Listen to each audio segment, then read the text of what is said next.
ẹ̀jẹ̀ mi ní ẹ̀ kí n gbọ́ àkọ́bí ewé ayò ewé tún léje ìtún ló ní ọtún ẹ̀ ṣe ìfà ló ní kan fà ẹ̀ mọ́ra àìbínú gbogbo àtàrẹ gbogbo méjì ọkà bàbà gbogbo mẹ́ta ọkà wáṣẹ́ orí ló túmọ̀ ẹ̀dùn gbogbo ọ̀nà ní túmọ̀ ẹsẹ̀ akọni ìmọ̀ tú ìmọ̀ ọjọ́ ìmọ̀ èmi ni wọn kì í dálẹ̀ wọ́n bá lọ mẹ́lẹ́mọ́ wọ́n á fi jó ẹlẹ́mọ́ akọni wọ́n bá lọ gbé fèrè wọ́n á fi jó ẹrùkù bọ́ọ̀wọ̀ wọn bá tẹ̀lé wọ́n á fi jó aláre àwọn mẹ́tẹ̀ẹ̀ta parapọ̀ wọ́n wá jọ ń pẹ́ mọ́ ẹ̀ẹ́mọ́ olóko jẹ wọ́n ń pa Akíntọ́lá ọmọ Ògún wọ́n ń pàdé Ìyọ̀dà ọmọ Àtàlàbọ̀bà Àkànbí wọ́n ń pàdé Ṣàtàdàdẹ ọmọ ọba Ìjẹ̀bú Mèrè Aṣíwájú odò gbólùkẹrẹ Ajagun lólòdì ọ̀run tó bá ṣe pé tìyẹ tó bá ṣe pé tìyẹ náà bá ń darí jọ wí àgbèrò mi kún gbọ́wọ́ ọ̀bọ ti ṣìgìdì máa gbé àgétì ló máa ń gbé àyàn tí ìlàyàn ewúrẹ́ Ọlọ́run dákun má padà lẹ́yìn ẹ kó má gbàgbé ọ̀rọ̀ tẹ́ Aṣíwájú ọ̀rọ̀.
Obodo jisike n'ụbọchị eruona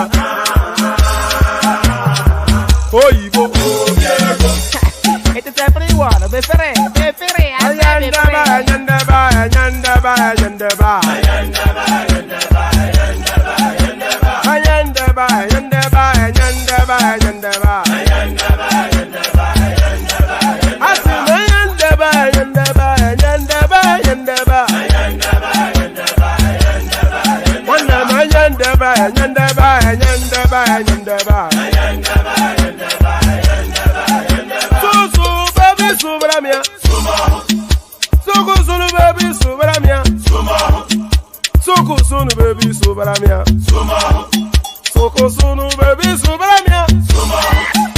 Ladies and gentlemen, sometimes you just have to act like you are drunk, like you are crazy. Confuse your enemies, confuse them. Fubara'S N800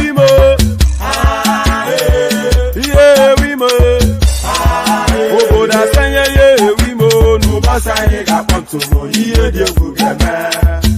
Okwitara kara mi nguru ma mi ga kwuru mu ugwo ya baby mo. Abe Maria. Boy feeling. Ayandaba.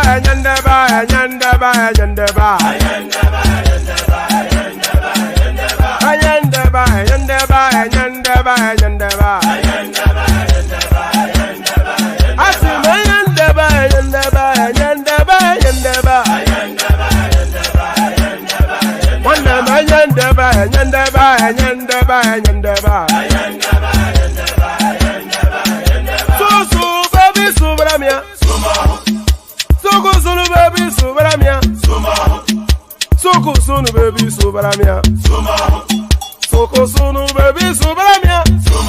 Ase kwa nefo jabanye si akuna nyego bamkambasi ozo.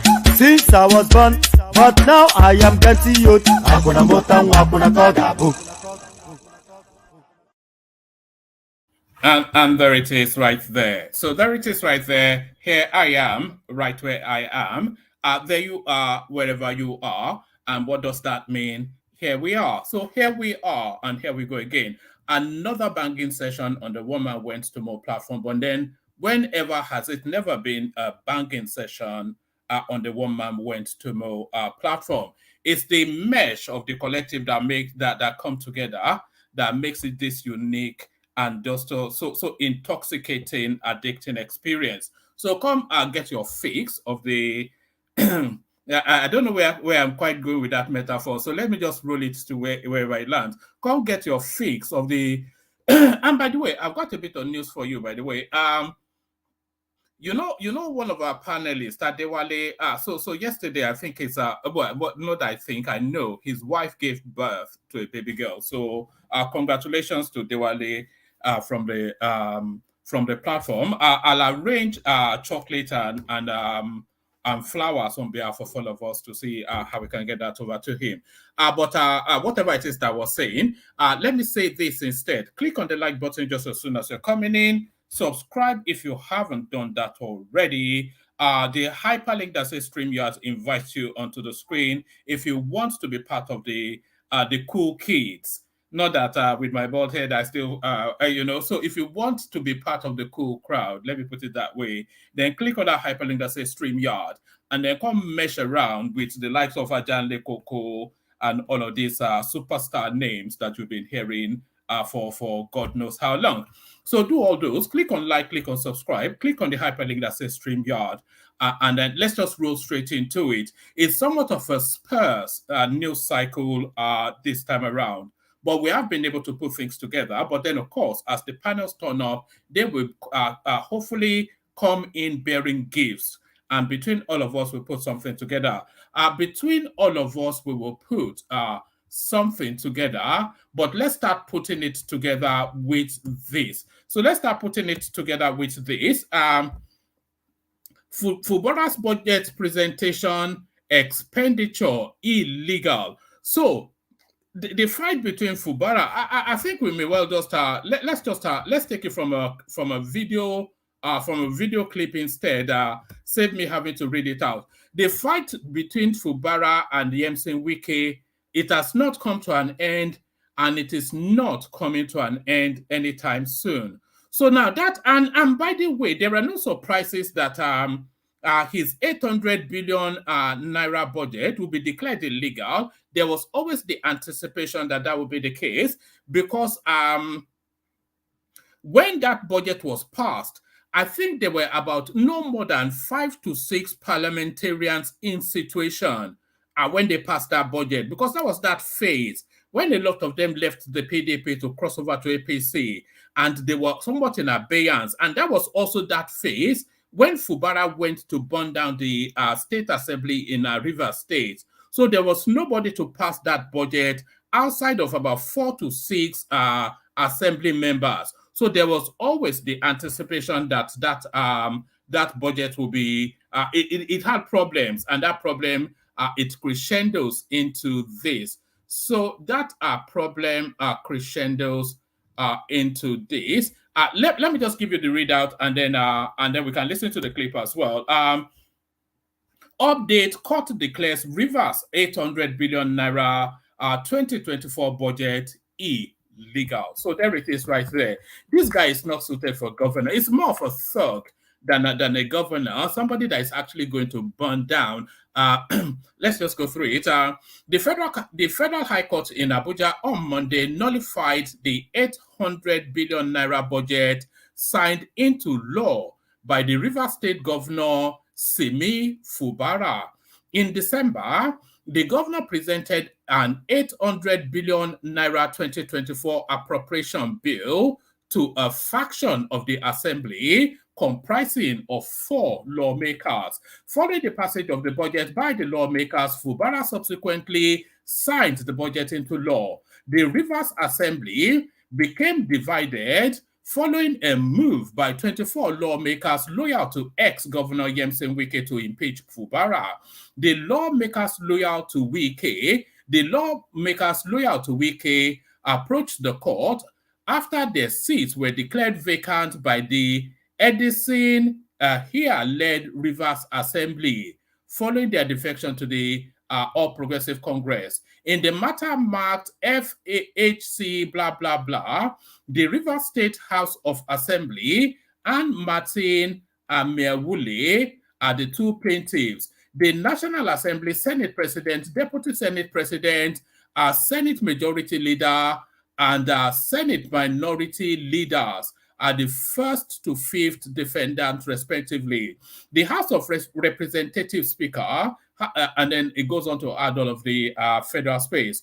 Other defendants are the Governor of Rivers State, Attorney General of the state, Commissioner of Finance, Accountant General of Rivers State Civil Service Commission, Inspector General of Police, and Edison are here, the 11th to 17th defendants. The plaintiff, amongst others, sought an order of injunction restraining the 1st to the 10th defendant from entertaining any request from Fubara to take over the performance of the functions of Rivers State Assembly, including its role to make laws for the peace, order, and good government of Rivers in respect of matters that are within its constitutional and legislative competence. Also, here instituted contempt proceedings at a state high court in Port Harcourt against the pro-Wike lawmakers challenging their sitting and legislative activities after the okay, so let's say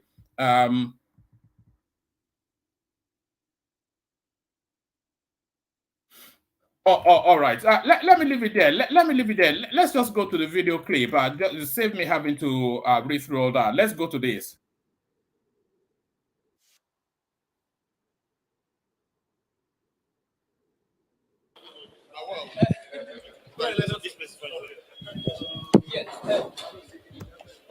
Where's the boutique?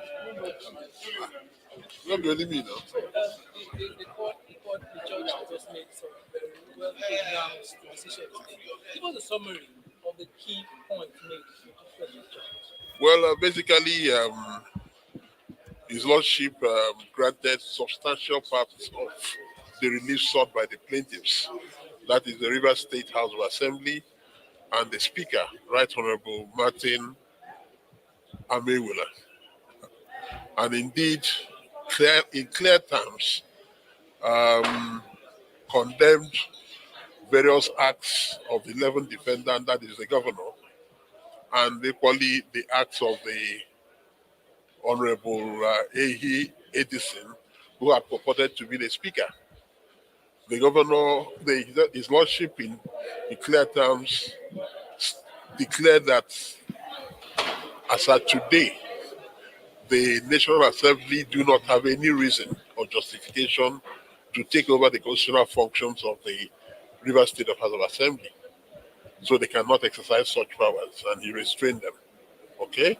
Secondly, the court equally stated clearly that all acts done by the governor, the 11 defendants, the Attorney General, and Rivers State government while this suit was pending, and after he had made an order on the 30th day of November 2023, were a nullity, including proceedings wherein the governor had purported to have presented to 4 members of the House led by Edison, Honorable Edison, appropriation bill, that all those proceedings were nullity because they were done in clear violation of the order of court.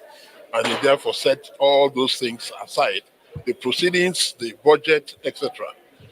The court equally held that the House of Assembly is, and indeed the members and staff, are entitled to their emoluments and funds to run their affairs as provided under the Constitution.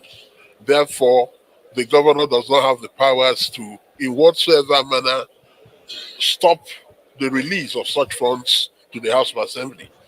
So, in all said and done, the court has restated the law as to the separation of powers of the various organs of government, and trying to say in clear terms that nobody should interfere with the function of the other or try to be dictatorial in their approach to doing things in government.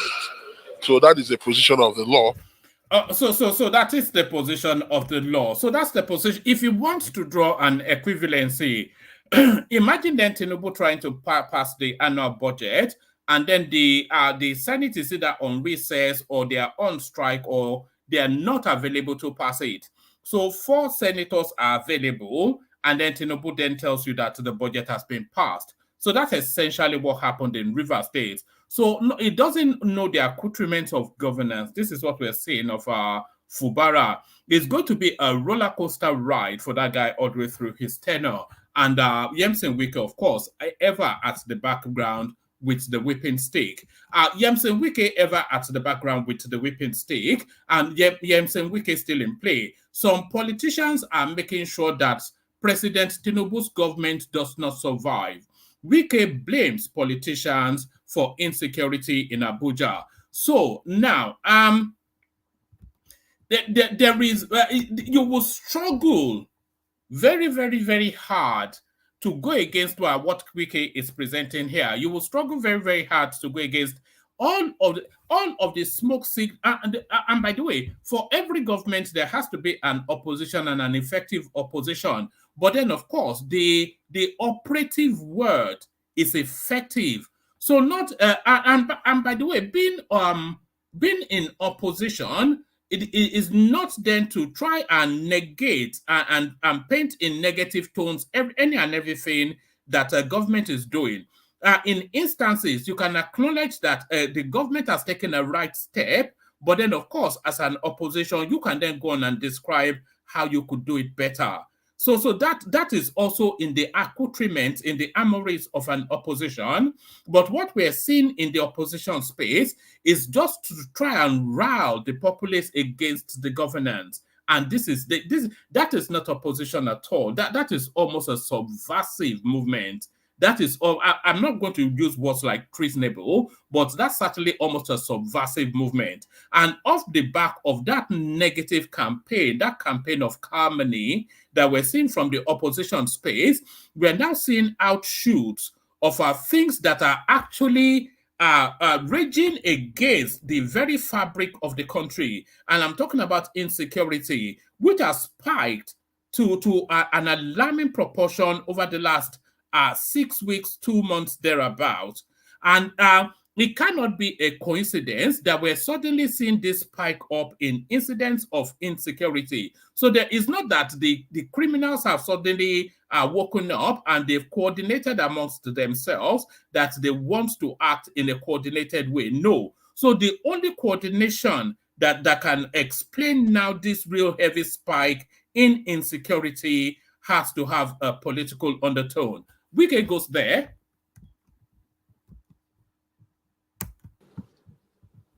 Mind you, too. Some of these things are political. This one. Let me tell you. Let me tell you. The so-called alarm. You don't know. Some politicians are bent on making sure the government does not survive. And how do you do it? By creating unnecessary tension. By, carrying propaganda that something just happened there. They tell you it has happened 25 times. You must understand how our system works. There are those who are blackmailers who are paid. They are paid. Tell me, how am I going home on a Friday? You understand what I'm saying? How does it affect you not taking security serious? They say you're distracted, and that's What? Distracted Distracted what? by reverse politics. What is the politics? So the only time the kidnapping is when I'm not around on Saturday. So they don't kidnap Monday to Friday when I'm around. So these are the things we tell you. So you now see that is political. That is propaganda. That is blackmail. When we came here, people said everything in Abuja has collapsed. The refuse are taking over the place. No street lights, no road. Right? People are saying so. How many of you have even come out to commend us that in these 5 months you have been in office, we are seeing changes? All you do is pick one that has not been solved or that appears to be the problem then. You forget the ones that government have put effort and which are yielded results. It has not got into. Even when there was insurgents in Northeast and this, such people, has anybody canvass for people that carry taking up arms to defend themselves? That there's 1 or 2 kidnaps. I've told you, you cannot stop total crime. Let one person tell me, as a professional, as an expert, that there's anywhere in this world where there's zero crime. Tell me where. Even in where you are caught, they amputate your leg, or you go to prison immediately. There's still crime. So it is difficult for people to say, because kidnapping has happened last night, or 1 or 2 places, therefore there's insecurity in the whole of FCT. That is not correct. You've talked about CCTV. When we're discussing about CCTV in Abuja, and we look at it, the chief of army staff, we're all talking. You know what somebody said? Go and put the cameras. Our people will go and vandalize it. Go and put the cameras now on the road. People will go in the night and vandalize it. Our own people, you are providing security. We are telling you of solar light. Solar light. Go and put solar lights now. In the midnight, 2 a.m., people will go and vandalize it. Look at the roads that are being constructed. For you. All right, a bit of lamentation of Sodom by Wike there. So I think that's sufficient enough of that for us to get the gist of what he's saying. So let's go on from there to this. Northern senators fought allocation of resources in 2024 budget. So yeah. So do we even really need to have the readout on that? The 58 lawmakers under the aegis of the Northern Senators Forum have alleged that projections and provisions of the 28.7 trillion naira 2024 budget were unfair to the North. They also alleged that some federal agencies have been relocated to Lagos. The Northern Senators, however, said they are committed to addressing the concerns and feelings of their constituents in the North regarding the decisions and policies put forth by the federal government, including seeking legal redress if possible. The senators made this known in a statement signed by their spokesperson, Senator Suleiman Kawu, on Monday in Abuja. So the Northerners are fighting back. So are they even fighting back? Is fighting back even the appropriate term for that? Quite what they are playing out there, no one knows. So there is that. So that's sufficient enough of that. Let me just give you this as a headline as well. Canada to cut international student visa by 35% in our 2024 restrict work permits for graduate programs. So we're seeing the pulling back now of that space that opened for about 3-5 years in the Western space. Canadian authorities have commenced plans to reduce the number of international students' visa by 35%, whilst restricting work permits for the students who undertook graduate programs in the country.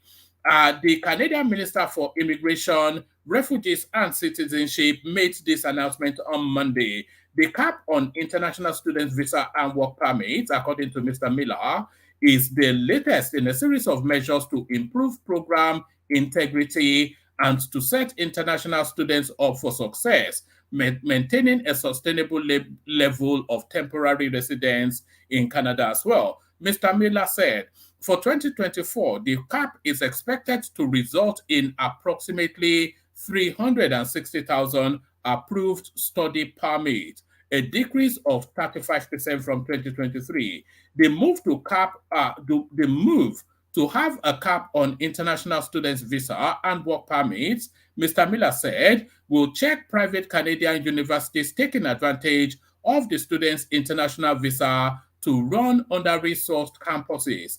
It is unacceptable that so they are hiding it under that banner, but essentially it's an immigration move. So it's an immigration move. So that's an immigration move. So that's an immigration move. So I think that's sufficient enough. Hopefully the panelists will have a bit to add on to that. We play the Kegite music and then we commence with our proceedings. But first, you know what's coming. The Kegite. Water, only water, only water, where they see ma. Water, only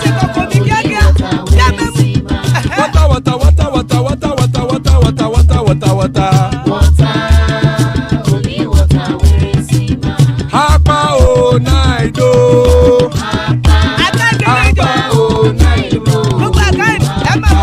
Hapa you don't come o.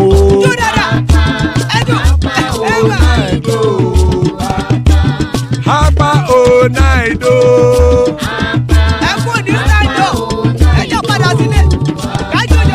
Oro kẹ̀kẹ́ ẹlẹ́mùrè o. Ilé ṣọ́dí kẹ̀kẹ́ ẹlẹ́mùrè o.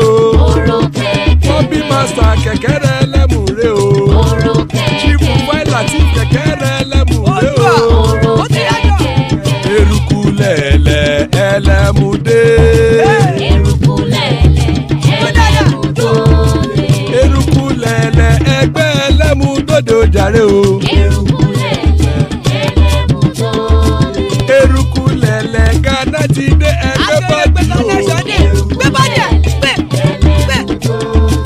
Ọmọ ẹlẹ́yẹ ẹ̀yẹ o ó dilé o. Olúyẹ̀lá ẹ̀yẹ o ó dilé o. Petro Sodana ẹ̀yẹ o ó dilé o. Petro Sodunke ẹ̀yẹ rẹ̀ ó dilé o. Ẹlẹ́kọ̀ ọ̀run mú ìní o.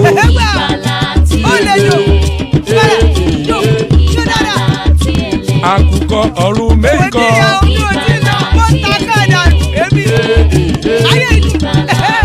Ikú kò ní rí wa. àgbéṣe o.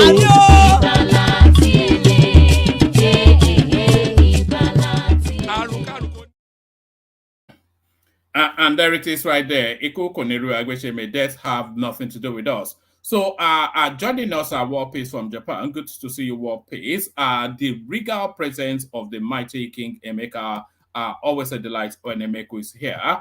General Thomas to keep things 100, and Ajan Lekoko, of course, as ever. So, still plenty of spaces. Anybody that wants to hop on, hop on. So, anybody that wants to hop on, hop on. Let's kick it off with Emeka if he's ready to go. Mekus. Yeah, good evening, everyone. Good evening to the fellow co-panelists, the comment section, viewers at home. I greet you all this Monday evening or morning or afternoon, wherever you are in the world. I hope you're enjoying yourself, and whatever you do, I hope you enjoy doing it.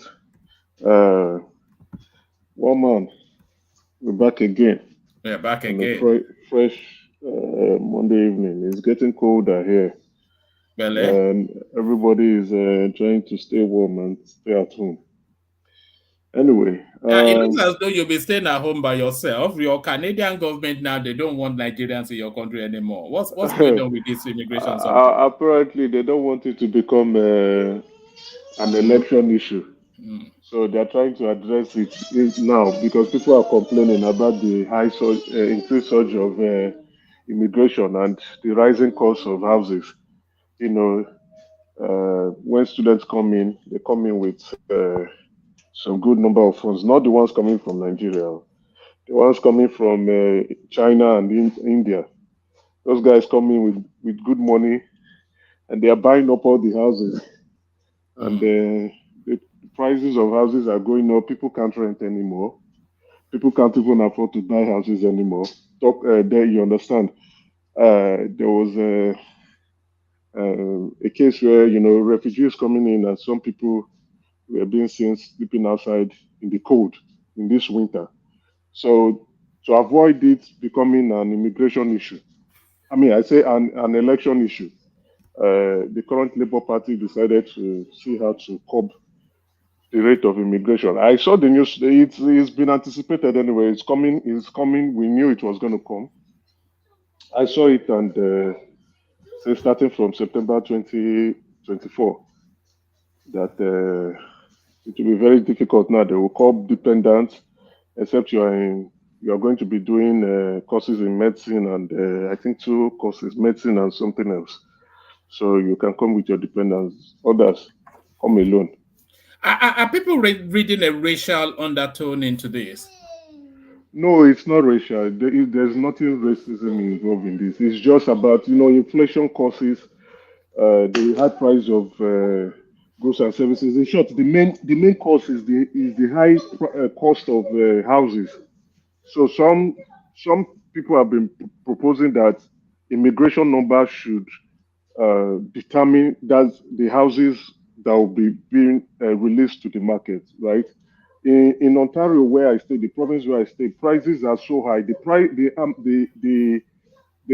houses here, right, that you can buy for in the United States for 300, 500,000, you get it for 900, 1.5 or 1.2 million. You understand? So, and you're like, come on, what's going on? People cannot afford to buy houses anymore. If you want to do that, it's either you're working 3 jobs or you're doing, it's strange. And notwithstanding, the guys coming in from Asia country, especially the Chinese, those guys they are balling. They are rich, man. Their kids, when they come in, they give them a brand new car, buy them houses, buy up the condos. The Chinese are buying up all the places, you understand. And the average resident or citizen in Canada can't afford to buy houses anymore. People are leaving Ontario and going into the other provinces so that they can be able to live the Canadian dream. And if you are not bought houses like 3 years ago, to buy one now will be very difficult. Even to pay rent now, to rent a place will be very difficult for you. Renters are now going from a 3-bedroom or a 4-bedroom, average 2,900 to 3,200. one bedroom in downtown Toronto, 2.5, 2.2. If you see 2.2, you will start kissing the girls.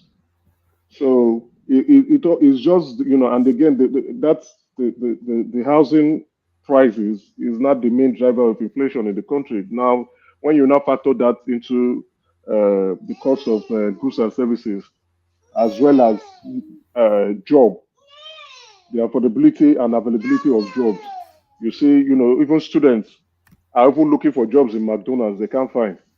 So it's making things very tough. And again, I think what they now did was they increased the hours of that students could work from 20 hours to 40 hours.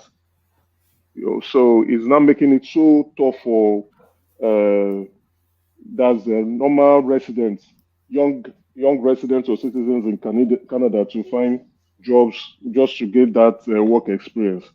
So that's what they decided to like. Okay, let's copy. They said they're going to monitor it but for 2 years. this seems to be repeating all over the Western space. Under different reason, under one reason or the other, like in the Scandinavian countries, for instance, they are finding pressure on their resources in terms of school places, social housing, healthcare access, just this mass influx.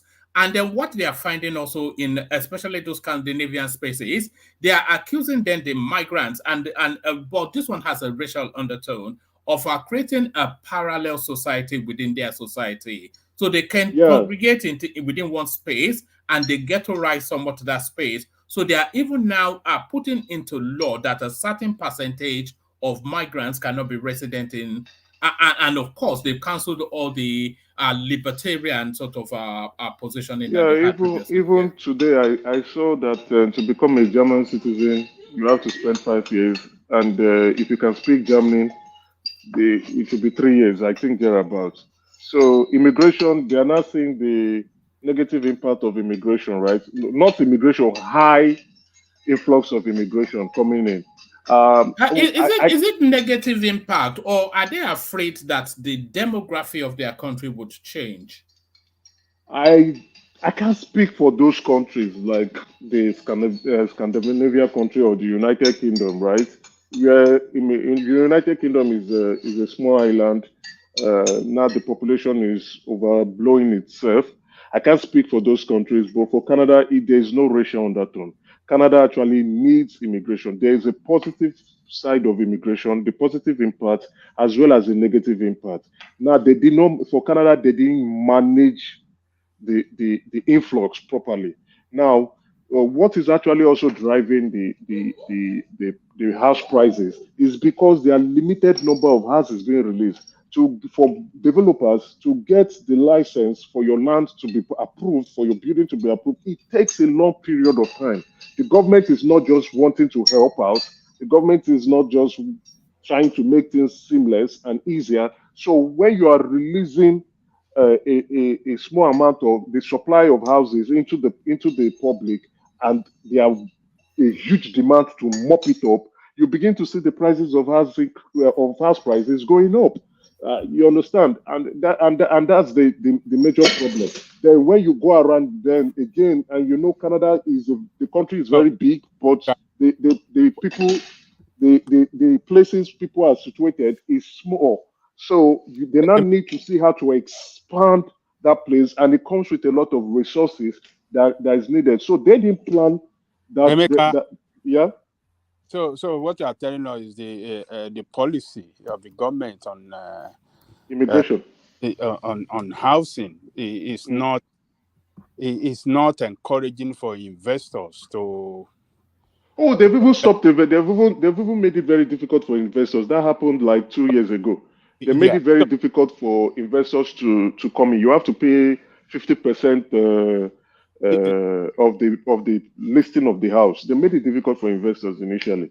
So is the policy of the government that is causing this scarcity in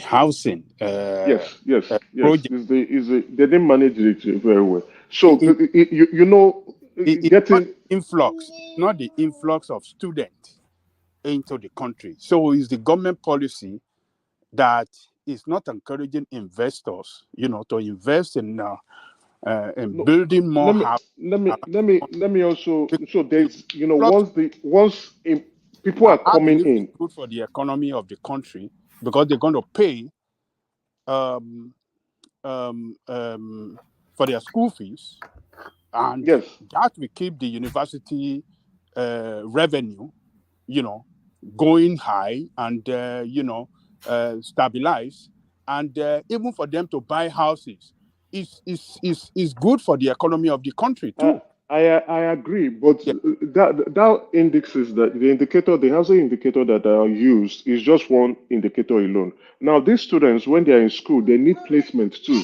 You understand? For internship, there are no availability jobs for internship for them. Now, also the many jobs like, you know, McDonald's, Tim Hortons, the grocery stores, they are not even available anymore for these students, so that they can be able to use that to support their living cost. Right? It's not even available. You see students who are looking for jobs now. Refugees are also coming in, and the refugees are the ones now mopping up those jobs. You understand? Now these students, so what they're not looking at is, if you want to come in as a student, you must have your money. They've increased the living costs for and living expenses rather for students to come in. Now, apart from that, then the pressure on housing, the renting of houses, and also when the students are done, they don't want to create a situation where the unemployment rate will go up as a result of not providing enough jobs for students who are Why coming can't they in. just expand the economy? Why didn't they liberalize housing, whatever it is, which would then create both employment and accommodation? It's a gradual process, right? So the beautiful thing is that they've been able to see that this is a problem now. This is not creating that the negative impact of immigration is now more than the positive impact. And that's why they're looking at ways to address it and curb it and hold it for 2 years and see what it's going to look like. Because, you know, the rate of inflation has gone up. Even is affecting everywhere in the West, everywhere in the world. That's a drastic drop, by the way, Emeka, 35%, because of course, a lot of those universities would have built, this is what they are finding in the UK, they would have built their economy around that steady inflow of international students. So how are they going to insulate then that 35% for the... For Canada, it's not like the United Kingdom where you see you can have so many mushrooms colleges in the UK who just depend largely and solely on international students coming in. So Canada, you know, Emeka. Yeah. I think 2 years ago, one man, if you can bear me, I think I was in BC, and during my vacation in BC, I think your Prime Minister, Justin Trudeau, did something. Because where I was staying in BC, it was very close to a big university, very renowned university in downtown Vancouver.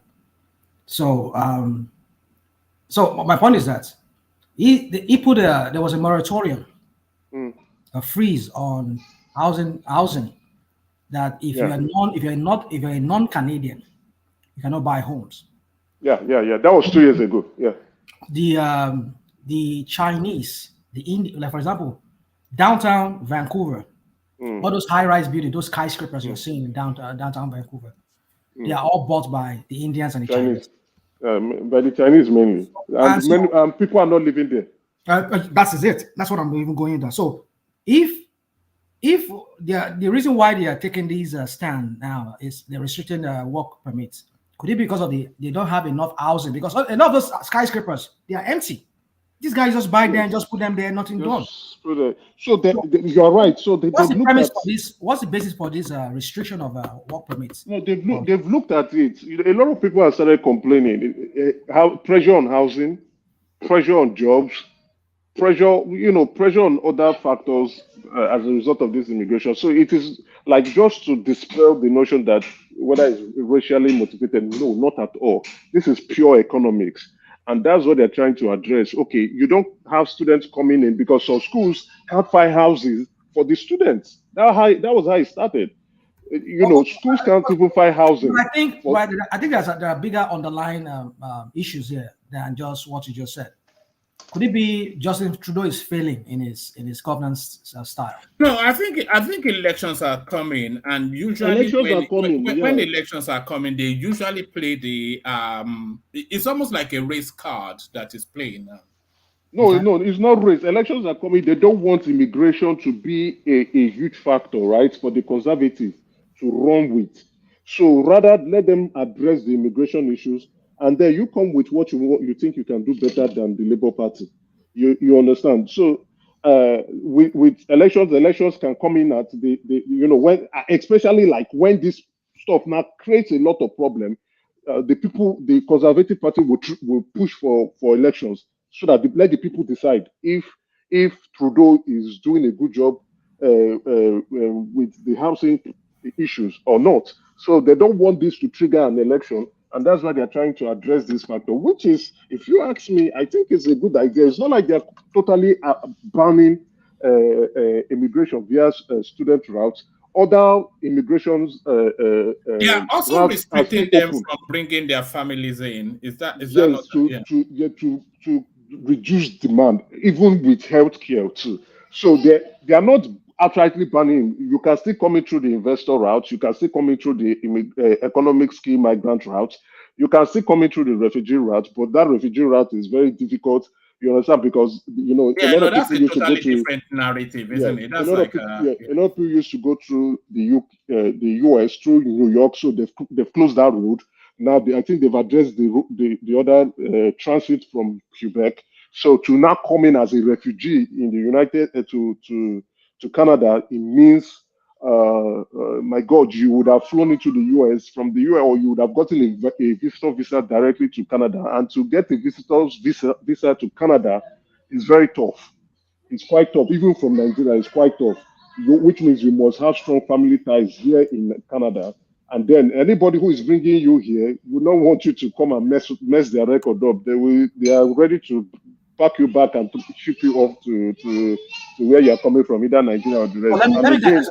Let me digress a little bit. So how are these people now doing it? A lot of people, because I heard recently some people were talking about there was this guy who is doing a certain visa for people for Canada, because getting this student visa is becoming very difficult. Oh yeah, if you have a business here, if you have a company here that is probably doing well, or you have a company that you want to recruit people, you can offer them to, like, you can do sponsor them on work visa, right, directly. Oh, really? And they can work. Yes, they can come work for you. So but it's a long process. But if you have a lawyer, an immigration lawyer will do that. You sponsor the person, but the person won't be able to work elsewhere, right? They only work for you throughout the duration of their visa, and for a while then maybe they can now change their visa route. So some people used to, especially those, like, I know a couple where my very close friend is an immigration lawyer, so I know a couple of Nigerians who came in through visitors route and decided to, like, okay, they don't want to go back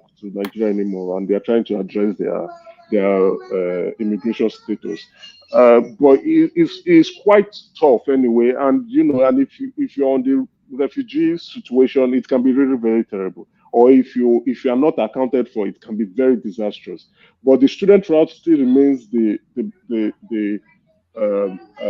second most convenient route to come into the country if you are not within the economic scheme migrant, which they've made that cadre of immigration routes to be for young professionals or young high mid income earning family who can now come in. You are coming in with the money. So once you are coming in, you're not coming in to come and start begging or struggling or so. You're coming, you're a top professional, you're coming in, and those are the kind of people they want, young people or single top skilled professionals, you understand? So that's the way they made it. But with the student route, so they look at the statistics, right? A lot of people coming in via student, and they say, okay, let's restrict it for a little bit for 2 years. Let's see how the economic indicators look like. Then we would now evaluate this immigration route for students and see what we can do. You can't just bring students in,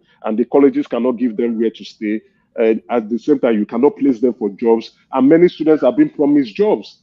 You're being promised that you will get job internship, where you get gain experience, and after you gain, it used to be very easy. After you're done with school, you get a job, you land a job almost immediately. You understand? Things weren't that so tough, but now students are still my place now. We used to get a lot of students for placement. Now it's we don't even need them. We don't need them anymore. So it's so bad at this point in time now. The economy, we need the economy to begin to expand. But I think once the economy hopefully begin to expand from this year, next year, and Is your possibly in economy 2026. Is the Canadian economy in a recession? I'll say yes. I'll say yes. They've not officially called it, but I'll say a lot of things. It's not, our country is not like the United States. The United States is a different ballgame entirely. But I think things are slowing down. Like especially the housing market. Is now out of reach for people. People can buy houses now. If you are not lucky enough to have bought it earlier, you can't see houses within Ontario to buy, except you want to go far off like Calgary or that's Alberta, or you want to go to Nova Scotia. Even British Columbia is out of reach. He's well off. He's out. He's done. Emeka, So, yeah. Emeka. No, you're spot on. You're spot on. I used to live in Mississauga. Yeah. And but I had to go to Ottawa to buy. The prices in Ottawa are a lot better though, or even though it's 4 hours away. But they still are, or they were when you bought. Are they still, or they were when you bought? It's gone up slightly, but they were. What you say is gone up slightly? Is it the 700s, right, or the 750s? Yeah, it depends on. Single family or 700s, mid 700s. These are the Canadian money, 700. You know how much that is?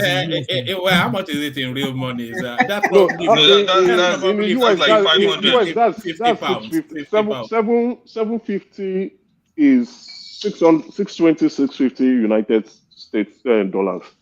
Right? It was like 1 to 1.33 now, Abi. Yeah, has it gone up now? Yeah. Even if the US dollar is not even falling, it's 650, 620 US dollars. That's 750 Canadian dollars at the moment. So now you are going to buy a house for 750 Canadian dollars, right? That house is if you take that money to go, if you take 650 or 700 US dollars to go and buy a house in Texas, you are buying a mansion. You're buying a mansion with so many lands where you can even have cattle ranching in that house as a chief. Then you're not seeing houses. You're buying houses 900, 1.1 million Canadian. You take that, you're sure you are the mayor of the town in somewhere in Texas or somewhere in Atlanta. You are the mayor of the town with that kind of, and that's what people are buying here. So that's a lot of Canadians are screaming, and the prices seems not to be coming down. It's not going to be coming down anymore. They rarely ever. They rarely come down. Yes, they rarely come down because house prices they go up in a 3-5 year cycle. I've never known house prices to ever go down ever. So my recent visit to the clinic, right? So you understand, if you go, those Canadians who are watching or on the platform would also bear me witness on this. If you have emergency and you go to the hospital, you wait for a very long period of time before they attend to you. But if you go to clinic, you will still wait, but the difference is that they will just write you a prescription if your problem is not so serious. So when I went to the clinic, I sat down and I was waiting, and there was a white guy beside me, and there was a line. He just looked at me and said, "Look at what's happening." I said, "What's happening?" He said, "This is immigration causing all this." I just laughed. He said, they need to close the border. That look at the problem. Are you getting as right wing as the Americans? Is this what we're saying? No, he is trying to, but let's be very realistic. It's when you open the borders, the services, especially those essential services which has to do with healthcare and others, you see there will be pressure on those services, and that's the effect. So reducing the influx of people coming in, you understand, enables those services to be provided on time to other people.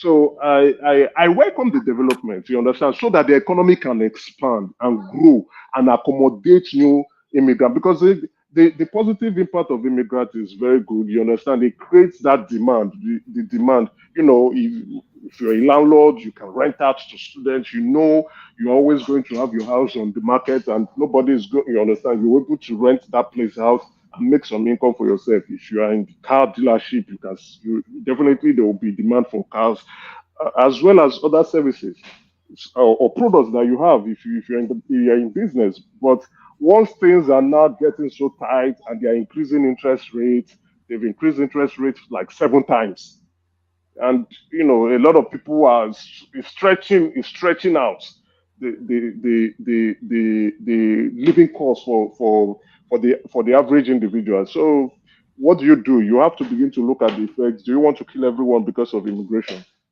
There you have it. All right. Let's segue back to or let's gravitate. It's not even a segue to Nigerian politics. Court declares Rivers 800 billion naira 2024 budget illegal. So this should not come as a surprise to anybody. It's not a surprise. You should. So one will wonder what was the governor thinking. This is even a primary school judge would call it illegal. Why would you present your budget to just for members of the House of Assembly and you think it's just going to fly? This is an impeachable offense. If you know, I think the governor, you know, they were just probably the lawmakers were just laughing at him and say, "Let's get our shit together. You will see, we'll deal with you." Oh God, that's no day again.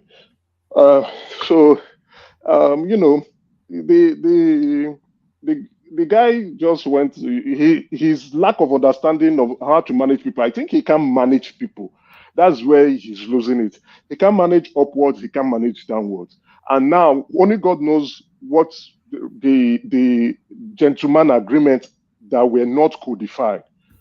Right? Maybe the president would have said, "Okay, let's just wait. Everybody chill. After 4 years, if you don't want him, let the people decide."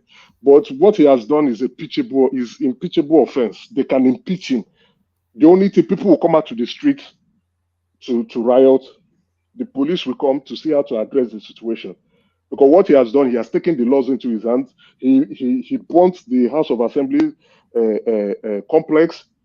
There was a coup. Someone presented himself fraudulently and illegally as the Speaker of the House, and then he presented the budget to not even a quorum. They didn't even form a quorum, just 4 people. And then you are now implementing the budget illegally. So what he has done, he has decided to become a dictator in Rivers State, and that's what the court has said. You cannot become a dictator in Rivers State. The legislator is a different arm of government. You as the executive, you're a different arm of government. So there must be separation of power. You must respect their powers. You don't want to give them their funds to operate. What are you up to? Those are impeachable offenses. Hold on. Why would the courts like you see this conflicting judgment that courts they give? It's such just so. Let me say this. You remember that immediately those people decamped to a different party. Their seats were declared vacant. I think there was a court injunction that declared vacant. And so after that, hold on. There's no. I just want you to understand that there's no illegality. There's no illegality here. PDP wrote to INEC to declare their seats vacant. At least I think there was a court injunction that declares their seats. No. There was no court injunction. I'm not sure that there was no court injunction. PDP wrote to INEC to declare their seats vacant. It is now up to INEC to do that and run a by-election. No, that was what the party did. Hold on, there's a subsisting judgment that says as soon as you decamp. No, it's in the Constitution. It's not just a subsisting. It's in the Constitution. It's in the Constitution. So if it's acting based on what the Constitution says, then what is the legality there? He has to be activated now. Exactly. How? When the other 3 people that did not decamp, they declared their seats vacant, and there were only 3 people in the house. And they nominated it is not left for INEC to I don't know that INEC that you're talking about. It's not left for INEC, but for me, it's not. So it's not acting out of the Constitution. Rational mind, you are not wrong. No, nobody is saying you are wrong, right? So now it's left for them to go ahead to implement. But those guys have said, oh, we jump ship, then we saw our former ship, we jump back the same former ship again. So you understand the confusion there. But let's now the court is ruling on this, right? Separation of powers. The court is not saying you must impeach the governor. No, the court is saying respect the state house of assembly and let them function as a different arm of government. Release their funds and let them operate and serve the people who have put them there. So what the court is actually saying is that respect them. Now it is not left for the State House of Assembly in Rivers to now say these offenses that this our governor has done is impeachable. But I think maybe they may not do it because they want to maintain the peace. Right? I think they may not do it. But I hope they shouldn't. There's no need to keep fighting. The court has ruled, let them continue to do their work and let the governor release funds to them and let them maintain the peace. If after 4 years, River State people say they don't want him again, they kick him out. So the infighting. Hold on, Nigerian judicial system is so flawed and very inconsistent. I mean, I'm not the judges that made this law, and I'm not a judge, I'm not a trained lawyer, but I just go by real logic. Our constitution says these people, when they decamp, they vacate that seat. So what right do they have now for them to oversee the budget that was passed by the remaining three? Was it 3 or 4? How many other legislators that never decamped? Are three assembly members sufficient enough to pass a budget? One man. It is. There are certain things they call. What do they call it in governance? What was that thing that Tinubu used? Obasanjo used in removing Dari at that time. Is it state of emergency or something? There's something that calls for emergency. And if he has to pass his budget, and these people, they've already decamped, and by the constitution, they have already forfeited that seat. Then whoever remains, they can go on ahead and just pass the law. So what can this court see from that point of view? Don't forget something, right? You see, so I think maybe the problem is they want the governor to come and represent the budget again. Maybe I know, but he has already done that. No, he has not represented that budget again. Maybe the governor does not want to. Last time I heard, they said he did it. He represented it to them. That was the last. If he has represented it to them, then there's no need for them to go to court. So I'm not aware, but I doubt if he has done that. But there's no need for them to go. Maybe they took the rational mind. Yeah, don't defend what is indefensible. The National Assembly is totally a different organ of the government. So the governor have responsibility, whether they are people of the same party with him or opposition. His responsibility is to present the budget before them. That is what he just need to do. Present the budget to the National Assembly, whether they have cross-party or not. That is not an issue. As long as they've not been taken up by the law court. What is the law? What is the ground law? Hold on. No, this one-sided. Listen now. Let somebody land now. Let me land. Okay, land. Let me land. It is not the governor that can interpret the law. It is the court. All right? So until the court declare those people not fit to remain in that assembly, until then, they can still run. They can still represent their people. So what the governor just needs to do is to present the budget before the assembly. They have the camp, it doesn't matter whether they are going to cancel it or what do they declare the budget as not well appropriated or do some correction. It is their job. You can't take the budget meant for the assembly to four legislators and you think that that will be regarded as a legal budget. No, it's wrong. Let us call spade a spade. Yes, they have problem among themselves, but what it should do, according to the law, is to present the budget before the National Assembly. And 4% does not represent the Assembly. They are minority of minority. So when anybody saying that what this guy has done or trying to defend what he has done, I think we are just running our sentiment here. The law is clear. He has not done the right thing. Put it before the Assembly and let them do the correction. Let them screen your budget. That is the way it works. So there's no defense here. Rational mind. Don't defend what this guy is. It's just been declared as illegal government now. Technically, everything is doing there. It shows it's not represented. It's not representing the people. It's running an illegal government. You can't rubbish away the representatives of the people, the chamber of democracy, and you think you want to run government. It's not possible. Tinubu cannot do that at the highest, the most powerful president cannot do that. Quickly. So what about he cannot do it? Sorry, what about the courts? What about the court said those people that decamped, they are disqualified to be members of the assembly? Then what happens? And only they'll call a fresh election. They'll call a fresh election. They will call a fresh election. It cannot still run the budget. They have to wait until election is taking place and we have new representative of the people.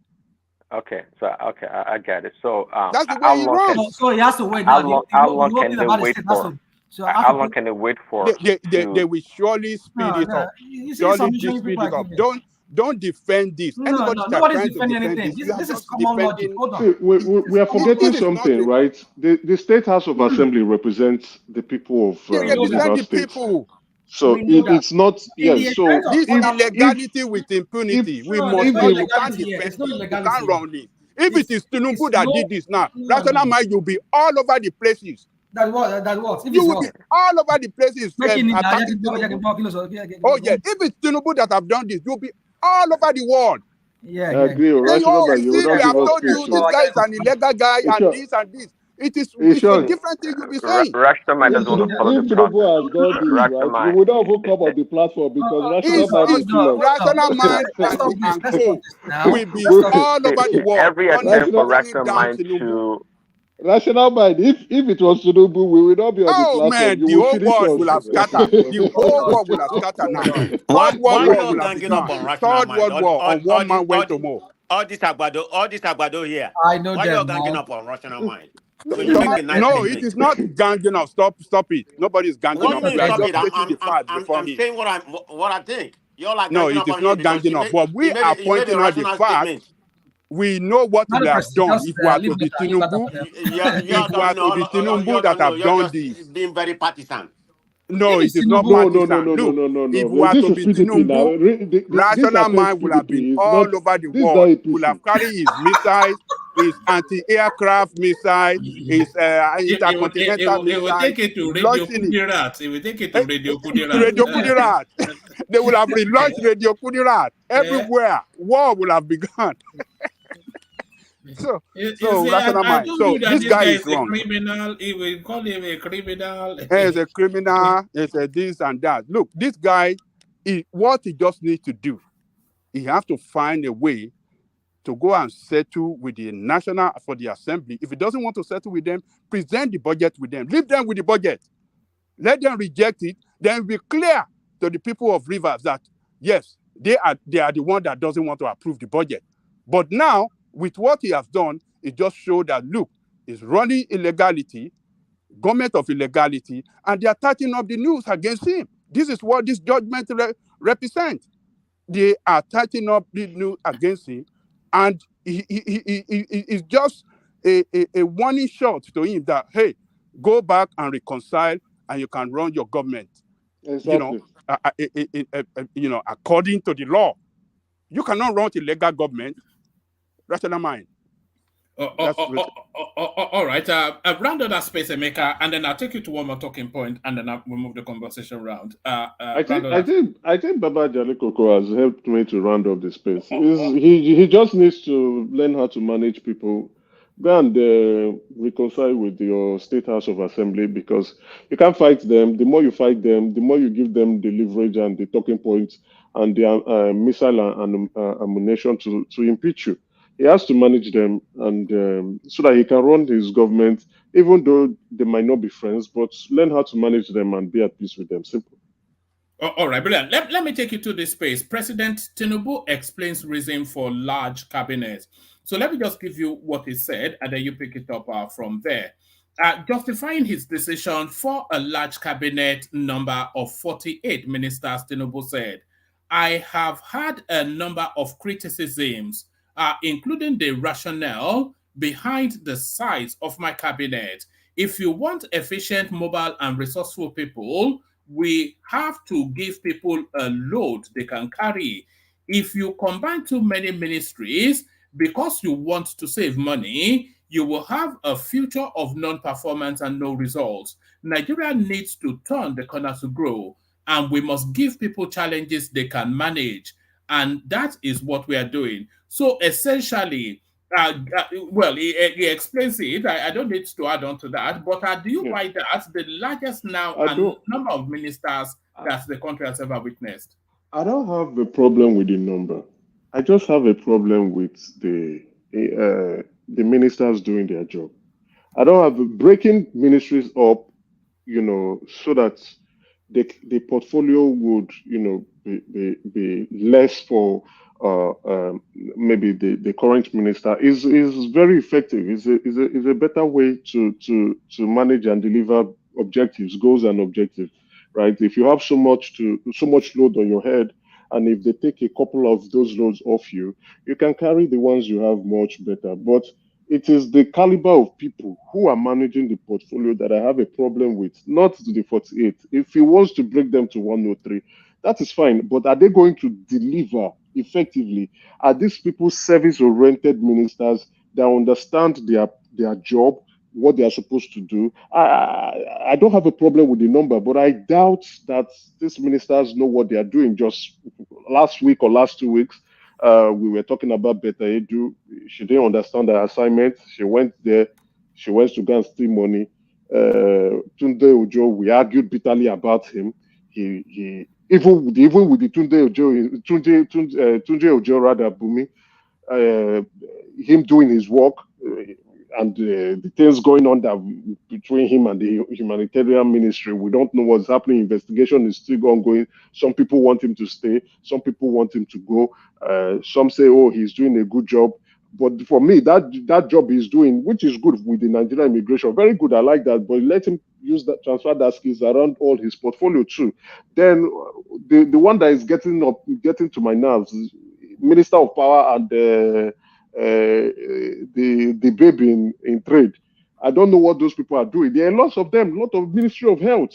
There are a lot of them. What are they doing? The portfolio they are carrying, what are they doing? So we saw the special advisor to the president on implementing the KPIs for these ministries.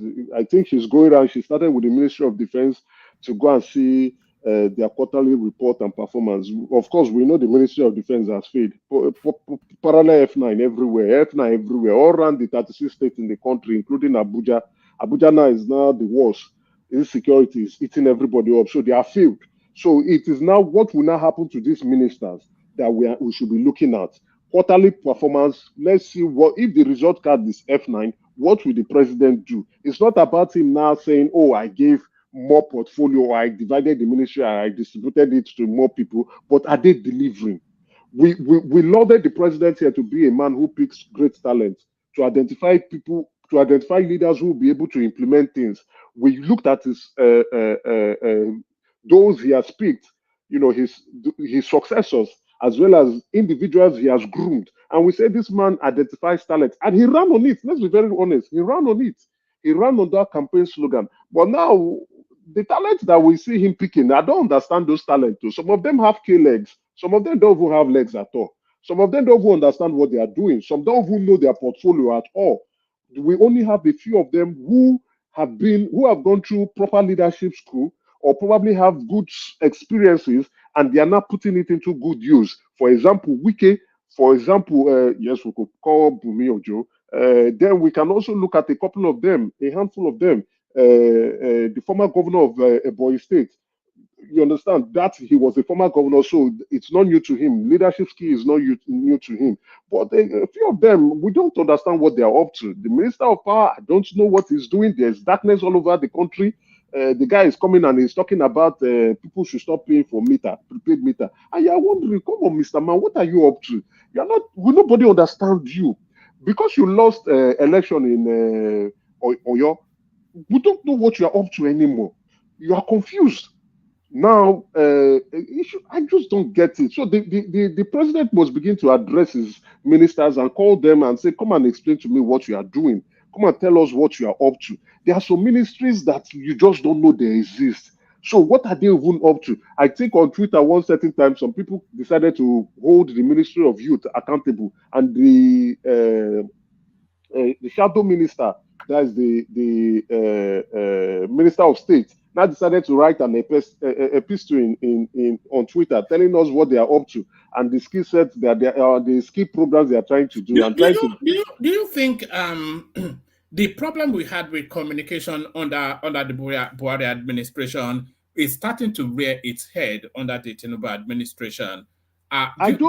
They're not interacting enough with the people. I don't think there's a communication problem, because why do I say so now? I don't know how active you are on Twitter, right? Bayo Ononuga communicates very effectively and daily. NTA 2 is living up to some very good expectation. They are communicating. Who again? A couple of the special assistants to the president, they are communicating on a daily basis, with the exception of Chief Ajuri, who communicates when maybe if it's a bigger news, he communicates on that, and then the rest of them now communicate. So communication is not the problem. It is what are they communicating on. I think there's a communication gap between them and the ministries who are supposed to be delivering, and then so I think there's a reporting problem, right? Like the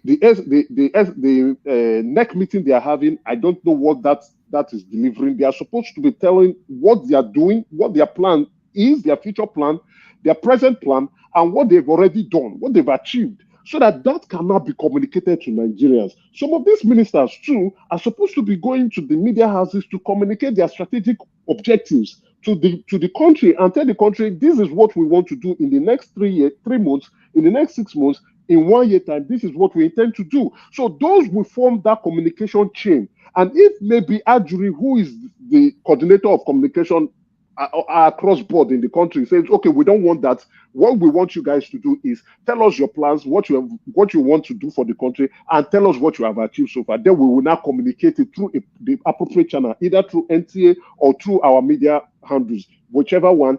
But there is a reporting problem. So why I say this is that the ministers, do not know what to do. They are not doing their jobs. Let's be very honest. They are not doing their jobs, because if they were doing their jobs, communication will not be a problem. There will be an overload of communication that most of the SSAs in charge of communication and strategy would be so overloaded with jobs that every day they'll be communicating something about what they're up to. So they don't know their jobs. They don't know what they're doing. They are confused. I mean, you said, do you want them to just come out and just keep talking and talk for whatever reason? Or you want them to talk about a real project or something they have going on? No. I mean, okay, go ahead. If it's a requirement, but if Tinubu give them a schedule, say every quarter or every month, you have to tell us an update to the public, to the Nigerian people, what is going on.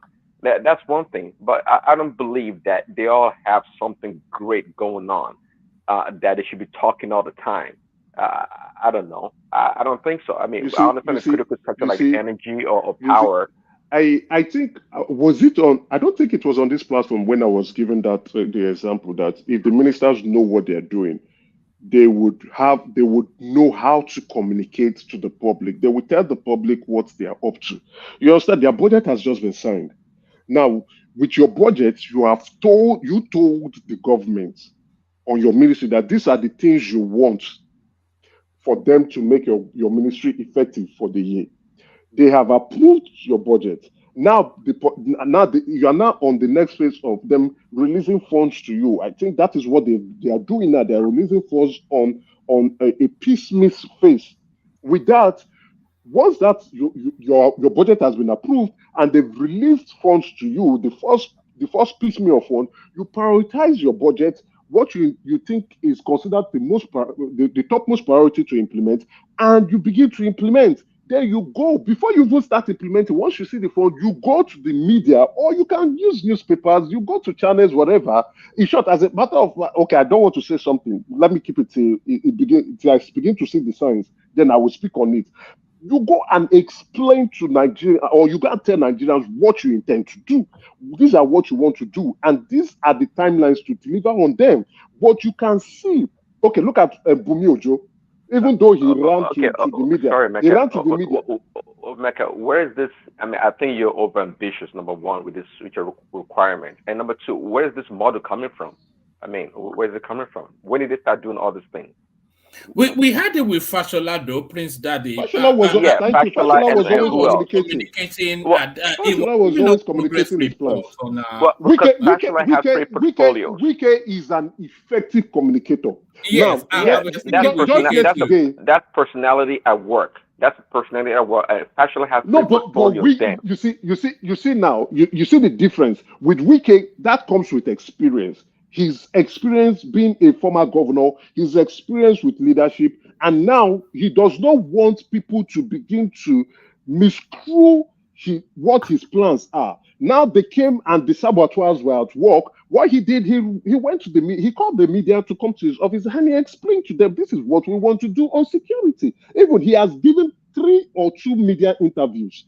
He spoke to Abuja residents on the insecurity issues and their plans on security. He now called the media again to his office to explain again how he intends to address the insecurity and likewise the things he has done.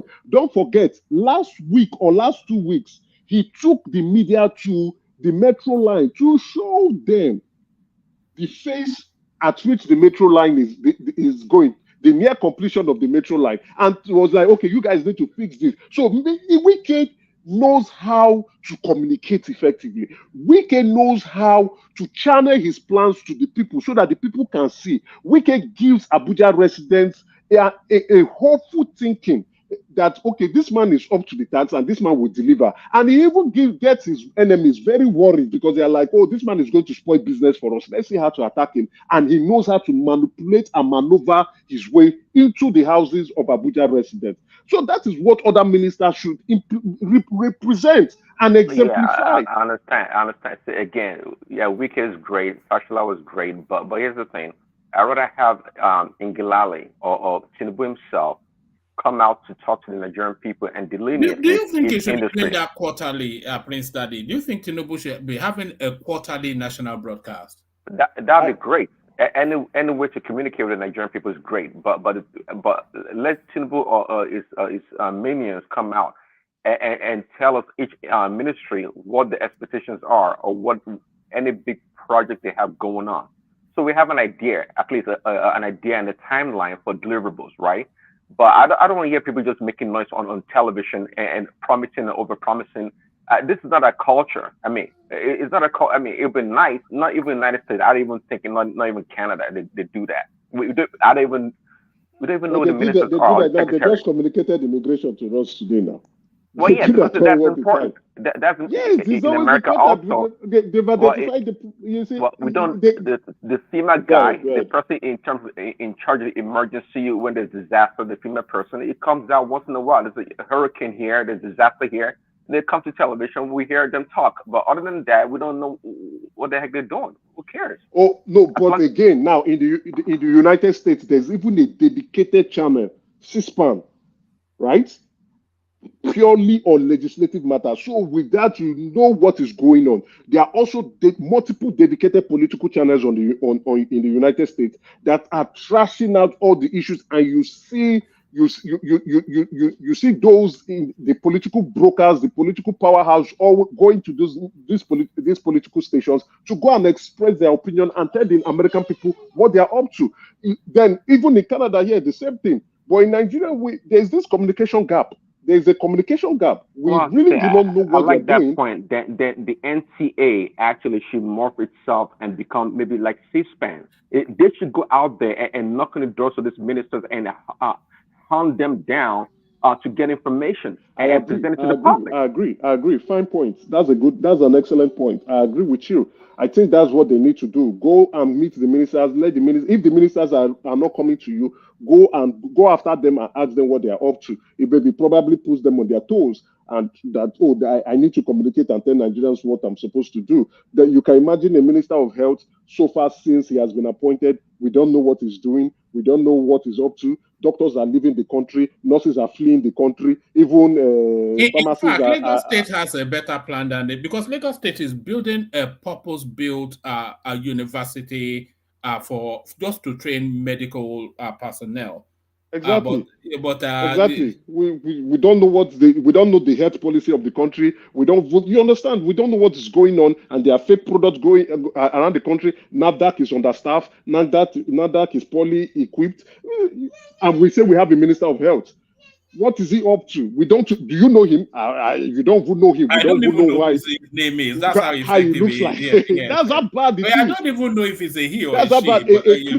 A critical function of health, which is very, very important and very essential. We don't know what he's up to. We don't know what he's doing. We don't know what are his plans. The guy's CV is fantastic. It's an international CV. Hey, we can go through the CV.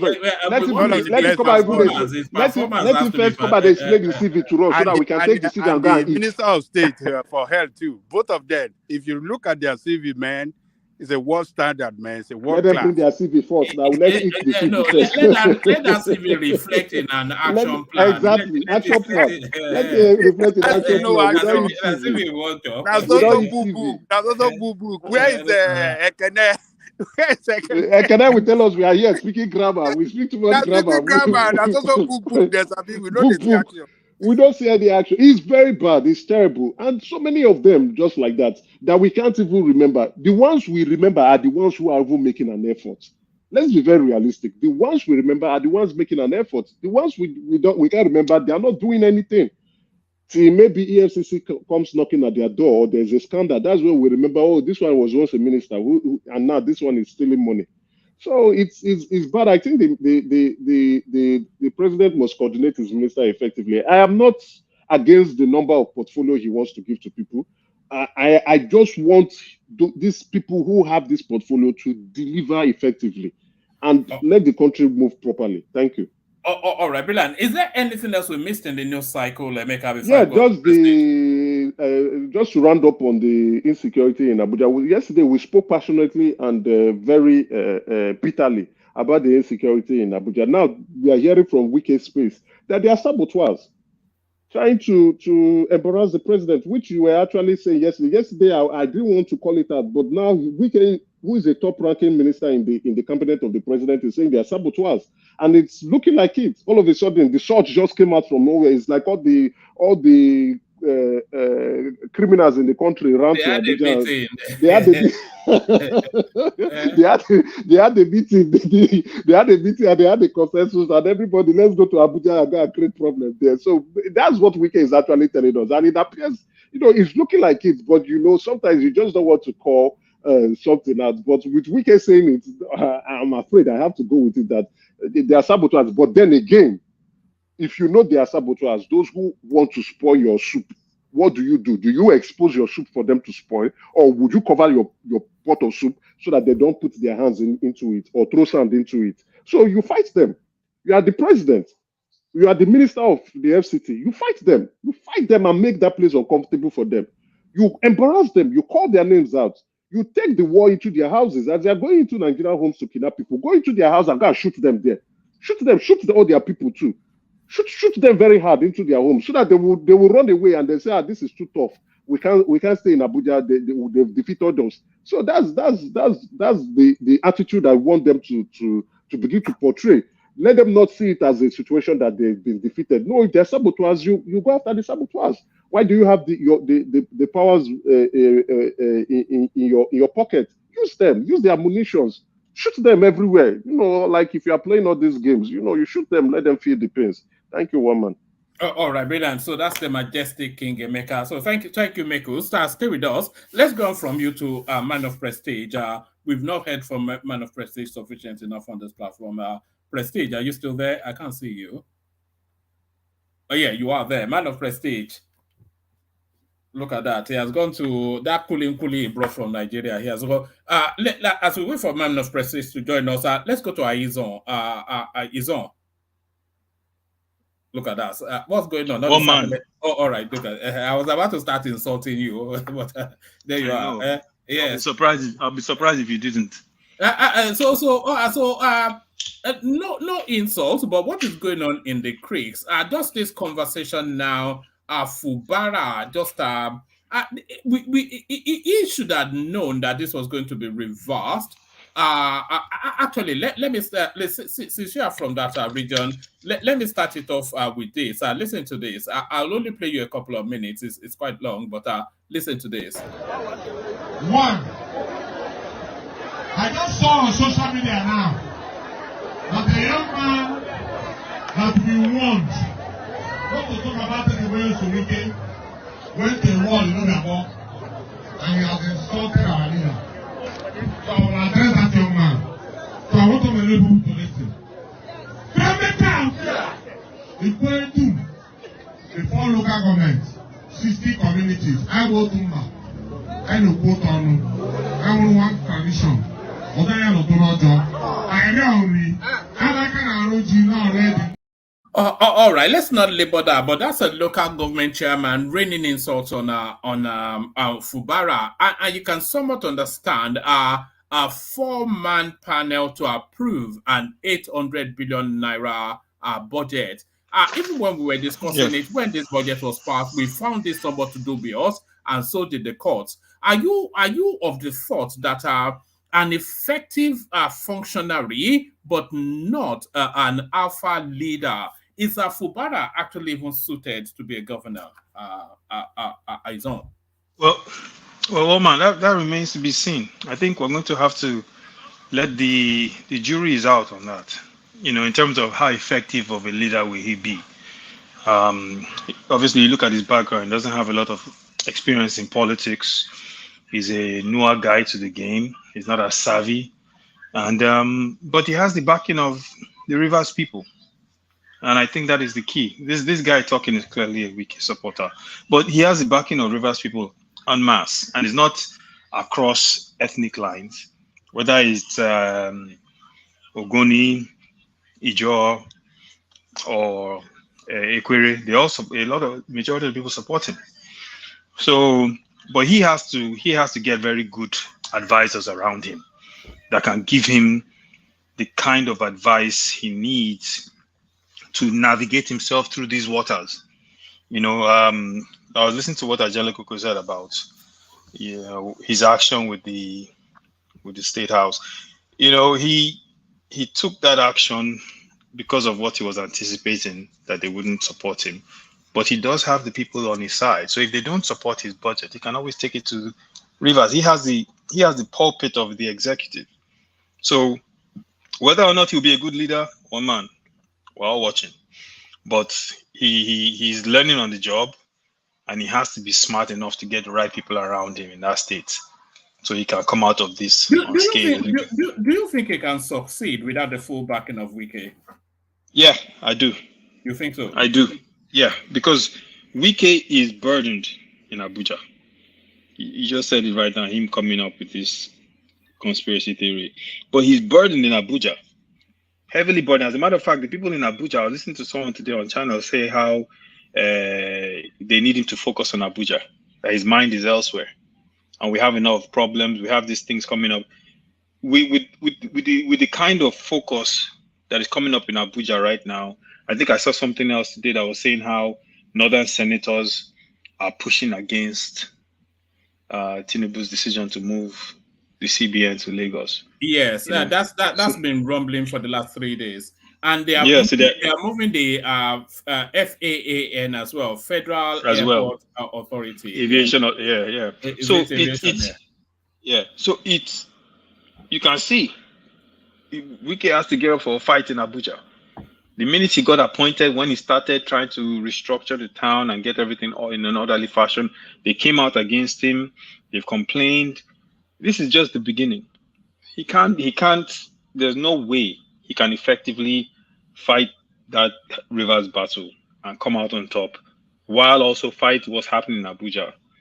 It's just too much. But at the moment, his cronies in Rivers State are going to try. They are trying to use the budget to stifle Fubara, because if he gets that budget, is that your reading of it, or do you think it was a misstep to try and now pass a budget, a 800 billion budget being signed off within 24 hours, by the way, by 4 parliamentarians? Is that not a schoolboy error in itself? It's a schoolboy error. He has to get good advisors around him. It's chess, right? So he's made his play. After those guys decamped, he said, fine, I'll go with these guys. I'll pass the budget. I think it was a misstep. He could have gone another route, because now a judge has ruled against it. Now he's in a tough position. He has to now go back and figure out what his next move will be. It was a misstep, but he anticipated that misstep based on the kind of adversary he was facing. Wike being who he is, and that was why I asked if he can succeed without Wike, because Wike would loom large over him, no matter what. And the more successful Wike is in Abuja, the more intimidated he will be in Rivers State. Yeah, Wike is definitely a personality. We all know that he looms large. He has, look at what he did in PDP. But Fubara is the governor, and Fubara has the people, and he has a lot of support among the traditional elders in that state, and the elders of the state. Remember, Rivers State has some elders, that went, including people like Ada George and the rest. So what is going to happen is, if those people, if they do come back and they're charged with passing the budget and they don't pass the budget, they're going to have to deal with that state. Because the noise that will be made is going to be either you pass it or this whole state goes down. And at the end of the day, I don't think that's what it's going to come down to. They're going to have to give in some kind of way. What I was curious about when Ajanlekuku was talking is that, didn't Peter Obi face a similar thing in Anambra? Does anyone remember? He bypassed the state assembly altogether, didn't he? No, because it was acting without appropriation. That was one of the things being leveled against him. So he got the budget passed without the acceptance. I can't remember. I think he governed essentially through executive orders. With executive order, you can do pretty much anything. Anything, yeah. Governors, Nigerian governors are too powerful, as it is already. They are already too powerful. Immunity from prosecution. They have all these things. So him being a governor in that state alone, and knowing that he's going to be a governor for the next 4 years, a lot of people will come to his side just off that alone. And with that, he can navigate himself through this. Even with but Wike, because Wike is going to have big problems in Abuja. What's happening in Abuja is not for the faint of heart. He's going to have big problems. So I don't see how Wike can. If he was in Rivers, yes, but being in Abuja, no way. It's not happening. All right. Let me take you to this space, Aizon. Illness in London. Buhari did not know where he was. This is coming from the memoirs of Femi Adesina. The headline explains it. It says, Adesina said, let me just give you a few paragraphs. It says, Mr. Adesina, former special advisor on media and publicity to ex-president Muhammadu Buhari yesterday, disclosed how his principal told him he did not know where he was when he was seriously ill. In his book, blah, blah, blah, he said during, in his book, Working with Buhari, Reflections of a Special Advisor, additional recounted a visit to Buhari in London in 2017. He said during the visit, Buhari admitted to him that he did not know where he was due to his illness. Additional revealed that there were demands for him to declare the president incapacitated and unfit for office. The visit, which was organized by Aisha Buhari, the former First Lady, was aimed at providing clarity and first-hand information about Buhari's condition. Additional said, I was under a lot of barrage, particularly from the media. They expected me to declare the president either incapacitated or dead. There was this significant development. We saw us visiting the president in London August 12, 2017. The team included the Minister of Information and Culture, Lai Mohammed, myself, Garba Shehu, Mrs. Abike Dabiri Arewa, Chairman, Nigeria, blah, blah, blah, Loretta Onoche, personal aide to the president on social media. The brain behind the visit was the First Lady, Mrs. Aisha Buhari. We spoke sparingly, but that day, when the trip was being planned, my phone rang and it was her. After the exchange of pleasantries, she said, my husband is not terminally ill. He is just stressed and overworked. I have been warning on it since last year. All he needs is rest. I spent 9 days with him before returning to attend to some women projects. The children are with him. I think you should visit him too. You can't be speaking for him without seeing him. And that was how the visit was arranged at the behest of the First Lady. Let me add that myself and Garba Shehu had made requests to visit earlier through the Office of the Chief of Staff.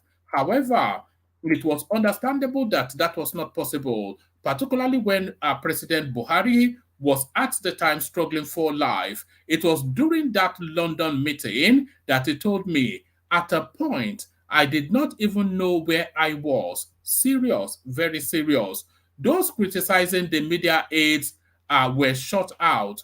Was it at such a time that we were needed to do what? To use our pens to conduct diagnosis or write prescription. Easy does it. So there it is right there. And a lot of people will tell you that throughout the 8 years of his tenure, he did not really know where he was. But that period then, who governed that? That was the free-for-all. When they seized charge of this guy's administration, his administration fell when he fell ill. They seized charge of it and they did not release it for 8 years. Yeah, no, 100%. And wow. So who was running the government? That's the question. Abba Kyari and maybe I know this. And then Abba Kyari passed away, right? So after he passed away, then who started running the country?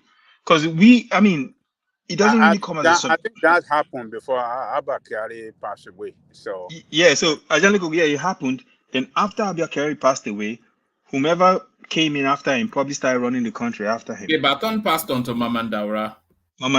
So you can see what we all believed, right, is what Additional is confirming. This shouldn't come as a surprise to any of us. We knew something was missing. We knew it was like the country didn't have a leader. It was almost like the country was in cruise control. We weren't sure who was making decisions. He barely addressed us, and when he did, he looked like he was struggling to talk. All these things, like all the signs were there. All the signs were there of everything that was wrong. We never knew who was running the country. And it's not a surprise that we went through all the things we wrote, all these decisions, these economic decisions. Who was the person making these decisions? Printing money, doing this. Maybe that's why the accountant general could steal that kind of money, because end of the day, he had no oversight. And if he did, the people that were probably oversighting him were probably in collusion with him. Maybe that's why nothing has happened to him and he has been turbaned. These guys just took the country through the mud. Under any normal circumstance, a president in this kind of condition would have stepped down. For the sake of the nation, and by the way, the national security implications of it. He was in London. Do you think MI6 didn't have disinformation that Additional is sharing right now. They probably knew the minute it happened. They probably are looking at his medical records the minute he stepped foot in London.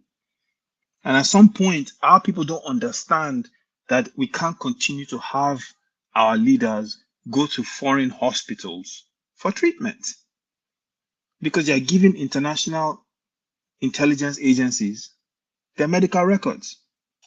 You're very correct, my brother. You're very It's correct. a threat to our national security. A big It threat. is. It's a big threat. I don't know what they are doing. It's a big threat. Ajale Gogo and Emeka, I'm not a security expert. That is not my field. But common sense, I can rationalize it and know that this is an issue. Now, if I know it, that means the security experts in Nigeria know it. But still, they allow it to happen.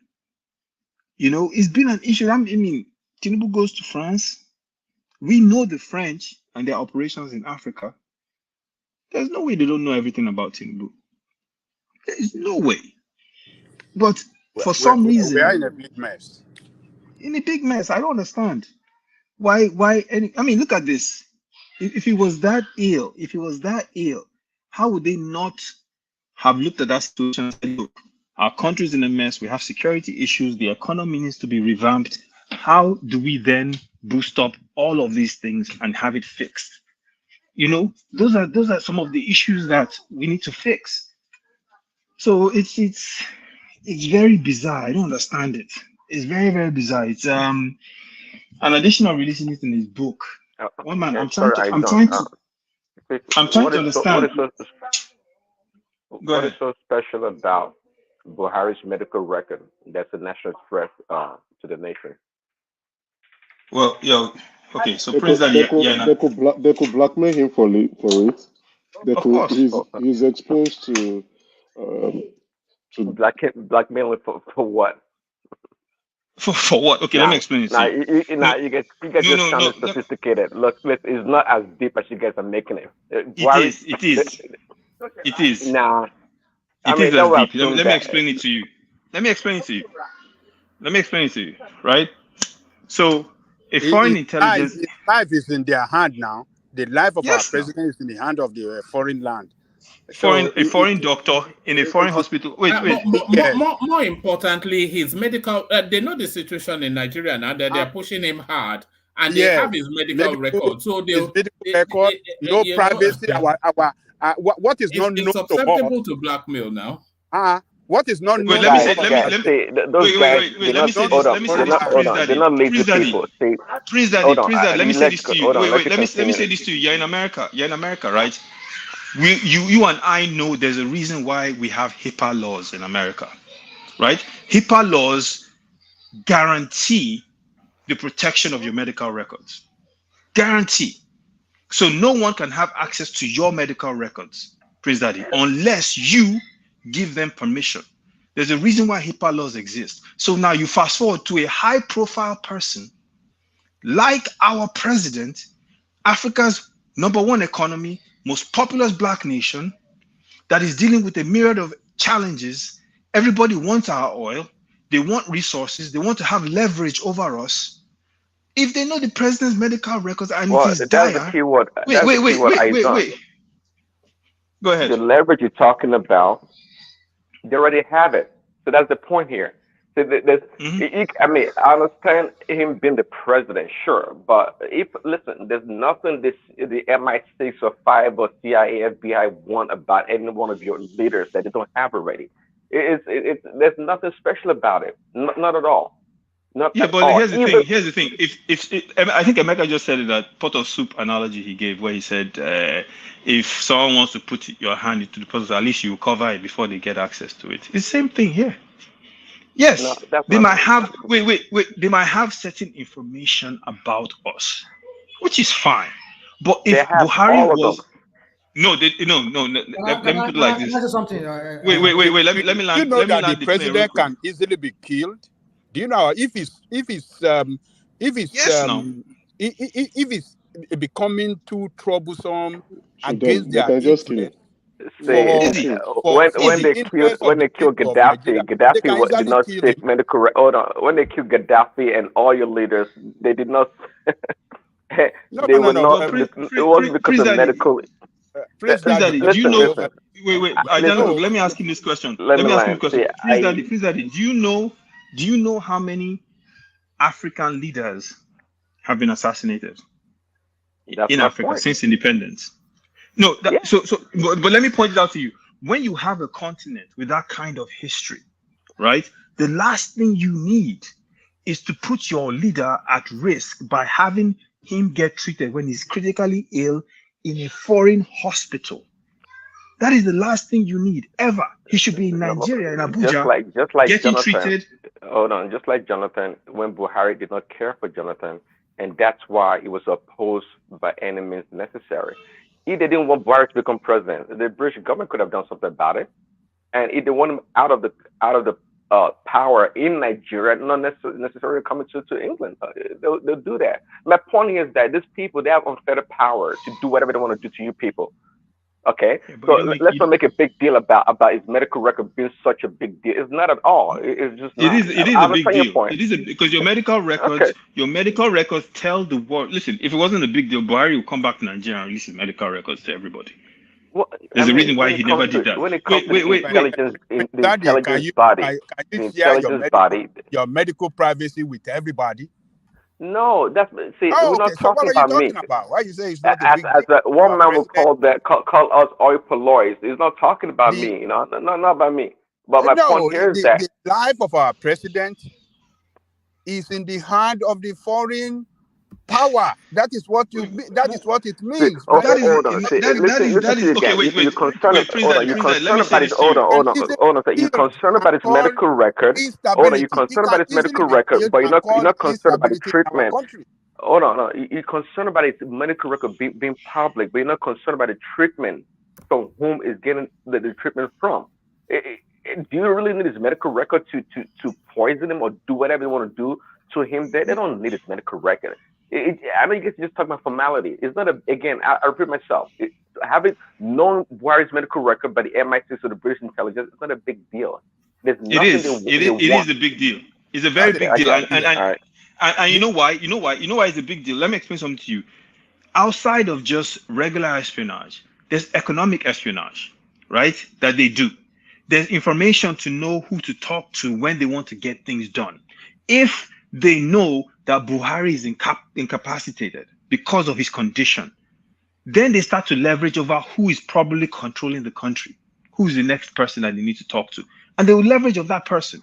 And on top of that, they can actually wait.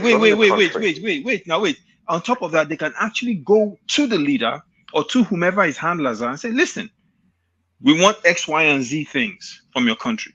And they can leverage his medical records because they know that these people are going to still want to keep him in power. Look, that is not information you want foreign intelligence agencies having at all. It's the last thing you want them having. The medical, because so they can predict when your leader is probably going to die. Is that what you want foreigners to know before you people even know? We didn't know this. We knew he was sick. We all guessed it was bad, but we didn't know just how sick he was and how incapacitated he was. Meanwhile, we're dealing with all these problems in the country. Boko Haram here, ISWAP growing, this issue, poverty, this state, that state. Our leader is not there. But the foreign people probably knew. They don't have a leader. This guy is sick. Look at his records. And you don't think that that's an issue? In addition to that, the fact that his health is compromised in the hand of the foreign power, that means our country is compromised. The position of the president is compromised. It's in the hand of the foreign power. That is what it means.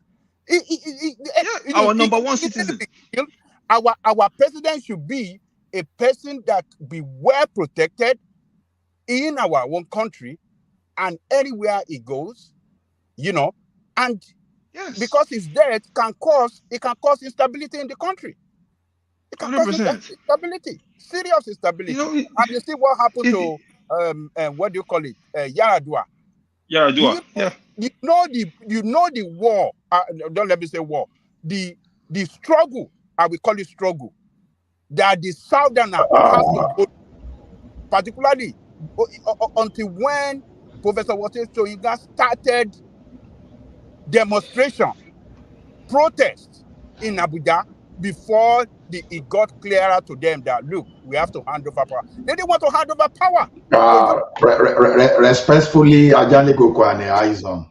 Respectfully, it's not good. I don't see the worth of this man for this trouble. You understand? In as much as you want to theorize how important is the aid to the nation, as it was going to cause instability.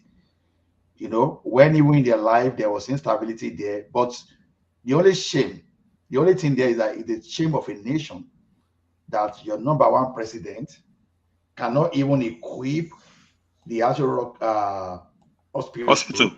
Yeah. For him, even as Abacha was, Aso Rock hospital used to be the number one, the best with the best facility during his time.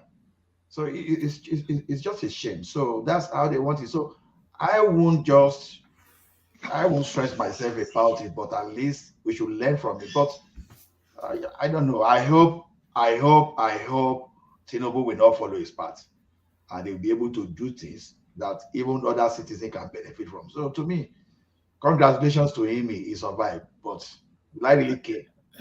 You should care, because there was I think it was actually at the Femi Additional book launch still that when Buhari was making his speech, he was saying apologies for whatever it is that I got wrong. And then I was watching Rice TV, and not often do I agree with Rufai Oseni, but he was then speaking of where the country was under Goodluck Jonathan, when the country was a choice destination for investment portfolios and all of that. So he was saying that there was a lot of money coming, and Nigeria was being rebracketed. The economy was rebalancing, and there was somewhat of a boon within the Nigerian space. All of that under Goodluck Jonathan. And in fact, under Goodluck Jonathan, the country had so much leverage and freedom that we thought we had completely finally escaped this sort of a thing that we went through under Buhari. And as soon as he came in, all of those gains were reversed. And how were those gains reversed? Contrary, a lot of people thought he wouldn't do excellently well, but we thought he would do a steady job. And he wasn't able to do that. And he wasn't able to do that now. We're finding out now. He himself saying he didn't even know where he was. Okay, no, we are talking of different things now. If you are talking of incapacity, that the man was incapacitated and was unable to perform his duty and he was covered up, that's one thing. But saying his life is in the hands of the foreign power, I care less. Because one thing I want to say, in as much as the like of Aizon and our people in America, it wasn't his life that people are talking about. The implications of having his medical record and his life, being the president of the most important black nation on the planet, with some. What would that have done if they know that? What would that have achieved for them that they cannot achieve even without having it? Exactly, a lot. That's what I'm talking about. What would that do for? It's not hard enough.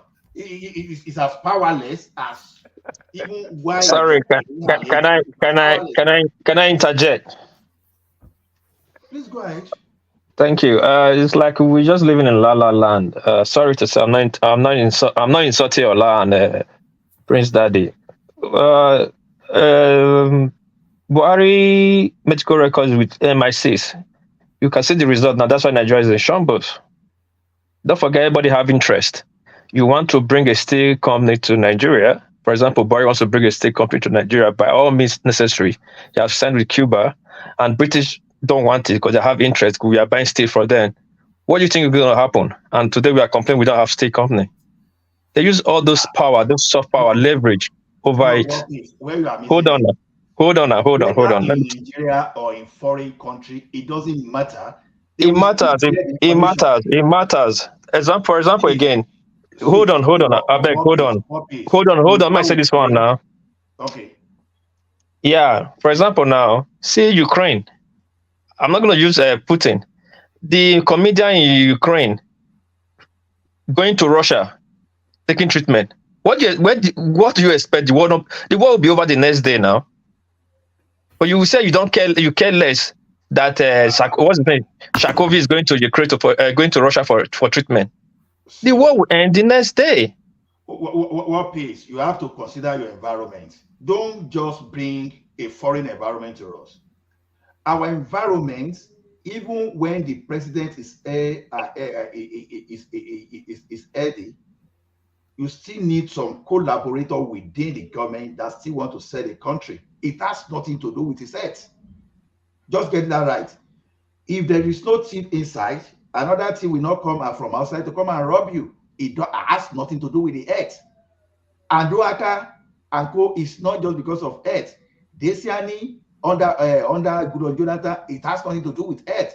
When they were almost selling our Ajakuta and some other things.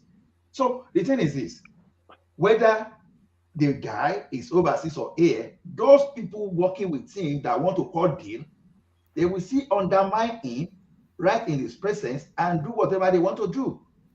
Using not necessarily. Not necessarily. How easy is that to do if you had the fullness of health? How easy is it to do? How easy is it to do in Nigeria?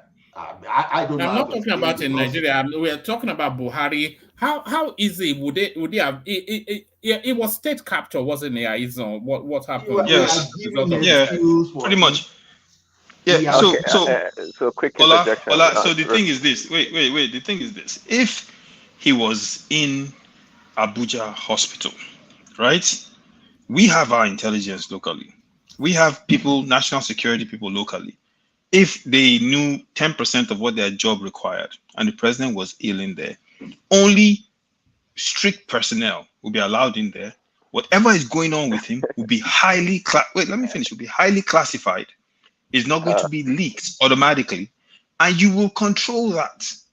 There are things, believe it or not, I know this might be difficult for you to believe. Wait. Let me finish. This is, I know this might be difficult for some of you to believe, but there are things that happen in Nigeria, inside that country, that our government knows, that foreign governments do not know, right?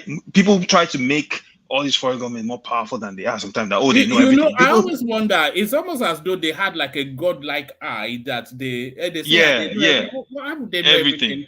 Let me comment real quick. Wait. Let me finish. Let me finish my point. So the idea that whether he's abroad or he's in Nigeria, they will still know his medical records. No, they won't. But at the same time, it's almost like saying, you know what?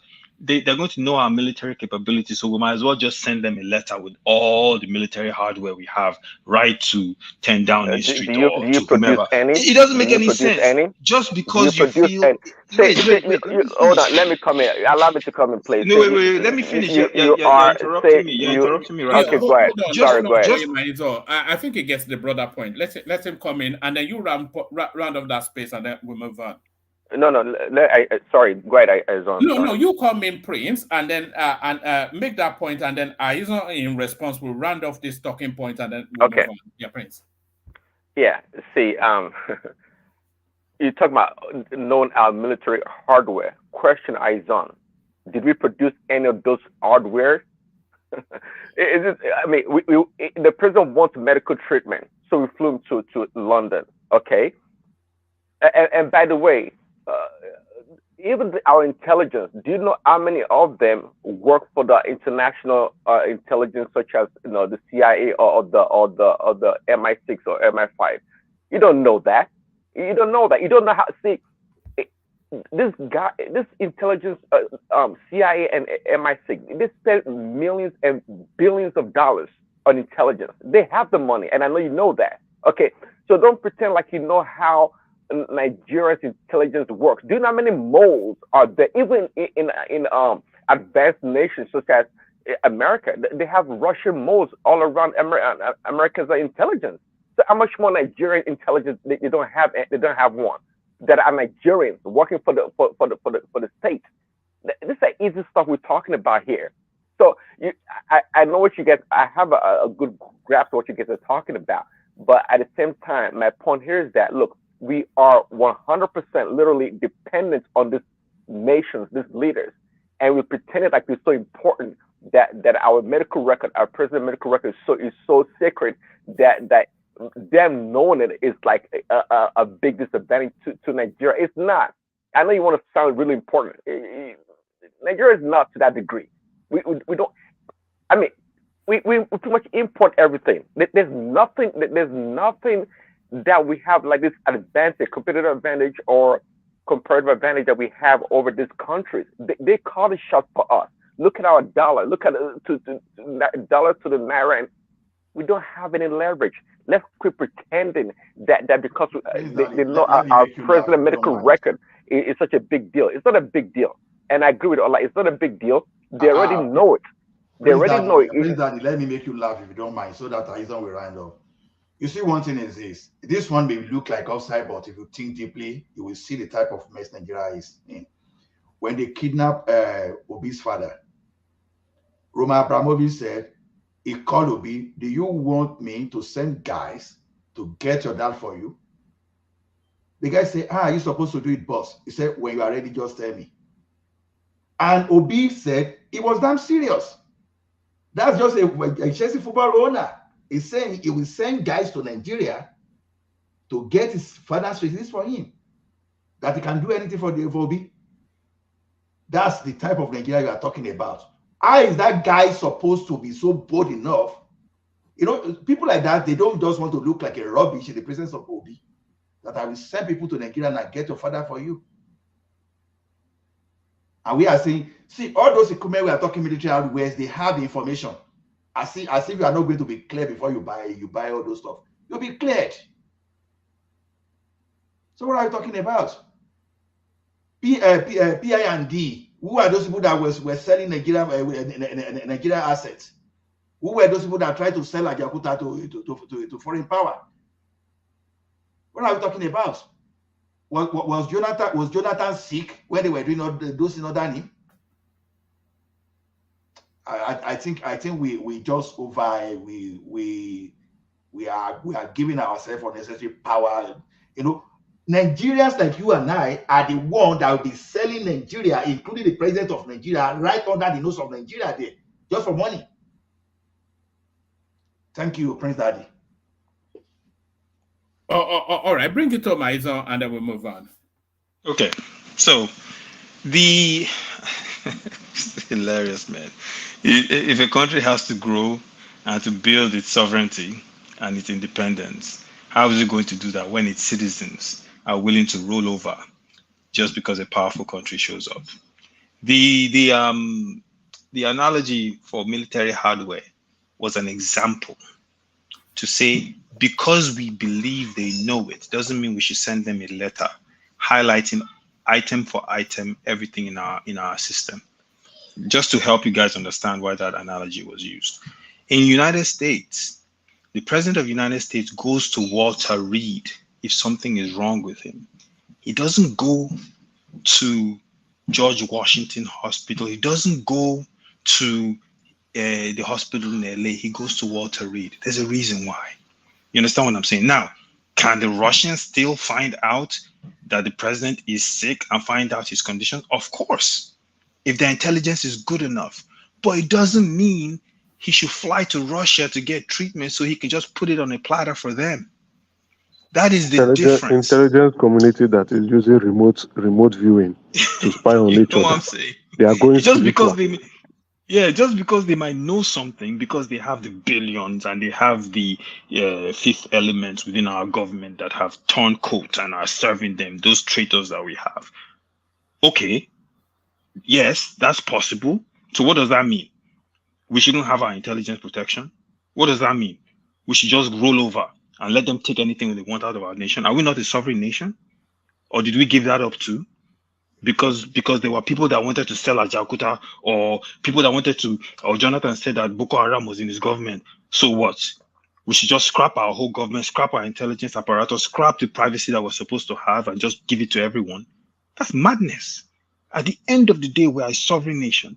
And if your leader is ill, you keep him in your country, you protect his status for the greater good of the country, and you make sure that he tries to get better. You don't take him to a foreign nation and put him on a platter so everyone in that foreign nation of importance can just get his full information. And I don't understand what's so difficult to understand about that.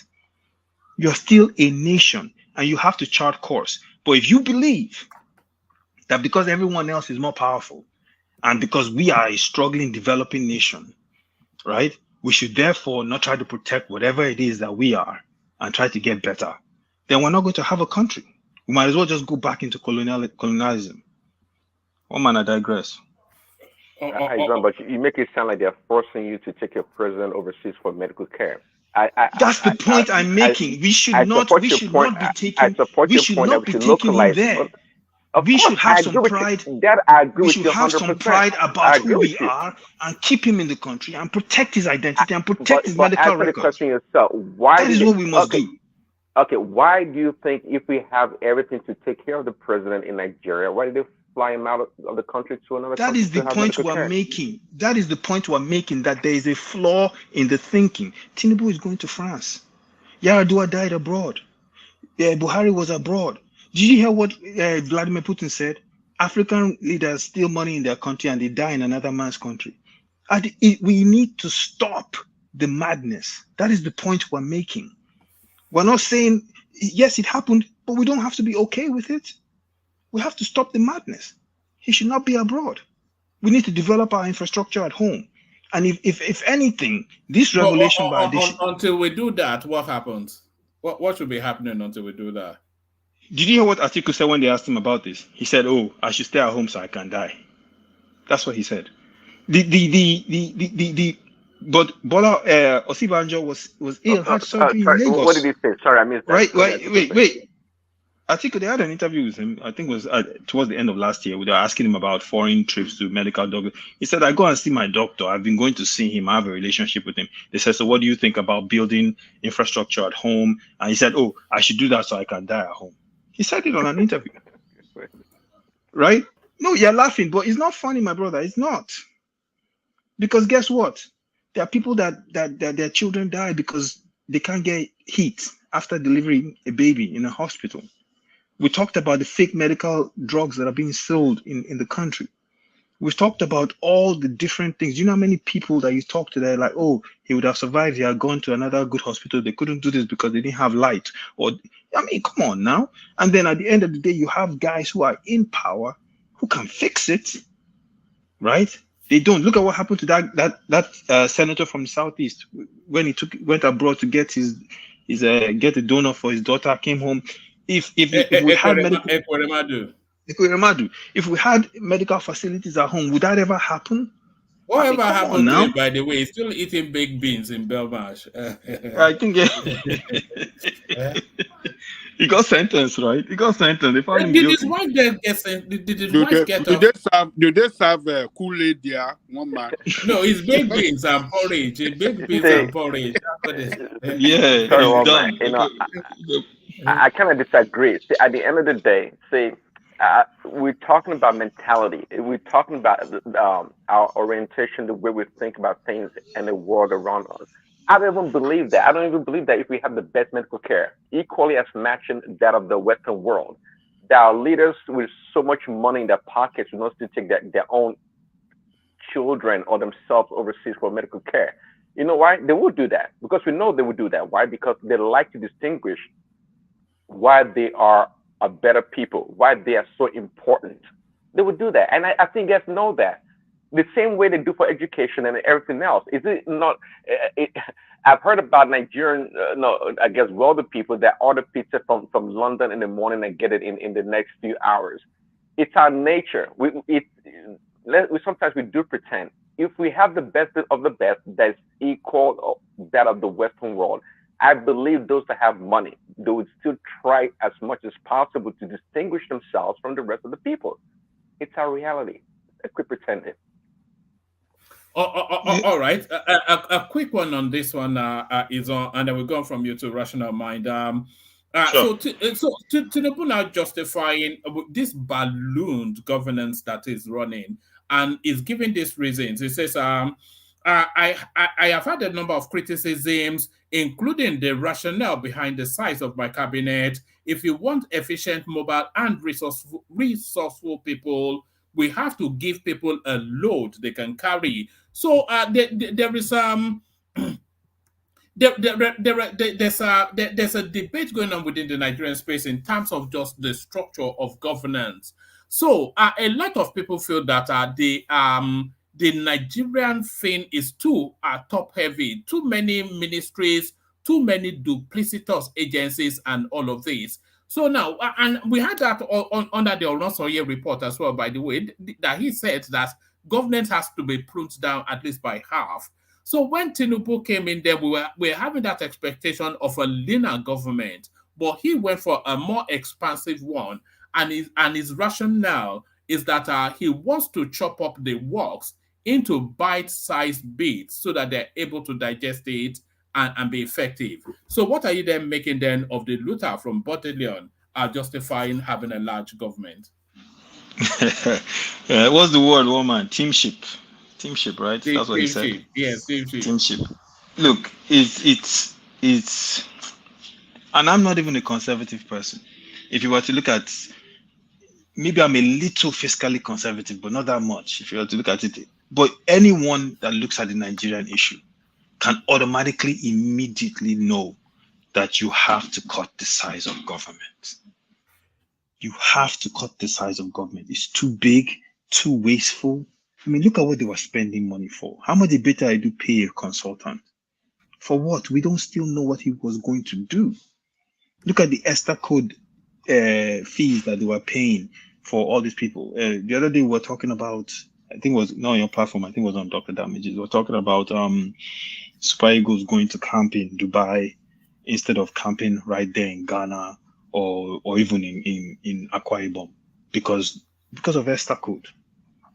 So government has become a means to wealth, a means to financial windfalls, a means to making money. And the larger the government is, the more you're going to have these individuals that are looking at government, not to serve, but to come up, to make money, to get their people in, to siphon, to swindle, to create ghost workers, to inflate budgets. That's what happens. We know this. Everyone knows this. Nigerian politics 101, government is flawed. Everyone knows it. Tinubu knows it especially. So for him to come in, looking at the problems we have, looking at the money we owe, looking at the challenges that we have to build, and he expands government. You have to ask yourself, like, what are you doing? You know, and there's no way you can tell me one man, if he's really using teamship and he has the kind of minds he has around him, especially on the financial side, those guys can't be telling him this is okay. There's no way. Those kind of guys, they will not be telling that, but for some reason, this is what he wants to do. I think the cars to the House of Reps, I think that was a bribe, my opinion. Because once he gave them that, they're not going to say no to anything else he wants to do. Right? So some people, I have a friend who's justified that. He's told me, you have to understand that that's politics. He's getting them to sign off on whatever he wants to do. So he's letting them have that. I'm like, okay, what about the government, the size of government? Some people can't, even supporters of Tinubu, I know, can't defend it. They can't defend it. They're like, it doesn't make sense. It doesn't make any sense. Why is he doing it? Why is he doing it? It doesn't make any sense. So you have to look at the situation and think, at some point, someone has to intervene. Someone has to intervene at some point and say to him, can you give that child a sandwich, please? Stop being, That's my son. Someone has to say to him that, look, you have to cut the size of government. Because if it happens on the federal level, how are you going to tell a state like Zamfara, oh, you don't have schools, or you're buying new SUVs? When you are talking about cutting the size of government, which ministry do you think is superfluous to requirement? That humanitarian has to go, man. It has to go? It has to go. What do you mean? It has to go. I was listening. Wow. The thing is, out of all of the agencies, I think it has to go. One man. Yes, because look, I don't you agree want with you, by the way. As you I'm know, sure you no, get the here's the thing. There's a program actually that was started that's being chaired by Shatima, a nationwide program. It's being chaired. They launched it, I think, a week ago in Abuja, and it's an entrepreneurship program. And they're going to find people around the country that are interested, and they're going to get them the funding. They're going to create entrepreneurship hubs, and they're going to boost entrepreneurship in different states, in different local governments. That will work, one man. Because you are teaching them how to fish, you are giving them the resources to fish, and you're building up wealth. You can do both. You can do both. But Emeka, the handouts. Do you remember the flooding we had? Do you remember the flooding we had under the Buhari administration that consumed all of the country? All of these people in IDP camps. Should that not be a dedicated ministry? No. You have NIMA now. You have NIMA. NIMA. Yeah. NIMA is an agency. Yeah, you have an agency. Why don't you handle something of that magnitude? Yeah, you don't need a humanitarian ministry. You don't. You don't. Okay, so let's look at it from this point. Let's assume that we do need a humanitarian ministry. Look at all the scandals associated with just this ministry. I mean, it doesn't make any sense. You know. As a matter of fact, let me even say something else. Okay, so look at Niger Delta Development Commission. For me, if it was me, that should go.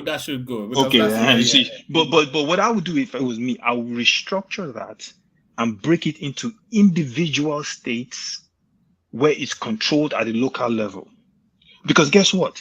If you go to Nembe local government or Burutu local government in Delta or Nembe in Bayelsa, and they know that it's local and you're supposed to have built them a bridge or drinking water and you didn't, you're finished. But the way it is today, if those guys don't do anything, if you want any recourse, you have to go to Abuja. Rather than localize it, I would say that should come under the presidency's portfolio, that Niger Delta. Yeah, it depends on the president, right? If the president is benevolent enough, he might actually make something happen. But that is, and that's why I look at humanitarian. It's not that it's not a good gesture, but we don't even know what's going. We don't even know what's happening with the money. Can I interject you just to change the view? Sure. How many ministers do they have in United Kingdom? I know they have 39 in Canada, the federal parliament, right? How many do they have in the UK? I don't want to base it on what I have on Google because it may not be correct, right? They have zero. They have no ministers in the UK. They say there are around 120 government ministers supported by 560,000 civil servants and other staff.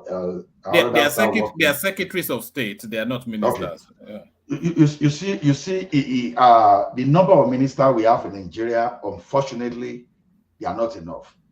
But it may be controversial. I think our problem is the system itself. You understand? Because the system allows for duplicity. Ask me, what are those senators and those people we have in the National Assembly are doing? In Canada, those people that are ministers, they were those people that were elected by the people. When they form the government, they now find a ministry for themselves to manage. I think it is time for us to review whatever we have on ground. All this idea of ministerial position, we should think about how to start getting ministers from those people we elected. If we need to change the constitution, I think we just need to do that. So that whosoever we go to that place will be those that people elect are from there. So, but when you see the sorry, are you saying get the ministers from the Senate or? We should restructure and go back to whatever Canada or whatever the United Kingdom is doing. Change back to parliamentary system. All this fraudulent presidential system is not favorable. So that there's a need for us to even cut those people that we even would that not limit the talent pool? Yeah, we should leave that down to people. Whosoever want to become ministers should be able to go and convince these people. So are they limiting talent pool in the United Kingdom or? No, we're not talking about you. You are talking about advanced and sophisticated democracies. We're talking about Nigeria. Yeah. a child will not just start working in the same day he or he was born. We just have to start learning it. It worked for us before some crook destroy our democratic structure. You know this idea that something that worked in the 1960s is the template for 2024. I'm not quite sure. The world is a lot more sophisticated. Okay, the one we have now is not working. Yeah. Well, the one we have now is not working. It works on paper, but it's not working in practice. So there it is. So that's why we have to change it. No, you don't have to. What do you mean? If something works on paper, but it's not working in practice, do you change it, or do you then apply to the letter of how it works on paper? Okay, the one in the 60s worked on paper and worked in reality, right? The one we have now, we've been trying it since 1999, but has never worked both on paper and in reality. So why are we so adamant that we don't want to change our way? You keep doing the same thing, keep getting the same results, and you want to stand by it. When you start cutting within those ministries that we don't need them, it's not necessarily true. Because what I can see in what President is saying, if he really wants to go full scale, based on what he's doing before, there even should be more delegation. So maybe this should be an opportunity for us to even restructure. And what the federal government is holding on to, transfer to the state. And stop sending more than necessary money to the state, to the federal. So there's when you look at all those ministries we are talking about, we can't, to be honest, we can't justify why we don't need all those ministries. We can't. Because when you are in a country of just less than 40 million, Canada has 39 ministers, for example. And we are now saying Nigeria, how many ministers do we even have? Maybe 40 something. And we are now saying they are too much. Not necessarily. Because we are like times 6, times 5 of Canadian population. So to me, all this is just theory that we don't need all those stuff. It's theory. So we need to change the entire the only caveat to that is that what's the Canadian GDP? Well, that's what I was thinking, but I just didn't want to for a 30 million people per it is because these ministries don't generate income. Do they generate revenue?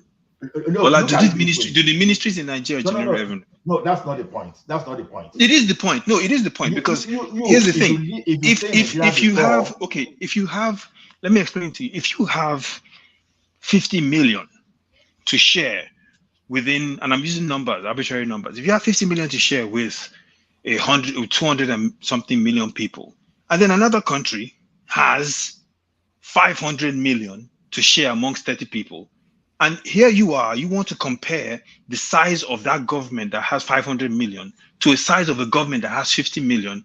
And by the way, the population in Canada, the level of literacy is extremely high, it's in the 90-something percentile compared to us, where most people are living on $1 a day. You can't even begin to bring the two into the same conversation.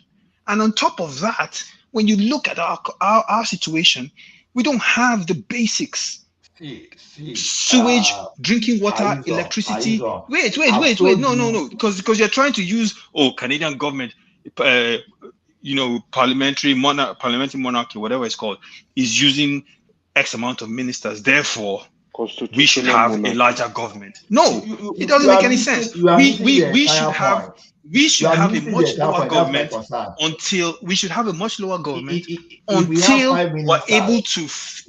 able to fix the fundamentals of an economy and of government. When we can do that, then we can. Talking about is another thing entirely. You can have 5 ministries and they can even be worse off than when you even have 100. No, here's the thing: these ministries spend money. They're not revenue generators. They're entities.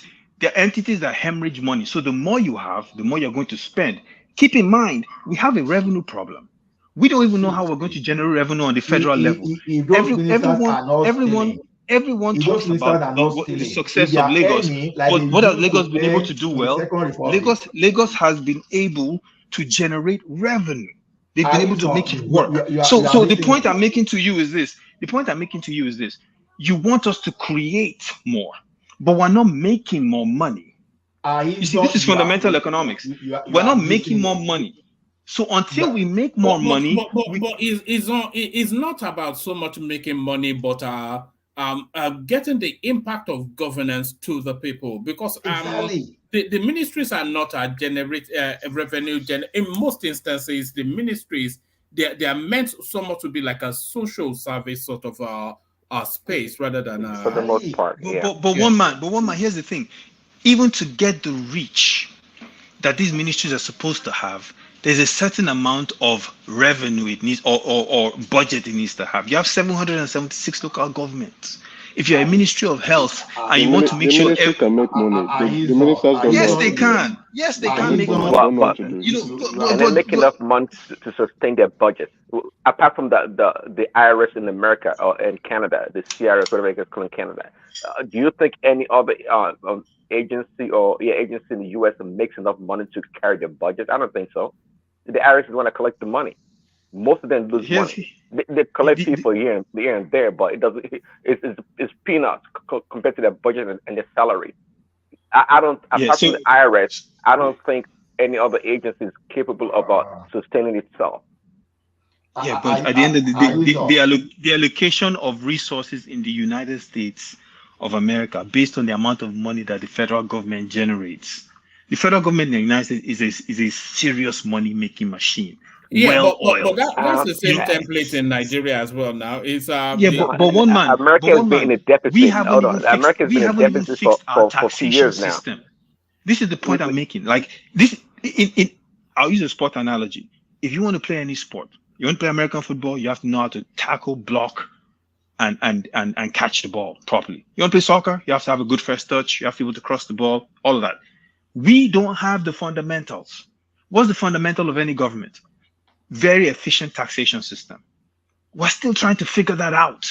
But in the middle of trying to figure that out, we're blowing up the size of government. That doesn't make any sense. And we're funding it through oil, which by the way, we haven't even been able to do properly. Come on now. I agree with our inefficiencies. I agree with inefficiencies in a government. But let's not pretend. Sorry, I didn't want to chime in. I just said let me chime in. We have civil service administration that is really poor in the sense that they can't think out of the box. They are inundated with old school mentality, right? Now we have a civil service administration that do not actually understand what they are doing and why they are there. Some of them just come to work. We saw what happened with the Minister of Works, Umaye, where he was like at 9 o'clock. Civil servants are not in the office. Now, what I'm saying is, if they know what they are supposed to do, they should be able to cost their service to those who they provide the service to. Is it their fault? What do you mean? Who do you want to blame? They have permanent secretaries. No, you blame the leadership. You don't blame the civil servant worker. You blame the leadership for not putting in a system for accountability and a system that works. No. At this point, let's apportion the blame properly. The politicians come and go. The politicians are the ministers. In short, the politicians who we need to hold responsible are the executive secretary or the permanent secretary, who is the head of the ministry or the commission or the board. So the politicians are just the ministers who come and go after 4 or 8 years. They are not there permanently. But the guys who are there permanently are the ones who would drive the ministry or the commission to achieve its goals. Now, that's the reason. That's the reason why you can see why the president is renewing each of those commissions and the board and sacking most of the permanent secretary and the executive. America has the same problem. America has the same problem somewhat. Let me land. Same problem somewhat. let's not pretend that even in advanced countries, their civil servant works so efficiently. Not true at all. And by the way, yeah, in Canada they work efficiently. Okay, they cost you based on the services they offer to you. You want to go and renew your driver's license, you pay for it. You want to get your health card, you pay for it. You want to they cost the service. Well, so when I got my ID, not that the budget may not provide them with funding, but they've been able to basic services that they have to pay for. Everybody pays for that. That's not the point. The point is what I'm saying now is that's what I'm now trying to say. If they can move their blocked brains to understand that they provide a service, that they are service-oriented centers, and that for each service that they provide, that service must be effective, efficient, and must be delivered properly to the people. He's trying to turn them into salespeople. They are customer service. So they provide poor customer service. So you cost your service. I don't know. Okay, if you have done accounting, you understand what I'm trying to say. This is cost accounting. For every services you deliver, for every product you deliver, you must provide cost to it. You must, since you're a cost center, even though you do not generate profit, even though you do not wait, let me land first. Let me land now. Understand my viewpoint. No, if you don't want me to talk, just let me know. Okay. You don't want me to talk. Let me keep quiet. No, you see, the thing is this. Some of those agencies you are talking in Canada is the government give them that autonomy. Exactly. In Nigeria, we interfere. They don't even have that autonomy. All ministries in Nigeria have autonomy to function. Who is stopping them? Who is stopping them? Nobody is stopping them. NNPP, whatever, cannot even remit. NNPCL is on its own now. NNPCL is generating its profit. Finally, after many years. They've always been doing that. They've just been stealing it. They've been stealing the funds. That's part of the leadership and accountability I'm talking about. Ministries, I can tell you, all ministries in Nigeria can generate their fund if they know what they are doing. They can generate not true. In Nigeria, are they autonomous? To start with, not true. You say the university in Nigeria, are they autonomous? Oh, they are autonomous. Is it not the wait? Is it not the Minister of Health that said, "Oh, we will cut your body because you're already raising funds for yourself"? And what happened? Asu went to go and see him. The minister said, "We are going to reduce your funding because you're already generating some funds for yourself." The student pays school fees. The student write exams when they want to enter admission. The student pay some other fees for services being delivered by the university. Even students are obviously paying for education. What do they call these pamphlets that lecturers are always throwing in left, right, and center? Handouts. Handouts, yes. They pay for handouts. They pay for that. Now, who now pay government workers now? Who now pay those lecturers? All those things? Who pays them? Wait, I can tell you, universities can run themselves if they want to run themselves. But the universities can run themselves if they want to run themselves. The private universities that are self-funding themselves, they are not running magic. Because they are doing cost accounting and if the VCs and the registrars do not know what to do, they should sack them and go and bring those people to come and run those companies. But the government is not allowing that. The government is not stopping that. The government is not stopping that. That is why the student loan is in place. The government is not stopping it. I've been fighting to be the government is not stopping it. The government is not stopping it. For more than 15 years, some universities have been clamoring that they want to have the autonomy. And to see some people within the university that are against it, and the government itself. It is ASU that is against it. The government is not against it. The government cannot continue to fund. The government has been shouting. So what is the problem? So it is ASU that is against it. The guys, we're not going to agree to this. Yeah, we're not going to agree. Woman, let me round up. Letter is on round of that place. We're just going to keep around forever. Yeah, you can take over. No, I just to summarize, just to I guess cap it off. I think it's a good conversation. We're talking about the flaws within our system. We're talking about ideas to make it better. We're talking about ways to tackle the challenges. We're educating ourselves on how well or not the system works. You know, these are beneficial conversations to have. So at the end of the day, God forbid, if one of us slips and falls into a position of power, we'll be able to maybe make the right decision. You know, one man for Oyo State governor. So that's the best thing you've said on Wait, this how's platform God ever. forbidding it if we Hey, get it to one pass? minute, if you can allow me a couple of seconds. This is to Emeka. Do you know, Emeka, that the United States Post Office cannot fund. guys, I'm trying does to not, round it does, up, and please, that is going again. Yeah, no, you no, rounded it, up. Let Prince say that, and then Ola have his say as well, and then we move the conversation to rational mind. yeah, I was No going to say, problem. do you know that the United States Post Office does not generate enough money to fund its entire operation? Did you know that?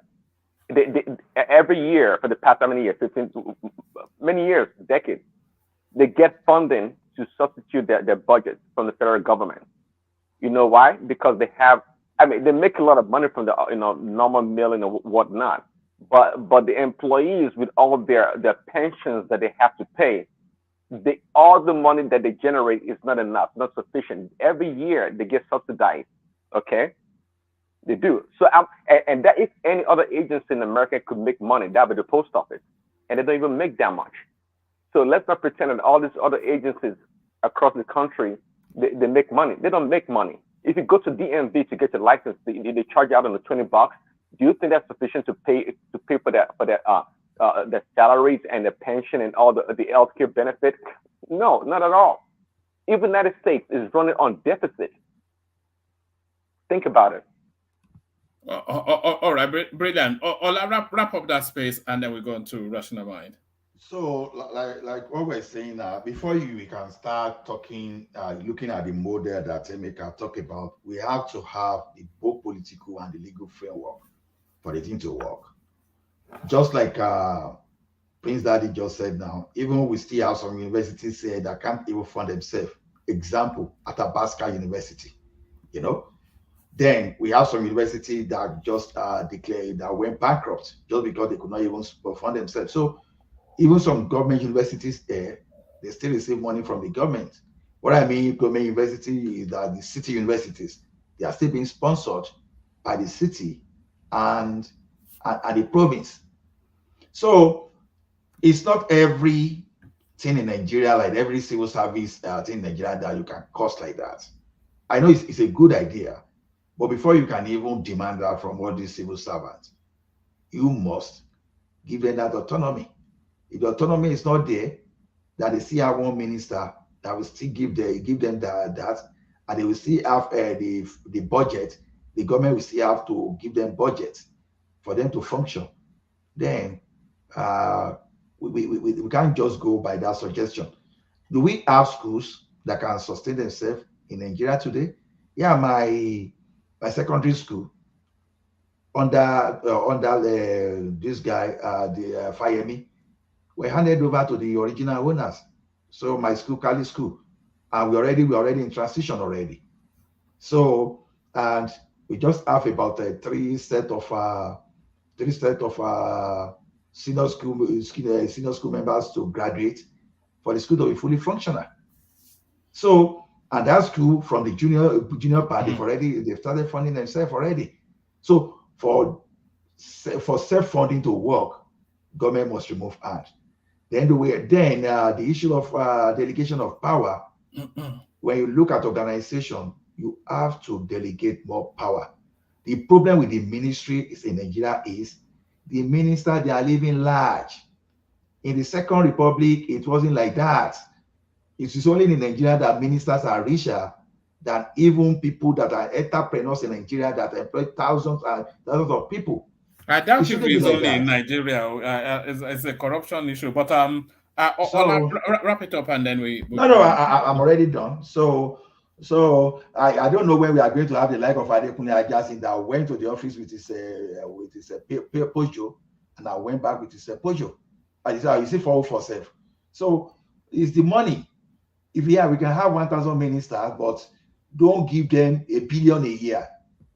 Give them something reasonable, maybe 5 million a year, 10 million a year should be enough.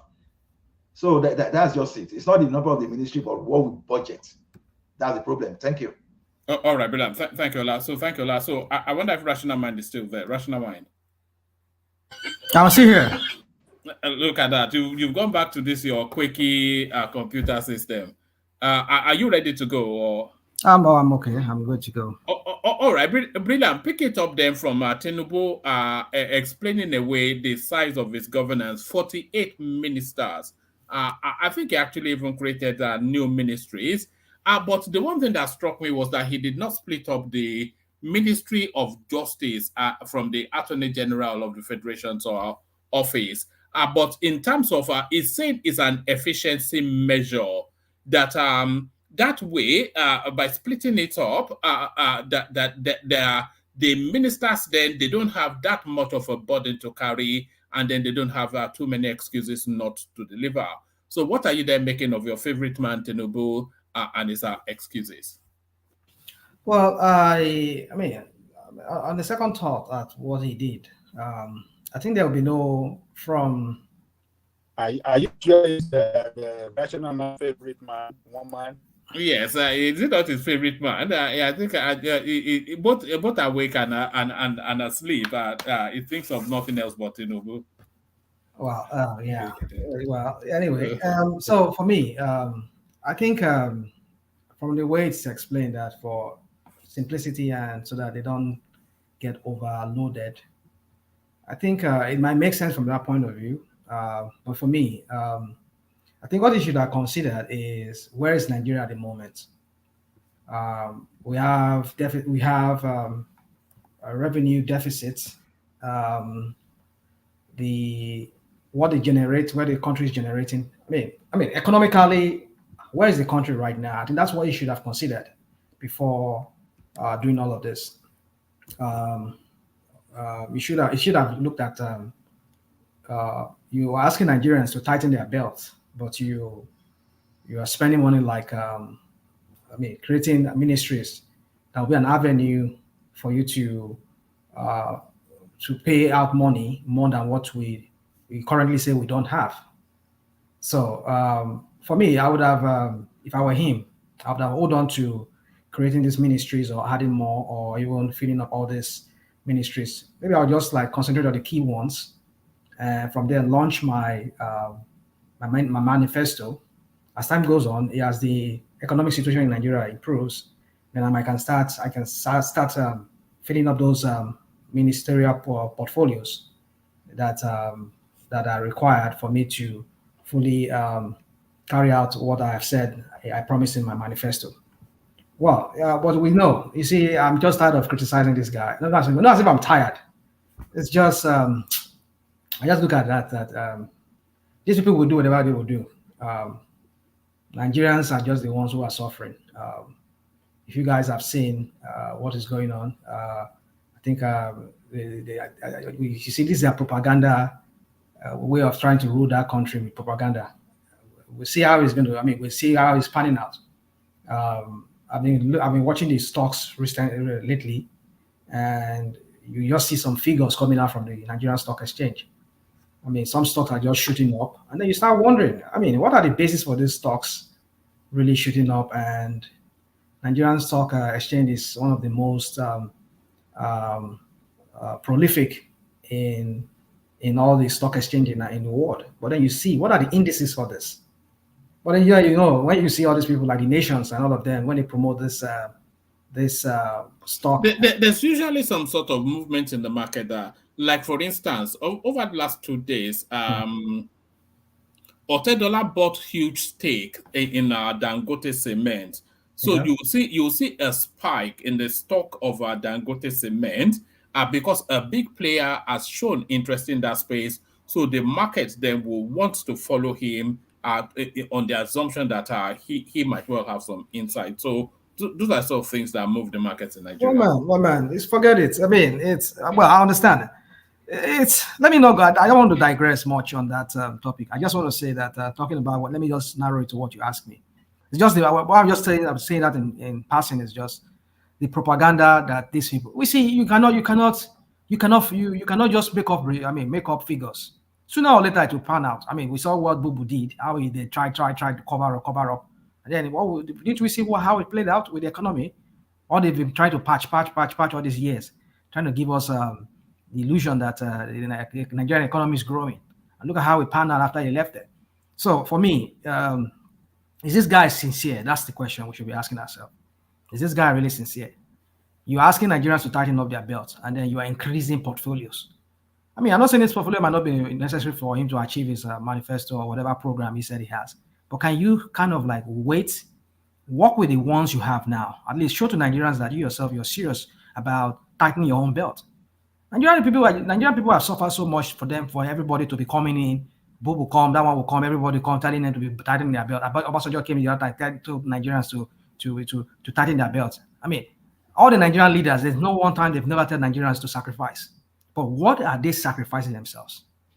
So you see, it's just hypocrisy for me. It's just that's why I can't be at peace with these people. I just can't stand them. I can't because if you say you really want to work for the people, I mean, start first of all, show to Nigerians that you are serious. I mean, in the constitution, we don't know what. There was no provision for the ministry of, the office of the wife of the president. Suddenly now you turn yourself to a monarch. Your wife still has her own office. I mean, the other day I was hearing when they were reeling out the new scheduled people that will be going with him on whatever trip he goes, and they listed him first, and then they mentioned his wife, and then I was like, oh my goodness, where have we become like this? I mean, just imagine the money they voted for the wife's office. I mean, you see, this leader. Are you saying the wife should not travel with him? No. Oh, no. I'm just asking. I'm not saying my wife should not travel. No, the money that they're voting out for the wife's office, we do not have. You are the one telling us Nigeria should tighten their belt. Are you tightening your belt? Are you cutting down costs of governance? Even within you, the president, are you cutting? Are you showing? Are you showing by example that yes, you mean what you're saying?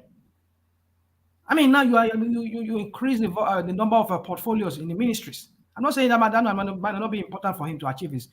Just why don't you work with the ones you feel that are key for you to be able to actualize some of your programs, depending when you see that the economy improves. Cut down on it, whatever you give to. Okay, wife, hold on, your ministry or your office will not come in effect right now. You can be doing something on the side. I'll be sharing money. You see, it's all about sacrifice. I mean, this is the same woman who was telling us when they were going to that tribunal, when it was seeming like the husband is having trouble with the election, the last election. He was saying that, oh, we are rich on our own. We don't even need Nigerian money. How about that? You guys are rich. Why don't you show to Nigerians that you people are self-sacrificing? You're not people who just want to help Nigerians. Why don't you use that same money you say you people have? You don't need Nigerian money to live. Why don't you just do that? Show to Nigerians that yes. You use the money for what? To run the first lady's office. She should use her own personal. You said it now. Yeah, but to use her own personal funds to run the Nigerian first lady's office. She said it now. They say it now. They don't need Nigerian money. So why don't they do that if they want to do that? At least for some months. You see, I'm not saying they should do that, but what I'm just trying to say is that cut down on costs. Can you cut down on costs? Can you make those money that you are voting for your wife's office, voting for the Shetima's wife's office, even your own office? Can you cut it down, trim it down, and make sure that this money going into some developmental programs for the people? Yeah, but I thought he did that a few weeks ago when he cut the size of.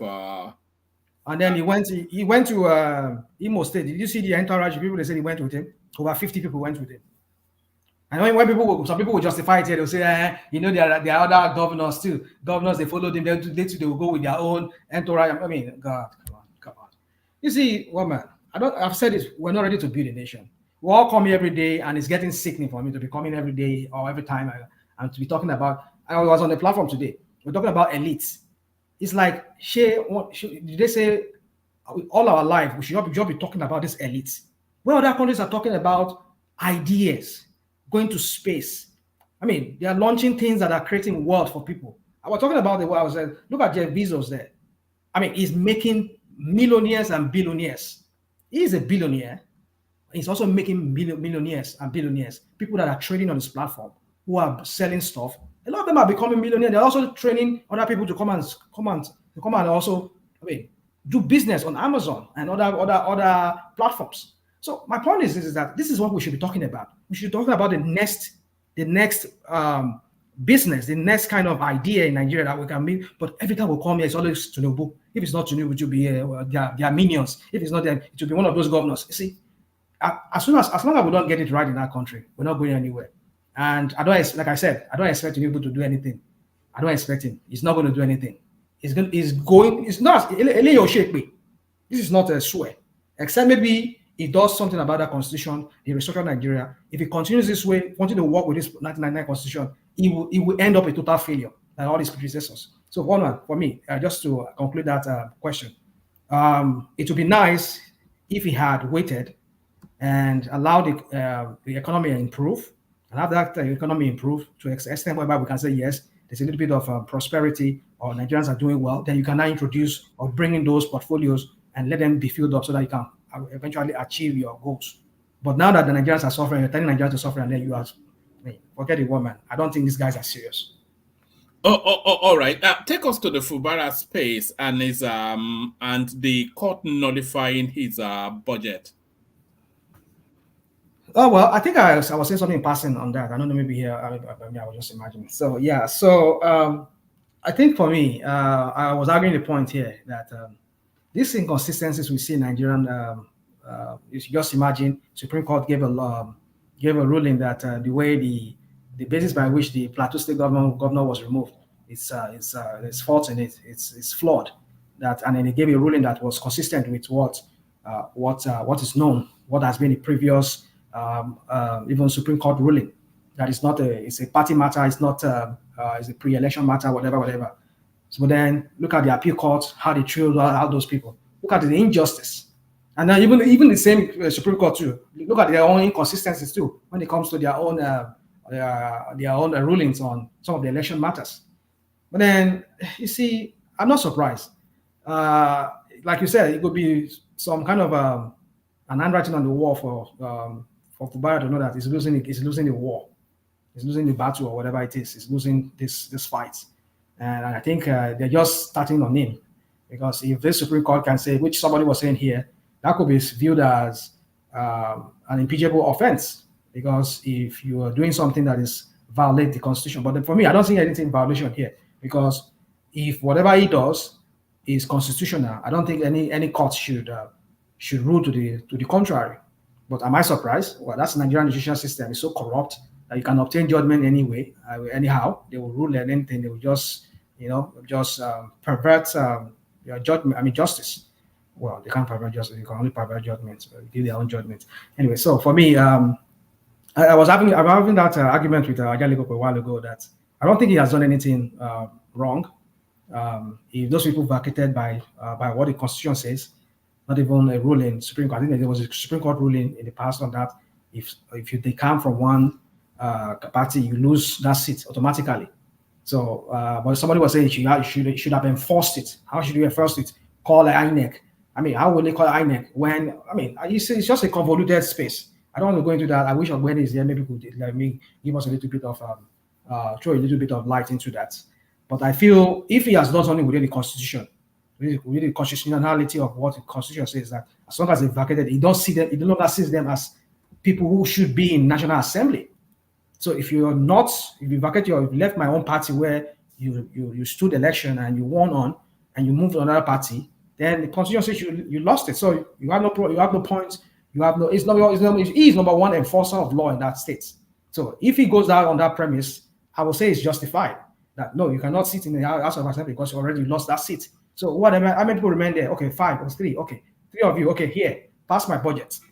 I don't think there's anything wrong there. You can say, well, how can he pass? How can 3 or 5 people pass budget? Some people have argued that. Well, it's what it is, because it needs to move forward. I don't know if there's any. Well, I think the Constitution says you need a 2/3 to pass the budget or however it is stated. But in this case now, 5. You can also talk about 5. The 2/3 of 5 could be if 4 of them or 3 of them say, okay, yes.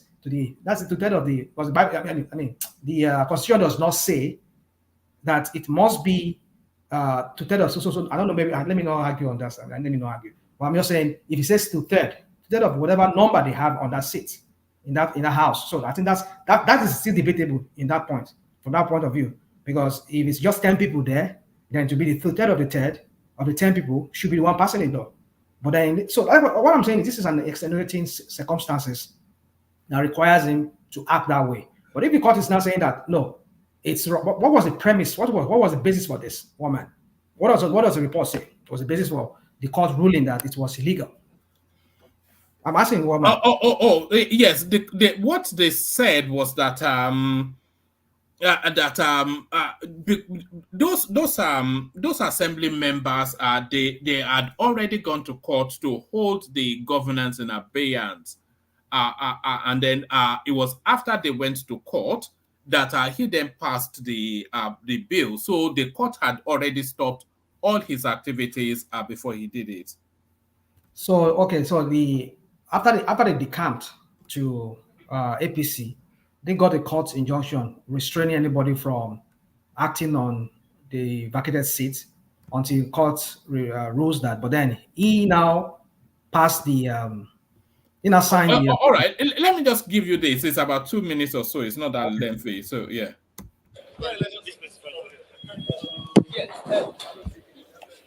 Where's the Abuja? What do you mean now? The court, the judge just made some very well pronounced decisions. Give us a summary of the key points made. Well, basically, His Lordship granted substantial parts of the relief sought by the plaintiffs. That is the Rivers State House of Assembly and the Speaker, Right Honorable Martin Amewula. And indeed, in clear terms, condemned various acts of the 11 defendants, that is the governor, and equally the acts of the Honorable Ehi Edison, who are purported to be the speaker. The governor, His Lordship, in clear terms, declared that as at today, the National Assembly do not have any reason or justification to take over the constitutional functions of the Rivers State House of Assembly. So they cannot exercise such powers, and he restrained them. Okay?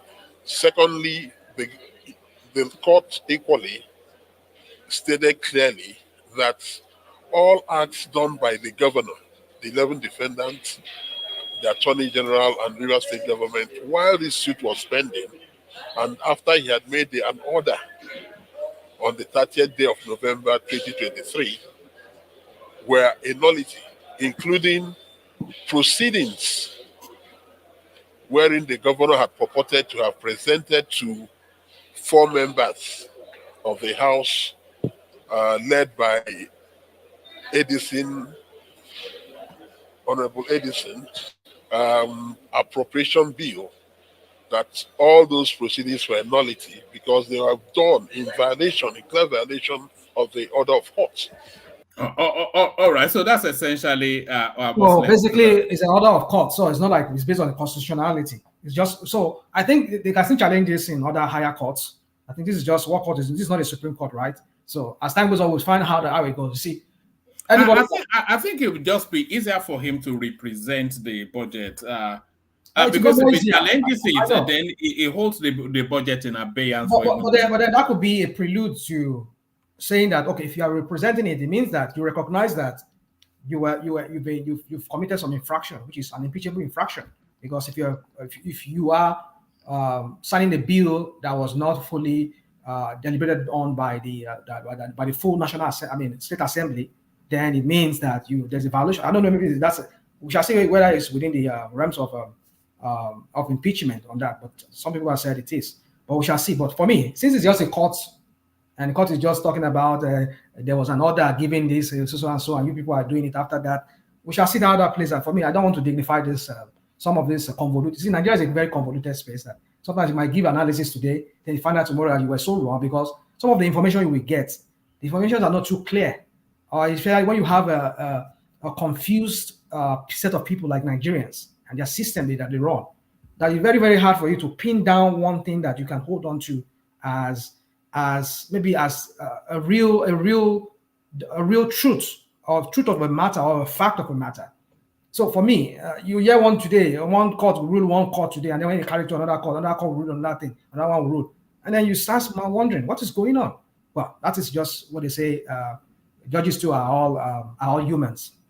But I will see how this, if this guy challenges it in higher court than the one that he took it to that ruled this one, we shall see. But for me, I don't think the guy has done anything wrong, because if everything he does is still within the constitutionality of these people, they've left their party and their seat is vacated. We shall see how that plays out. Woman, let me not go too far. I'll leave it at that. All right, take us to the space. Illness in London. Buhari did not know where he was. So if anybody should know, it was Femi Adesina. He went to visit him in London, and the guys, it was just so vacant. By his own admission, it wasn't even clear. He thought it was in Aso Rock, even though it was in a London hospital. So what are you then making then of this clearly incapacitated man ruling us for 8 years? Yeah, woman. You see, this book, what we're seeing from some excerpts from what this guy said in his book, kind of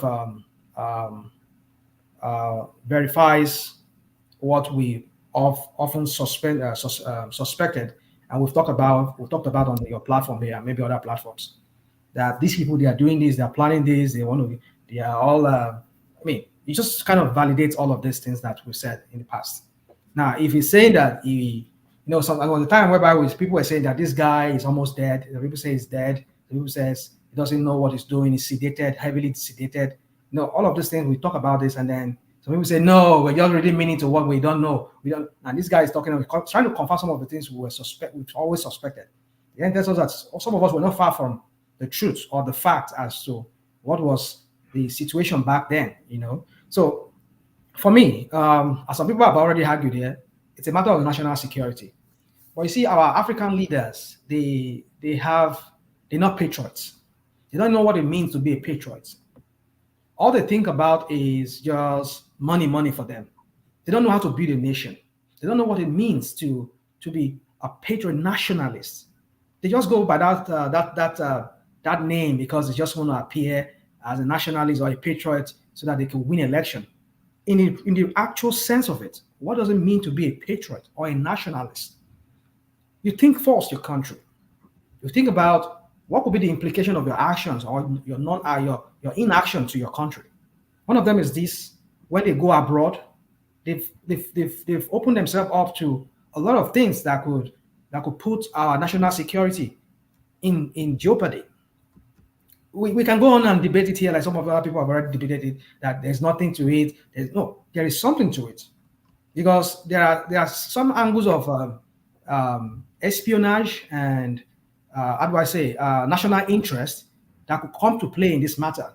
Because if Nigerian national interest is in butt head with, say, our adversaries, and we don't know if because even let me say something. It doesn't mean until when you're at war, or you have some kind of what is that word in international relations they call it, when you have a cold war with a country, either cold war or actual full blown out war, before you know that a country can be an adversary to you. Even as far as Nigeria, as far as the United Kingdom and United States, they are both allies. There's still some areas whereby they still look at each other with suspicion. Yeah, forget it. There are areas they look at themselves with suspicion, that they don't divulge some certain information about their national security out and give it to the United States. And the United States do vice versa to the United Kingdom. No matter how strong they are, as they have collaborative things together. I mean, both militarily or economically, there are certain things they don't share with themselves. So, if countries that are just allied like that, real major ally. Talking of espionage, yeah? In espionage, yeah. I mean, if an American can be sent to the UK to go and spy on some things that the United Kingdom is doing, and the United Kingdom should catch such person, they will treat it like an espionage matter.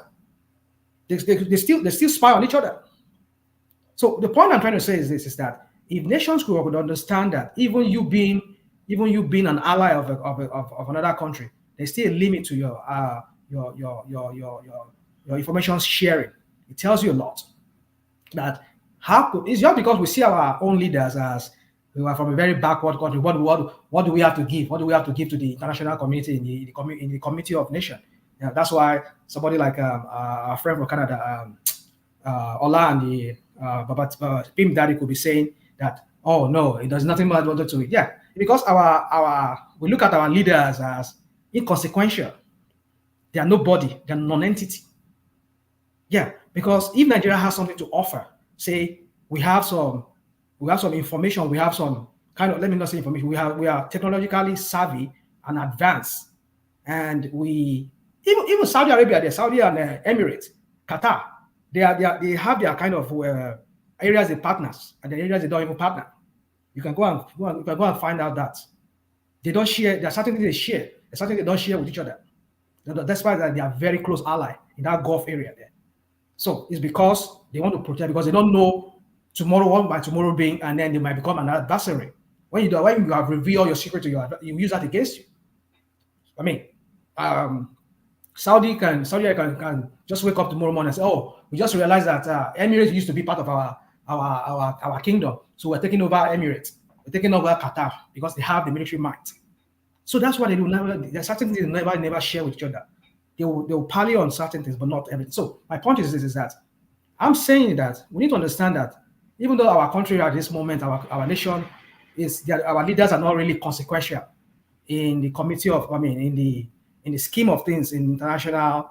When they say, how do I say? Maybe in economy and maybe in military advancement and all of that. But we need to start, showing ourselves, having that posture that we too will matter. We too, we have something to give by not letting our leaders go out. When our leaders stay at home, they take care of themselves. We give them reason for them to start to be puzzled and start wondering about us. Because when your enemy wonders what you are doing, what you're not doing, then they start giving you respect. How do we get respect from these people? When our leaders go, that's why they don't respect us. So my point is that we can argue that point that they are not of any consequence. If they want to snuff his life, they can easily take care of him, take him down without having to even have any information about his medical record. Yeah, I know they can do that. But this is a matter of national interest at the same time. And when you talk about it, there's a way you cannot separate national interest and what was that word? National security. They are both intertwined. They are both connected. Because our national interest also is more of our national security too. It's part of it. So if your leader is going to a nation, even though they're not an adversary to us, but there's the potential of them being an adversary to us in the future. So you don't want to give them basis for them to, if that political leader is still in power, for them to use that way of trying to leverage on some things like, okay, we want this also oil block, or like somebody was saying a while ago about, was it what piece? That we have our Jakarta steel, and then we could be making millions of, if not billions of dollars from that steel. But because maybe we also buy steel, or maybe some other nations that will be selling those steel to, they buy from the United Kingdom, and then the United Kingdom say, no, please, just tell your people, prevail over them not to just let that Jakarta work. Whose interest is going? Our own interest is going because they have some kind of things against it. They could use some dirt on it. So you see, we need to understand how this is. We're not really explain everything here, but there are certain things that you don't give out to your adversaries. And one of them is just your medical record of your leaders, so that they don't know how to use that against them. So maybe real or imaginary, but we need to understand that we need to start having respect. We need to start giving ourselves respect. It's only when you respect yourself, that is when other people will respect you. Woman, I'll leave it at that. But just in conclusion, Buhari, I would employ Tinubu not to go that route. But rational mind, quick interjection. Talking about respect. Okay, you're more concerned about the medical record. So number one, you don't produce your own weapons. You belong to an organization, OPEC, that tells you how many barrels of oil to sell annually. You don't have your own money. Every time you go to the World Bank or the banks to borrow money, you import pretty much everything, and you depend on them for largely everything that you need in your country. So what kind of self-respect do you want? Or what kind of self-respect would the medical record give you as a nation? What respect are you looking for? Prince Daddy. You see, like I said, it's very difficult for us to talk about this as being of any consequence. The issue of the medical record of this guy. But I think some people have already tried to reason with you on that. Either you accept it or not. I see that as either real or imaginary. People were just imagining that it could be. But I still believe that it's not just, it doesn't look right for a leader of a country to be going to another country to be seeking medical care. Like I said, for me, it's not just the issue of national security or our interests can be at play in that matter, but also the respect. Because when you have a system, look at it, the UK comes to our country to get doctors and nurses, right? We supply them. We supply actually all the whole Western countries, even the United States here, United States, Canada, and also other part of Europe. We supply them our brains when it comes to in the medical field. So the point is, why can't we replicate the same thing here? Just like you supplied in your crude oil and your gold and cobalt. We understand. So my point is, why can't we replicate whereby we build centers here? I mean, not here, I mean in Nigeria. Build centers in Nigeria where our leaders can be taken care of so that we don't go out. And that, you see, if we continue making case for these people that there's nothing to it, but rational mind. But I won't want to argue much on that. But for me, rational mind. We lose respect that way because people respect us more when we have our shit together. We get our crap together in Nigeria. I only understand the optics of it. Other than that, nothing to it. So the optics is not a threat. It's not something that is insulting. Rational mind. Go on, please. Go on. That aspect is just said. Yeah, your president said that it doesn't matter, that we'll train more for them. Well, he said that. Yeah, he said that. So he said that. So you see how they neglect those areas. They don't care. Even when we talk, they don't care about it. So they're happy that we train people and they leave the country, and they're not ready to develop the health care. So that these guys will stay back and help develop our health. A bad thing? Sorry, how is it a bad thing that Nigerian trained professionals are being sought internationally? It's not that Nigeria shouldn't be sought internationally, but the fact that these professionals we train are not, we don't have, at least some of them, we don't develop health care for them to work in our system and also help the masses in terms of health. They neglect it. They are not ready to develop the health sector. They are happy that we are training them and they are going abroad. You just okay by them like that. Let me wipe you out. Let me just answer. It's a form of neglect. It's a form of neglect. Woman, I don't know. Did you see one of the dailies of yesterday? It says Nigeria spent in just 6 months, in 6 months, Nigeria spent $5 or $6 billion on medical tourism and education abroad. Now, $1.6 billion. Now, why are we having the economic crisis we're having in Nigeria right now? That's why you people come here, you talk about unification of the exchange rate. But that it's not unified. That's about 130 billion naira. Okay, that is what the paper reported just in 6 months. 1.6 or 5 billion on education and medical tourism. Now, our experts, our brains in education are living at an alarming drove. To acquire even more knowledge. No. Woman, acquire more knowledge. You see, woman. In the 50s, Nigerians flock to the UK, especially, and maybe some went to America in the 30s, 40s, and 50s. They flocked to these countries to go learn, especially in the UK. But after the independence, a lot of them started coming back home because we're building institutions. We're building our own schools, universities then at that time, our universities were at the peak of their golden years when people from all other countries, they come to our school to come and get trained, not just in medicine but in other areas. And most of our people that went to the UK and other places to study, they came back to Nigeria to become professors. Now, what are we seeing over years? The neglect of that. And a lot of them, maybe they left. Some of them will retire, did not continue anymore, and they left.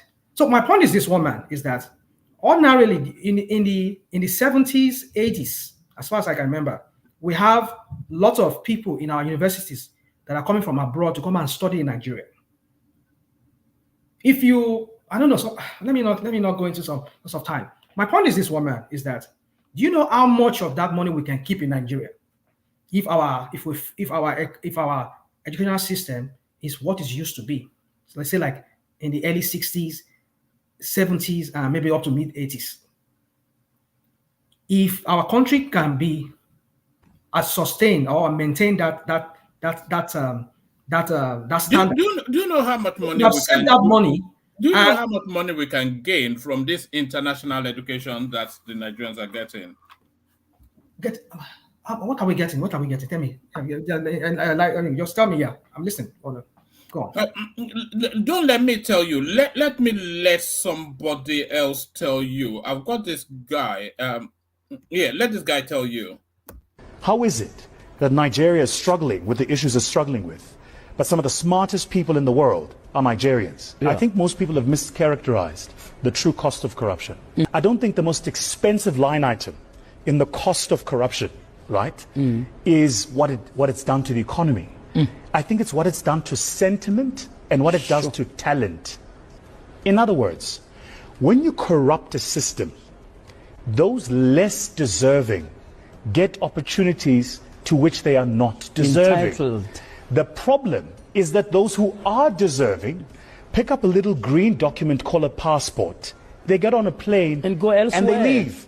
Because what talent does, when you distort this thing about effort versus reward, is talent goes where it will be rewarded. If you looked at the top 100 investment bankers in Wall Street today, you'd find a healthy percentage of them are Nigerians. Okay, that last point was really the point I was wanting him to make.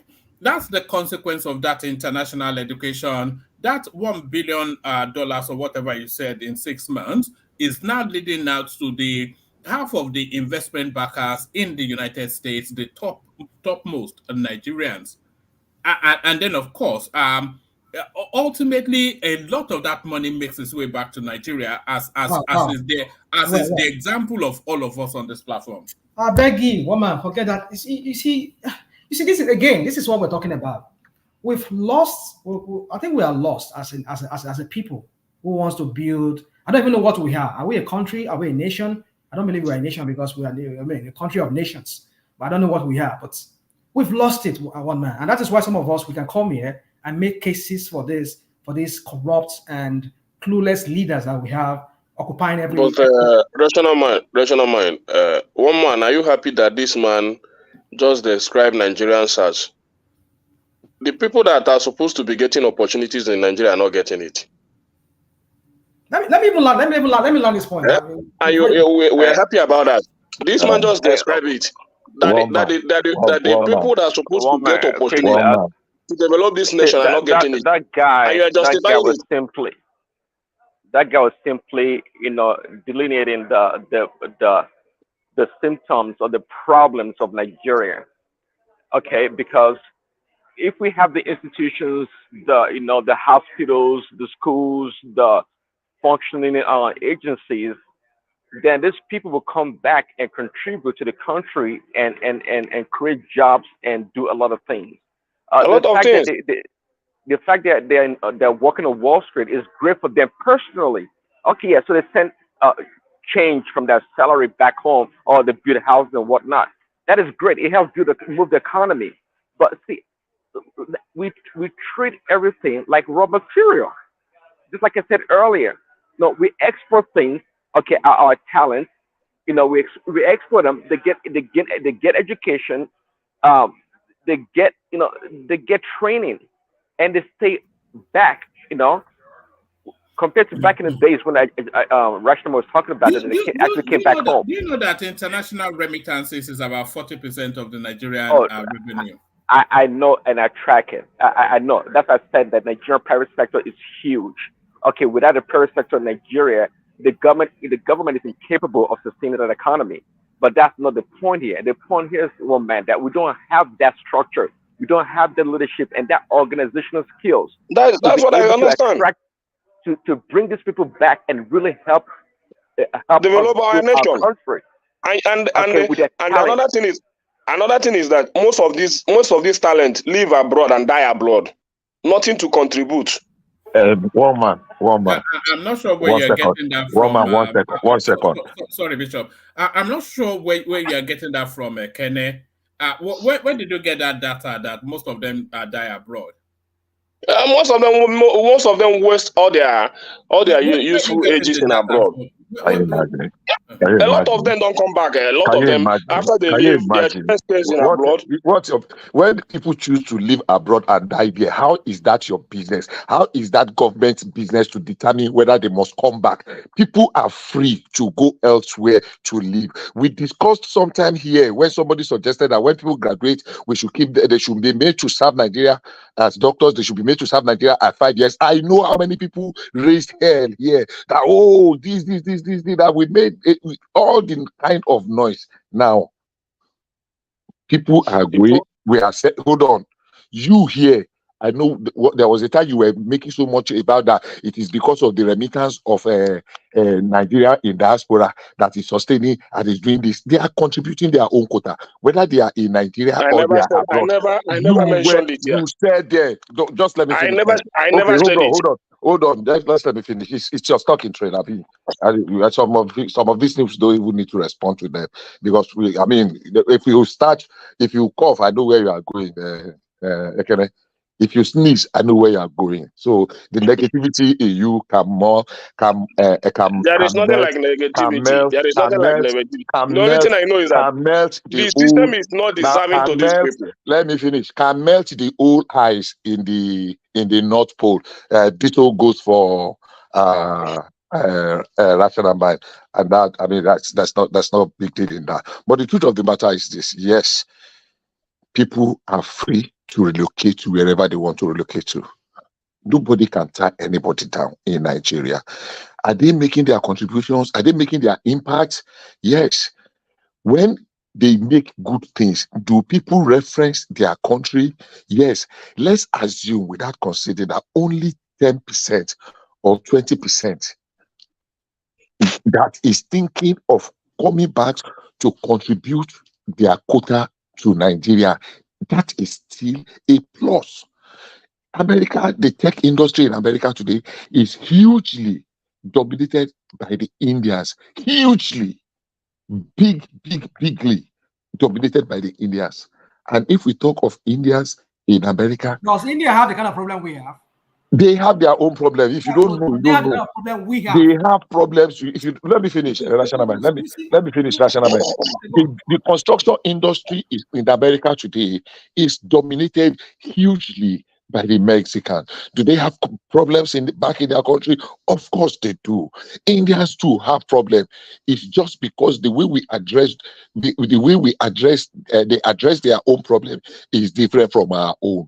They don't see everything as completely gloomy and hopeless the way some of you want us to believe that there is no hope in Nigeria. Listen to me. Listen, let me finish. It's not Emeka that is speaking. Let me finish. Hold on. Let me finish. Yeah. So the truth is this: if I say we are not there, but does not mean that we are not making any progress. The way you want it to look like, that Nigeria is the worst place in the world. I don't agree with you. And the way you present it that it's a general consensus, that is of fear on the rest of us. That even though we know that the cloud is very black, but we see a glimmer of hope in efforts that people are making, in efforts, what little things that people are doing. For you to say that Nigerians abroad want to live there and want to die there, they don't want to come back, it's completely disingenuous, and it's up to say that this very insulting and assaulting to other people's sensibilities. You are not the one that will determine where people want to die. If they want to live and die abroad, it is their choice. If they want to come back to Nigeria, it is their choice. So it is not you. And the way you're making it look like, look, you are not an encyclopedia. You are not an editorial. You are not the custodian of everything about Nigeria. The way you make it so personal. Bishop. Thank you, Bishop. We are not going that way. You said worse and terrible things. That's what I mean. You said all manner of terrible things. I've listened for a while. It's okay. Rational mind. Let me bring the conversation back to you with this headline and still staying within where we're talking about. Abike Dabiri diaspora remittance was 4 times Nigeria's FDI in 2021. FDI, just for fullness of it, foreign direct investment, and it constituted about 7%. That's about, as 2021, about 7% of the overall GDP of the country at that time. 4 times the foreign direct investment diaspora remittances. What do you think that remittance comes from? Is it as a consequence of this foreign education or not? You see, woman, we need to understand what we're talking about here. You see, sometimes we come here, we just bring in some convoluted, and some of us also use some kind of emotional blackmail here and all of that. I mean, it's just, I'm just so like, what's going on? Do we understand the matter we're talking about here? We're talking about our kids who leave Nigeria and go get an undergraduate, even up to secondary school abroad. Go get maybe postgraduate degrees abroad after they've studied at Nigeria. Mind you, some of them, they must have gotten up to like some level of, if not in recent years, we've been seeing, normally in the time past, maybe you hear of people going to do PhD and they come back most often. I tell you, look at Saudi Arabia. When their people come to here, you're required to come back to Saudi. A lot of them, if in every 100 of Saudi Arabians have come to America to study, at least nothing less than 95 of them will return back to Saudi Arabia because they know that they need to go and develop their country. Their brains are needed. They come, even Chinese that came to America in early times. Some of them, they come here, they study, and they went back to build their country. I'm not saying people cannot go abroad. But the point is that we had a good footing from the 1950s. Nigeria had one of the best educational systems. What happened that we did not maintain it, that our children have to go abroad, our people have to go, our uncles, our brothers, our fathers, or our cousins in the past have to go and start studying. Are you saying Nigeria doesn't have a good educational system? Are you talking about now? Yes, now. Woman, go ask. Because if you are saying that, then you have to, off the back of that, explain why Nigerian trained professionals are some of the most sought after globally. That's a good question. You see, I don't know if this particular time we're going to be enough for us to discuss this matter. We need to understand it clearly what we're talking about here. We're talking about our people who are going to do undergraduate studies and maybe postgraduate studies and maybe whatever.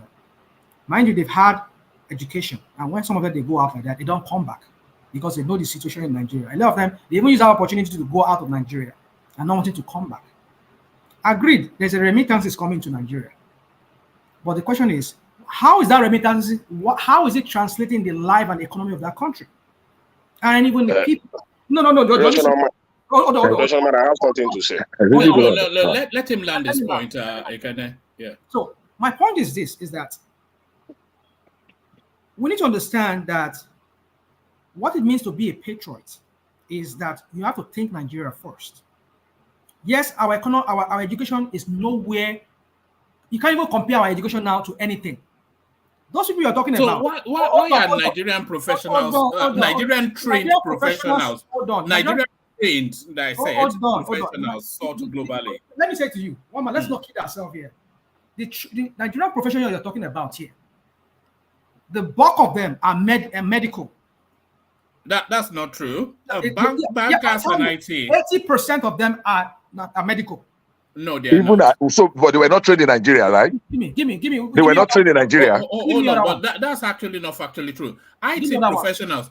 I know countless IT professionals that are not even they are employed internationally and they don't even leave Nigeria.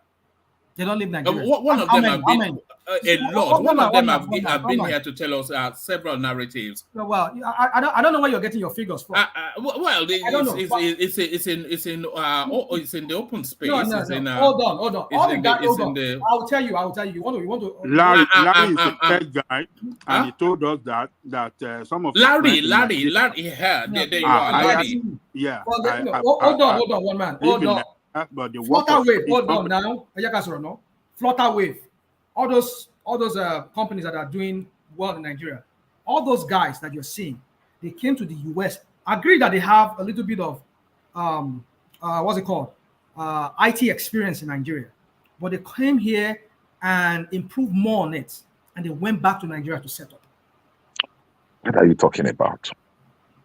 I know what I'm talking about. You said hold on. Okay, permit me. Let me just put this question. You have to be hold on. You said our education. Hold on.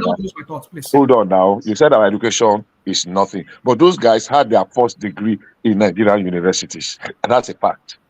90% of them had their first degrees. Oh, of course, they came abroad for exposure. Everybody does that. Is he a sin? That people come and want to further their studies? Hold on, dude. Let's not. You see, I'm not dude. Call me my name. Okay, Bishop. Okay. I only corrected you. I'm not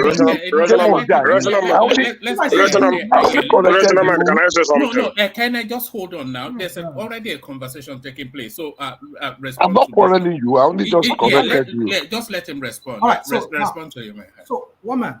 Yeah. It's so funny that sometimes we hinge education on just medicine and IT. Oh my goodness! And banking. There are other and education too. Nigerian English teachers are sought very heavily in places like India. I don't know why you people are getting all this your facts and whatever. They are in the public so domain. Annoying. I don't know. All Are these you people things living in are La in the La public Land? domain. Yeah. When people are talking about the deplorable state of our education in Nigeria, our kids are going to Benin Republic, going to Togo, going to as far as Ghana to go and study. We know the ones that are going to Benin Republic, the ones that cannot get a place. We know the ones that are going to Togo. Just a few weeks ago, 48 universities in Togo, their certificates were disrecognized by Nigerian authorities. That it is not up to quality. Go and check. So we know the ones that are going to Togo and Benin Republic to go and hold on. We know those ones. The ones that cannot get a place in the Nigerian universities are those ones. So stop using that as a yardstick. People cannot get a space. Who tell you they cannot get a space? Who tell you that? I am telling you that. I'm telling you that. We just want to paint a picture here that we have a very viable, a good educational system. Nobody is saying that. Nobody is saying that. That's what you're painting. That's what you're painting. That is what you are painting. Because you're saying, no, they cannot get a space. That's why they go where they. No, it's because our educational system is so deplorable.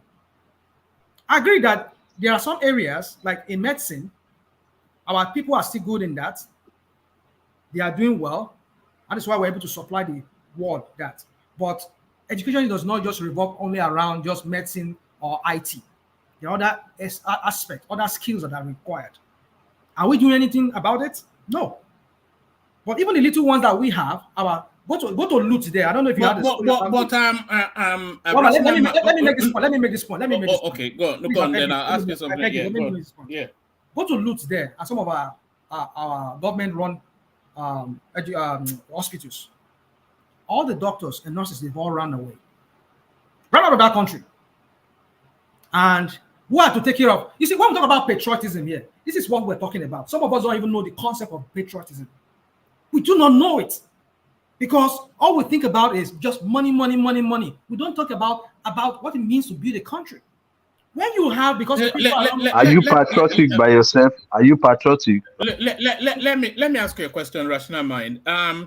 Which skills outside of medicine and IT is sought internationally? Which other skills is being sought internationally outside of medicine and IT? Construction.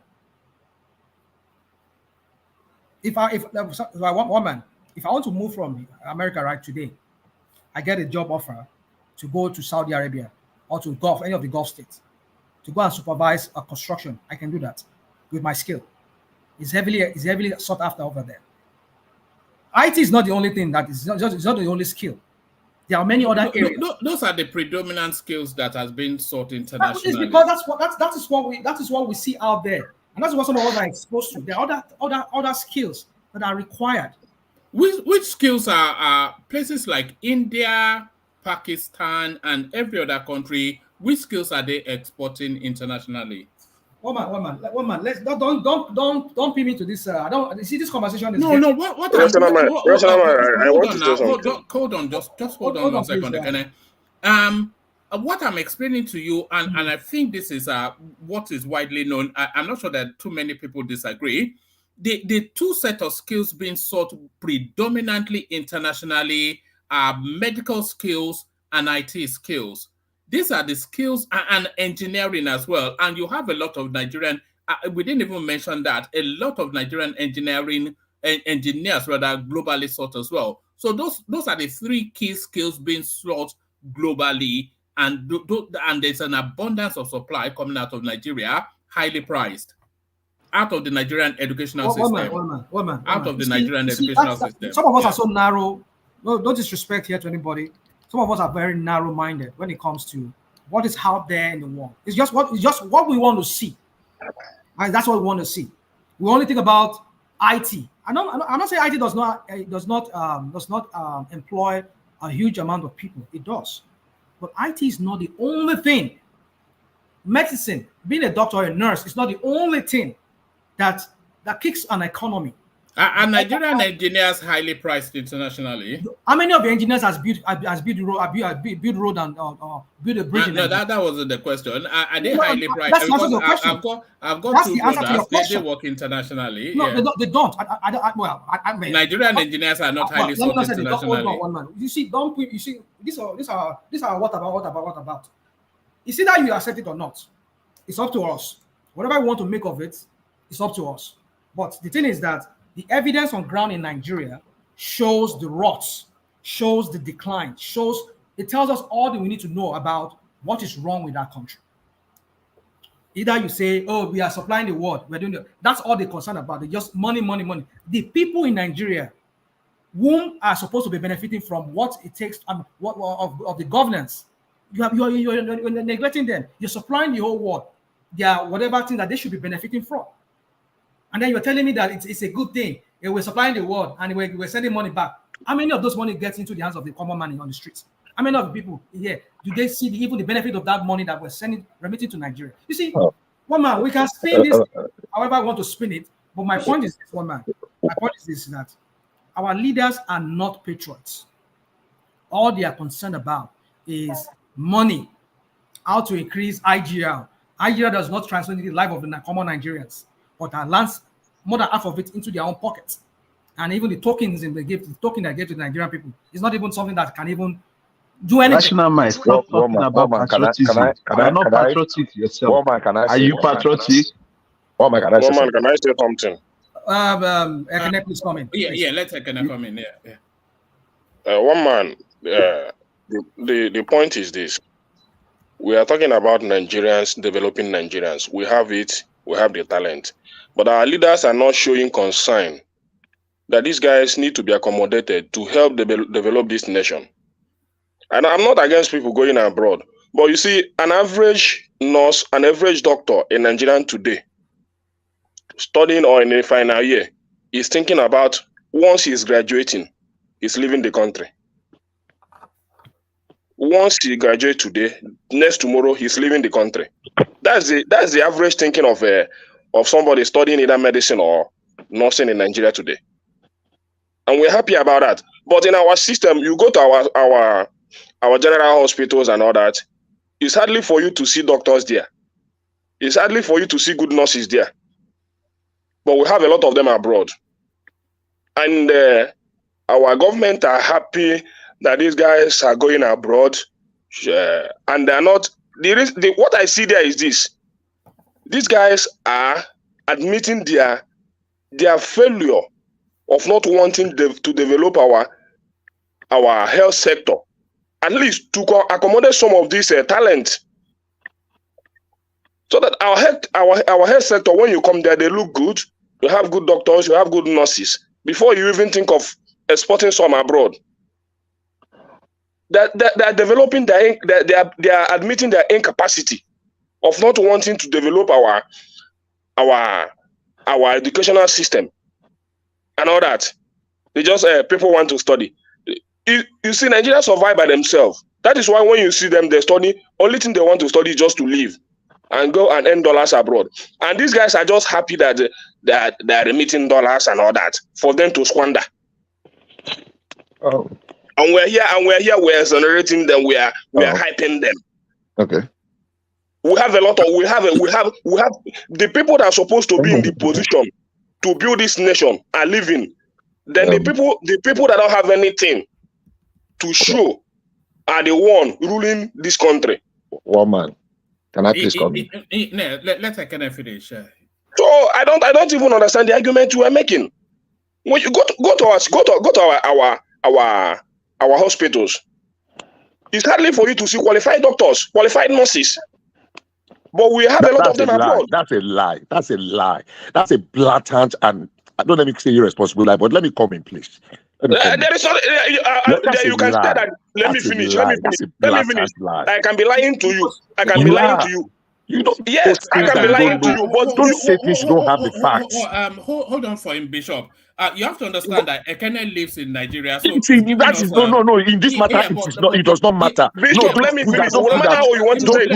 No, don't put that to me. Don't put that. Let me respond. If you want me to say, let me respond. Let me respond. No, I allow you to speak. You cannot respond to me. I have not finished. So let him land, and then you can comment. What are you telling me? You see all of it. You see most of the time you see what happened, the insurgency and all that. When they get there, what are their complaints? Lack of doctors and nurses to attend to these guys, and most of them die. You don't see the videos and all that.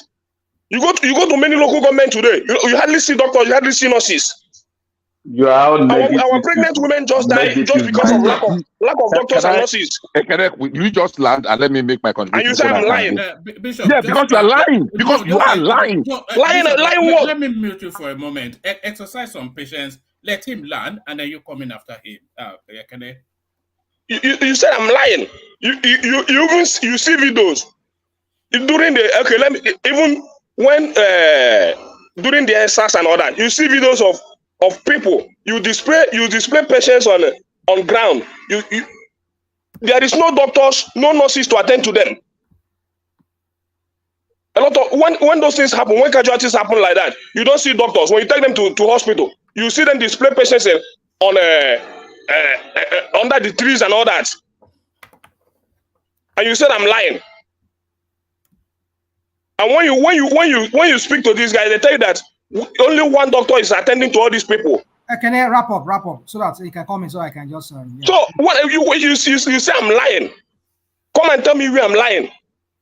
You are happy that your government are not ready to develop your health sector, and they're giving you excuses. The only excuse they're giving you is that these guys are remitting dollars to you. That's the only excuse they're giving to you.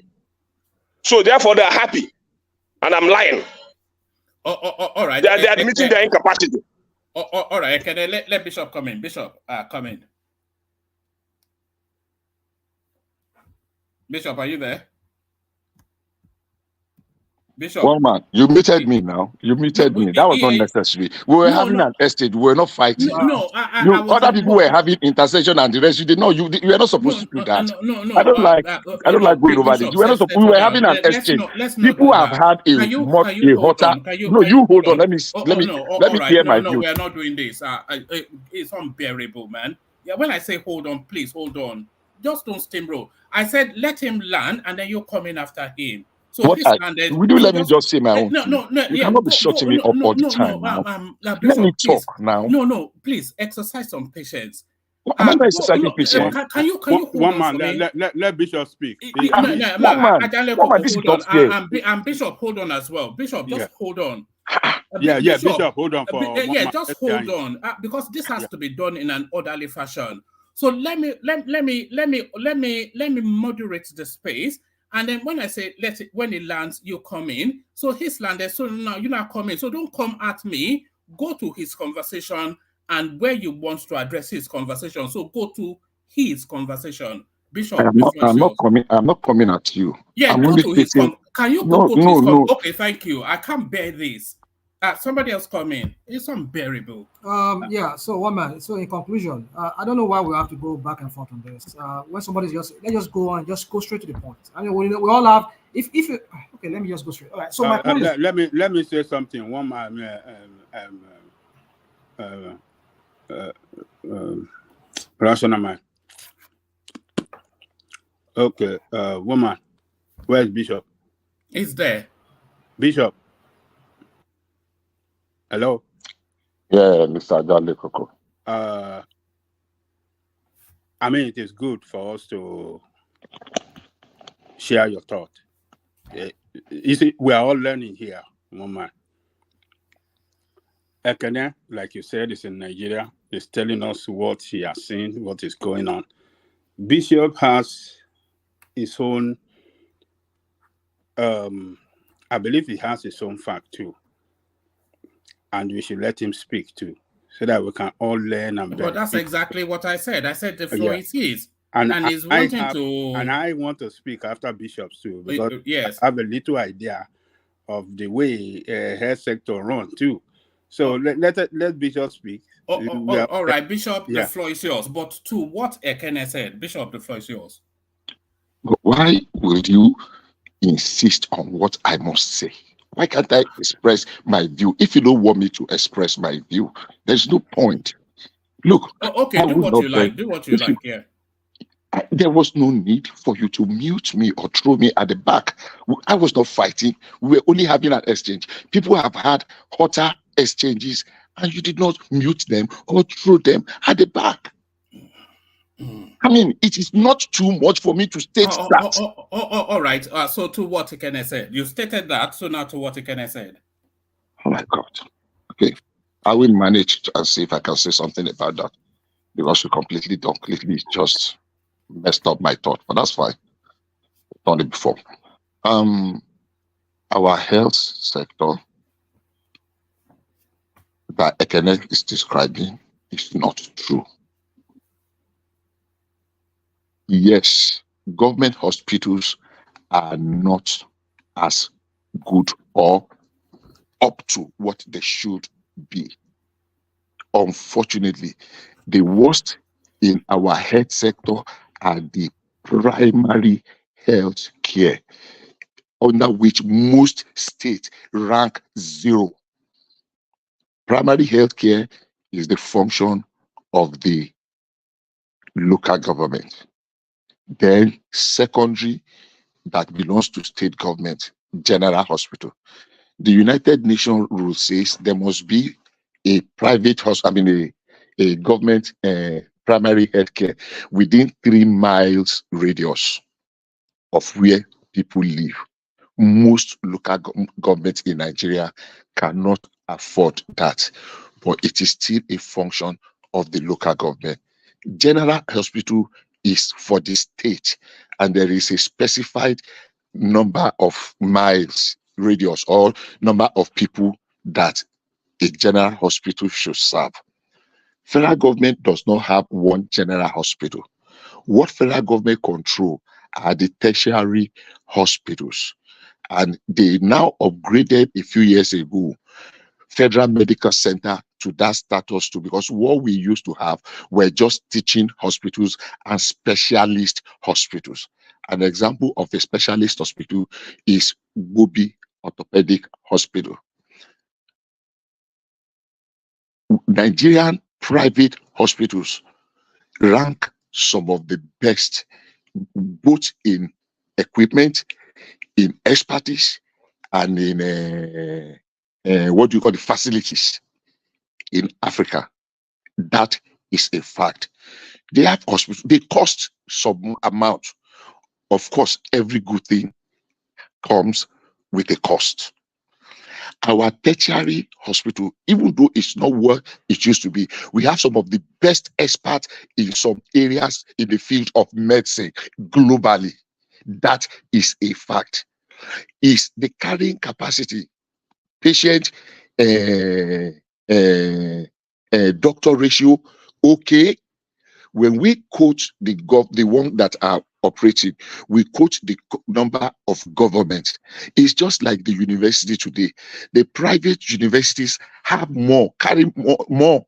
They are more than the government university.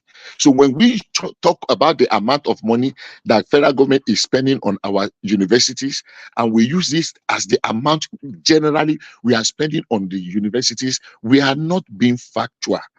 In Lagos alone, there are more than 10, or between Lagos and Ogun State, there are more than 20 very functional universities that are being ranked very well in Africa today. But when we talk about the funding, we are not talking about what those private ones are putting. Their teaching hospitals are doing great things. Just a month ago, I know of someone, I won't mention his name, that was waiting for surgery in the UK that had to go to Nigeria. I've heard about the second person doing the same thing, and these are not strangers to me.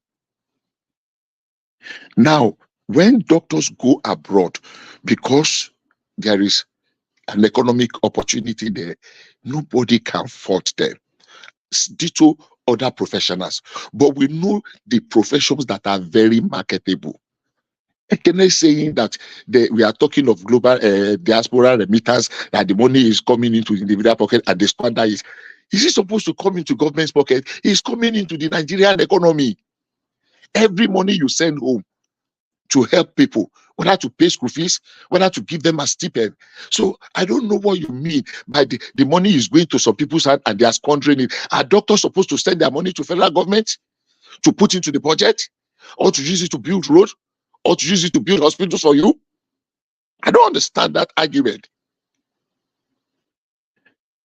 So a few months ago, about a year or thereabout ago, UK came up with a list of degrees that they call whether low quality degree or something.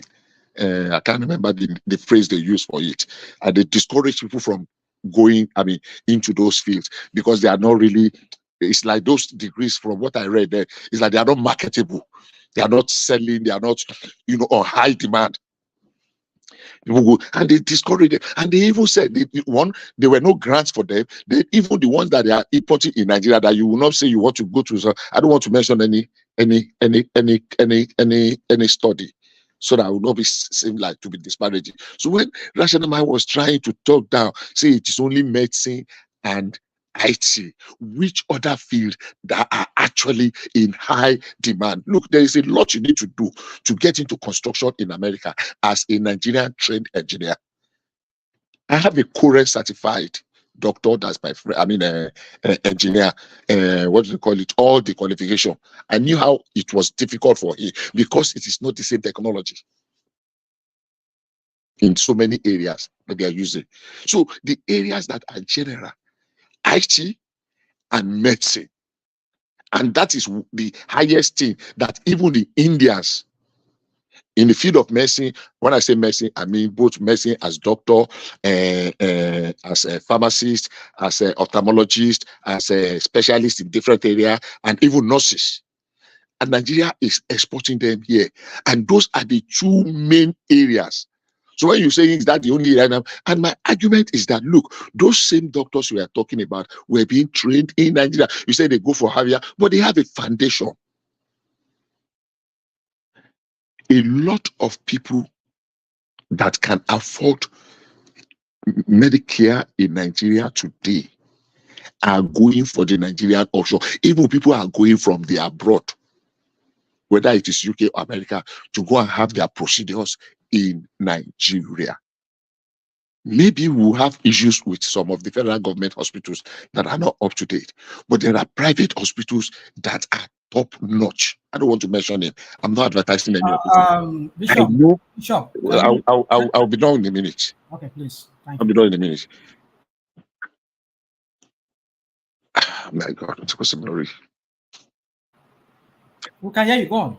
No, I wanted to say. You just snatched over my head. Talk about somebody going back to Nigeria. Yeah, I'm done with that one. There's something I wanted to bring into this conversation. I mean, that came to me. I wanted to, just as an example, to round it off. And that You want to give an example of private hospital? No, I've said that one. Yeah. There are private hospitals that are doing great, very marvelous things. I'm not saying whether governors are going there or they are not going there. I'm not saying whether presidents are going there or they are not going there. And I'm not saying it is enough. It is always continuous. We can go. It can get better. It can get better. One of the biggest problems we have in our general hospital and private government hospital, whether it is primary healthcare or secondary or tertiary, is that everybody believes that government hospital must be free or totally cheap, extremely very cheap. So that if you go to a hospital, they say, there was once, let me use my example here. Everybody believed that government must be responsible. So hospitals must be extremely very free. So people don't compare, okay, in the abroad, why they are able to pay hospitals, doctors that much is because they charge, there is an acceptable charge that comes with it. I sponsor somebody for a surgery in Wobi. And that surgery cost almost about $1 million. But the truth of the matter is that if he had gone to a private hospital, that surgery would have cost more than 7 or 8 million. Bishop, can I just ask you a question? When I finish, you ask. It cost about $1 million. So for me, I don't agree that people that are sending money are not contributing. They are. Whether it is going to it's not the money they are sending, because according to Ekene, does not need to go to the government pocket. It will go to their family or their business, or they are investing in whether they are investing in stock, whether they are buying land to sell tomorrow, whether they are selling kunu by the roadside, or they have buka. It is still in the Nigerian economy, and that does a lot more than money. It does. In fact, it contributes more to the economy than the money in government hand. Thank you. Okay. Can I ask you something? Hold on. Let Agadeko come in because of time. Okay. I'm sorry. So, Agadeko, are you there? Yeah. You say you wanted to comment, please comment. Yeah. You see, we are learning. I like the way Bishop break it down by telling us the role that each tiers of government, local government, state and federal government, the areas of their concentration in healthcare. You see, the way you break it down, I think, is very is highly informative. So, but the fact remains that, what Rational Man said earlier concerning the state, the poor state, or the poor standard of our educational sector,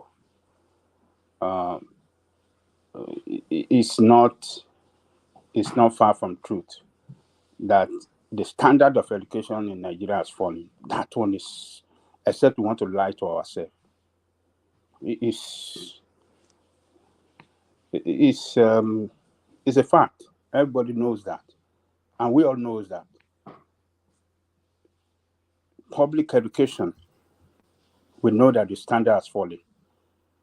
And that's why you see a lot of people taking their children to private school, private university, people that are, millionaires, people that are rich, might not be wealthy, but rich. And a lot of factors are responsible for that, particularly when government doesn't invest in education as they're supposed to, they invest poorly at all levels of government, not only federal, the state and the local government. They don't invest heavily as they're supposed to do, and that is what is killing the public education, responsible for the poor standard we have in our public education in Nigeria. So, but having listened very well to Rational Man, I think what he's saying, what I can really understand from what he was saying is that, look, yes, we train some of our people, we give them that, that education, but they are leaving the country. They are living not in arithmetic order, but in geometrical order. En masse. And there's no guarantee that they are going to return. So, what does that tell us? What tells us is that we're going to have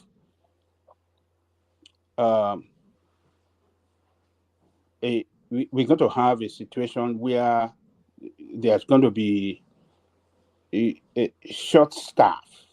We're going to have a short staff situation in government hospitals. We already have that, Ajanle Koko. Yes. I think a couple of sessions ago, about a doctor to 6,000 patients in Ogun State. That will kill that doctor. That doctor will develop high blood pressure. That doctor will develop serious health issue because he will have to work his heart out every day. Every day. It's going to be... With low salary or with low salary? With poor salary. So what you're going to see, that doctor will aim, his next move is to run out of the country because he doesn't want to kill himself. And the irony of the matter is that when you see them living, they're living with their family, they are selling their houses. And what does that tell us? That tells us that they don't have a plan. They don't have that plan to return. And that is bad for the country. Who is going to replace them? Who is going to replace that experience? How many have we trained to replace? It is the experience, the job of these professionals, doctors, teachers. We are losing teachers too, professors in large number. They are going out of the country. So who's going to step into their shoe? That is where the problem, that is where the country has run into a very, very serious problem. Very serious problem. So I don't think what Rational Man have said, I don't think is far from the truth. And I agree with him that the educational standard in Nigeria, because when we are talking of educational standard, it is the public education we are talking about. We are not talking about private school. It is the public. The same thing here. When we talk of, American educational standard, they're talking about public education. They don't focus on private. So it's not good for the country now, and it's not good for the future of the country.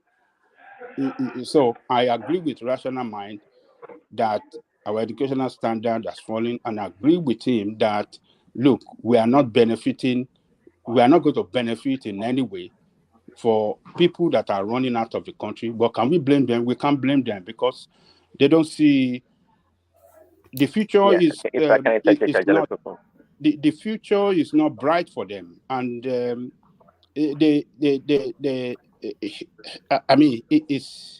it's really bad. And the country is becoming very unsafe every day, very unsafe and very unfuturistic, and that's why everybody is running out. They are selling their property and they are moving out. Babaja. Okay, can I interject? Babaja, Hold on, can I let Prince come in? Prince. Okay.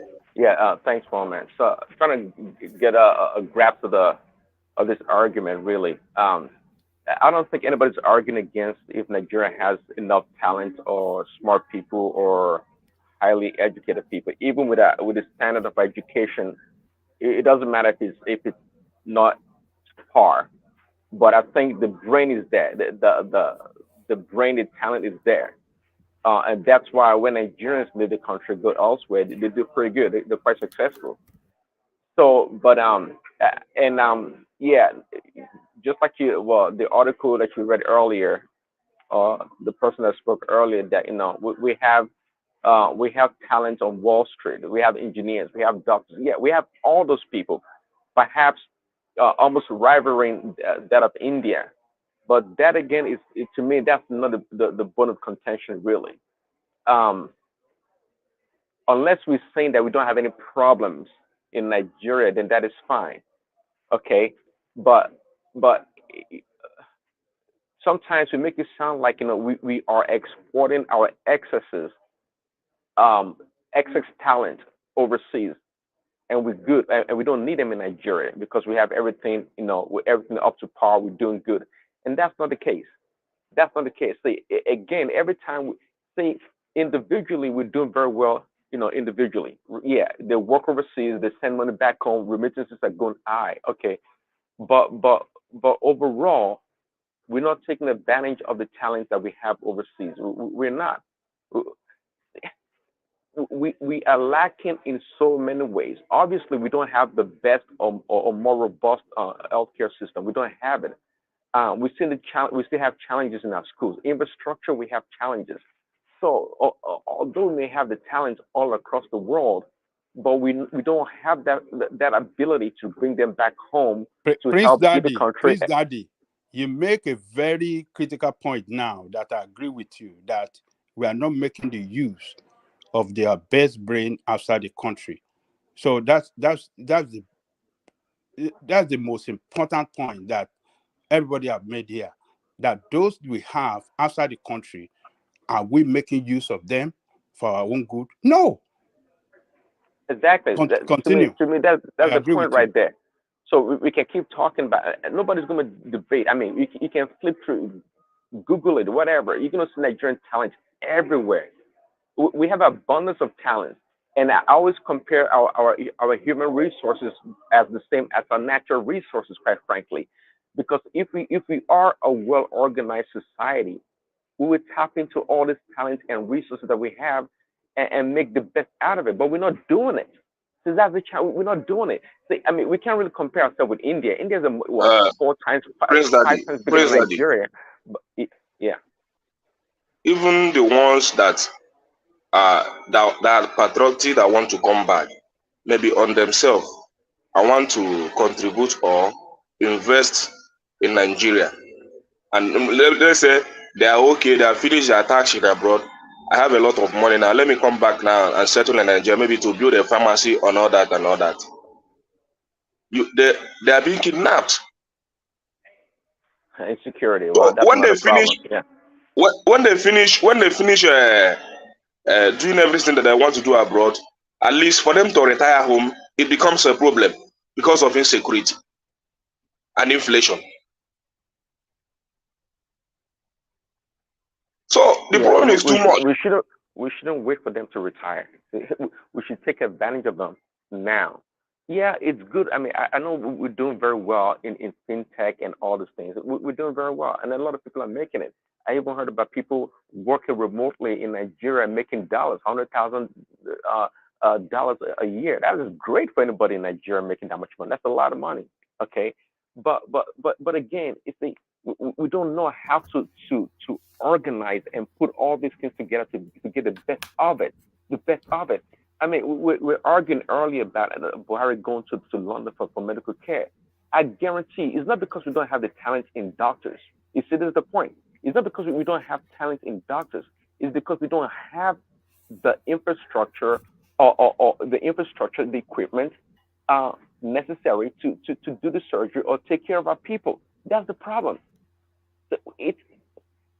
We can always make an argument that, You know, if we have everything, we've been trained and conditioned as a people to always look to the outside, to always look to the outside for everything. Okay, and that's our problem. Until we change that orientation and begin. Earlier we were talking also about the different agencies, right? They're not generating money and this and that. It's because we don't have leadership at the helm of this different agencies, and even from the top to the bottom. From the top to the bottom, Nigeria to me is like a talent in a closet. If you understand what that means, it doesn't matter how much talent you have. If you can't put it on display to help your people, to help your community, it's a waste. Please, Daddy, can you give me a second, please? You don't mind. Bishop Joe, let me round up so that everybody can also have their own say.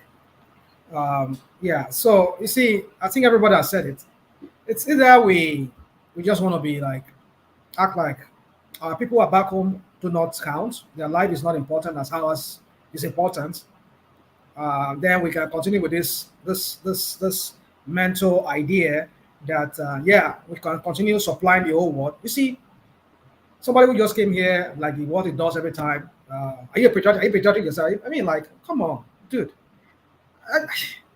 I don't get it. I mean, we supply the whole world. I mean, it's only when you, I mean, this is what they said in Yoruba. When you've eaten your belly full, I mean, you have your stomach filled, your belly filled with food, then you can now start giving out to people. What happened to that idea that it's only when you've put your own house in order, everything is okay, then you can now start giving out, you know, because you have plenty. But we do not have. Even the ones we have, they are running out. And then some of us are making case here that they remit money. That money, how many of that money even gets into the hands of somebody was asking the question. Wait, we're not saying that money goes directly into the hands of they will use the money and whatever money I remit to Nigeria, government will just take it and go and use it to go and build road. That's not what we're saying. This money is the money they've stolen, the naira they stole. They will convert this money into the dollar. The dollar that manufacturers, people that really need it for importation of their raw materials, they don't get it. So many individuals, you see, we can continue making case here and start trying to like spin the whole thing, make it look like trivialize the matter or trivialize the issue in Nigeria with regard to the brain drain going on. I mean, we saw some like a year or two ago when the Saudi Arabians, they came to Nigeria and they were just taking our doctors. What did they do? They sent DSS. If they knew that wasn't a threat to the Nigerian national security, why would they send DSS to go and break up the whole procession and the whole process that they were doing, hiring Nigerian doctors and nurses to go and work in? I don't even know how Simba. Maybe if you guys Simba come here, come and tell us how he was able to. Maybe he was among the first few people that got employed before before DSS came and break up the whole thing. And then we're here talking, making case. If they don't see it as a threat, why would they go and break it? Why would they be lamenting that? I mean, the House of Representatives are all lamenting and saying they want to put out a law that will make it almost impossible for Nigerians to go abroad after they've been trained in Nigeria. You see, we can come here and start using these statistics of local government, look at this. I mean, come on. The reality on ground, it tells you what it is. The life of our people is important. They did not come to this world to come and be hearing talk every day. They are also here to enjoy life. So if the system in Nigeria, the taxpayers' money could train people like our nurses, our engineers, our doctors, if we need them in Nigeria, let them stay in Nigeria, pay them very well, give them the remuneration that is due them so that they can stay in Nigeria and take care of our people. And these people, they will give birth to kids that they will also train. And when we have an abundance that we can send out and go and send to people, and then, well, let's think Nigeria first. Our leaders don't think Nigeria first. That's the problem. They don't think Nigeria first. All they think about is, oh, send them abroad, go and bring dollar for us. I mean, I don't get it. I don't know what some of us don't even understand how the system operates in Nigeria. And then we'll come here and make case. Oh man, I'll leave it at that. Oh, all right, brilliant, excellent. Bishop, you want us to come in? Yeah. Oh my God.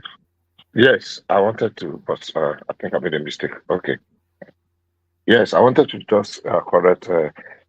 I don't know if it was Akane or Rakalaba that made a reference going back to the issue of kidnapping again. Rakalaba, if we are talking and we want to make our conversation to be very educational, we have to base it on fact, verifiable data and facts. You cannot just say people are coming with funny data. If you cannot challenge or question the veracity of that data to knock it off, I think we cannot trivialize the importance of data. And data has to do with records. We cannot just choose and pick when it is convenient for us to say data. I mean, it's only ignorant people that will say, is it data lamajan? Is it data we go chop? I've heard that before, but I'm not saying. So data is very important. And why is data important? To compare where you are coming from and the progress you have made, where you are going to. Nobody ever said that Nigeria is an Eldorado. Number one, you were comparing Nigerian education standard to our neighbors in West Africa. That is not correct. It is absolutely not correct. I can reel out 10 competitions among Nigerian university students, African and global university students that Nigerians have attended. No other country, not even Kenya or South Africa or Egypt, comes close to what the performance of Nigerians in those universities. And almost all of them are federal government university, except 2 universities that are private that used to feature on that. And that is the University of Winners in Ota and what is called this Mount University. Among the recent competitions, you will see University of Ibadan, University of Lagos, University of Benin, University of Ife. And they always regular. So if you say it's only private universities that are, they should be the one dominating. And go and check the records, whether they went to medical school, whether they went to go to law school, see the records. Just a few days ago, a young man from somewhere in Anambra State, in a public school, secondary school, smashed a record in a public primary school, secondary school. So we need to value the importance of data. As we speak today, America does not have enough medical doctors. There are so many local places, counties you will go to in America, you will not see a doctor. If you want a doctor, you will travel to 2 or 3 villages or 2 or 3 cities. There are so many local places. Let me finish this. I'm talking data now. I'm talking fact. Yes, sir. I will land in 1 minute. No, 1 minute. So that record that even Anambra State, we have to give that credit to Soludo, right? Well, Soludo a guy that finished, Soludo is less than 1 year, a guy that just finished his Wike, but whichever it is the state government that is in control of the secondary school. So whoever it is, I give the credit to Anambra State. Yeah. So what I'm just saying is that the boy came from a government, it's not a private school. It's just an ordinary, I forgot his name. I mean, CKC. It's not CKC. It's not CKC. It's not Christ the King's College. When I was in Anambra State, I can't remember. I can check. You can check it. It's just a very. It's just a few days ago. Okay. So what I'm saying that is a government school. So, but what I'm saying is that so the university people that are going to represent us in competitions across the globe, they are from government universities. I am not saying we are where we should be. We can do better. But comparing us to universities in Togo and Republic of Benin, we are not being charitable. Let us check the records. Let us check the facts. Let us check available facts to verify our claim. And on the issue of the last 2 days ago, then about that, we had a conversation. I listened to some conversation. I did something. I wanted to join, but I just changed mine. On the issue of crime and kidnapping, do you know? Has anybody checked in this year alone? I'm not talking of 2023. The 2023 record is staggering, but I challenge you, go and check UNODC, their data about kidnapping and homicide. Do you know there have been more kidnapping in America, in Britain, in Turkey, in Canada, in how many other countries again than Nigeria this year? I'm not saying our situation is good. Don't misquote me. I'm not saying our situation is good. I'm not saying one kidnapping is not one kidnapping too many. But I'm saying there have been more teenagers kidnapped in America in this year that is just 22 days old or 23 days old that have been kidnapped in Nigeria, entire Nigeria in this year. So bad things, I said it 2 days ago, that bad things will keep happening. Unfortunately, there is no whatever to stop bad things, bad people from being bad people. What I'm saying is that we should balance it. When we highlight it because we want good results, but at the same time, we highlight the little places. It is not just all like it is gloom, and a completely hopeless situation. Thank you. All right, brilliant. All right, brilliant. Thank you, Bishop, and thank you, Rational Mind. Let's go on from Rational Mind to Ajanle Koko, and then from Ajanle Koko to Prince Daddy. Ajanle Koko, you're up next. Yeah, one man. You can go to Prince Daddy. Is it even Prince Daddy or Pimp Daddy? Because I think it's been rebranded and it's not pushing back against it. So it may well somewhat like the name. So is it Prince or Pimp Daddy?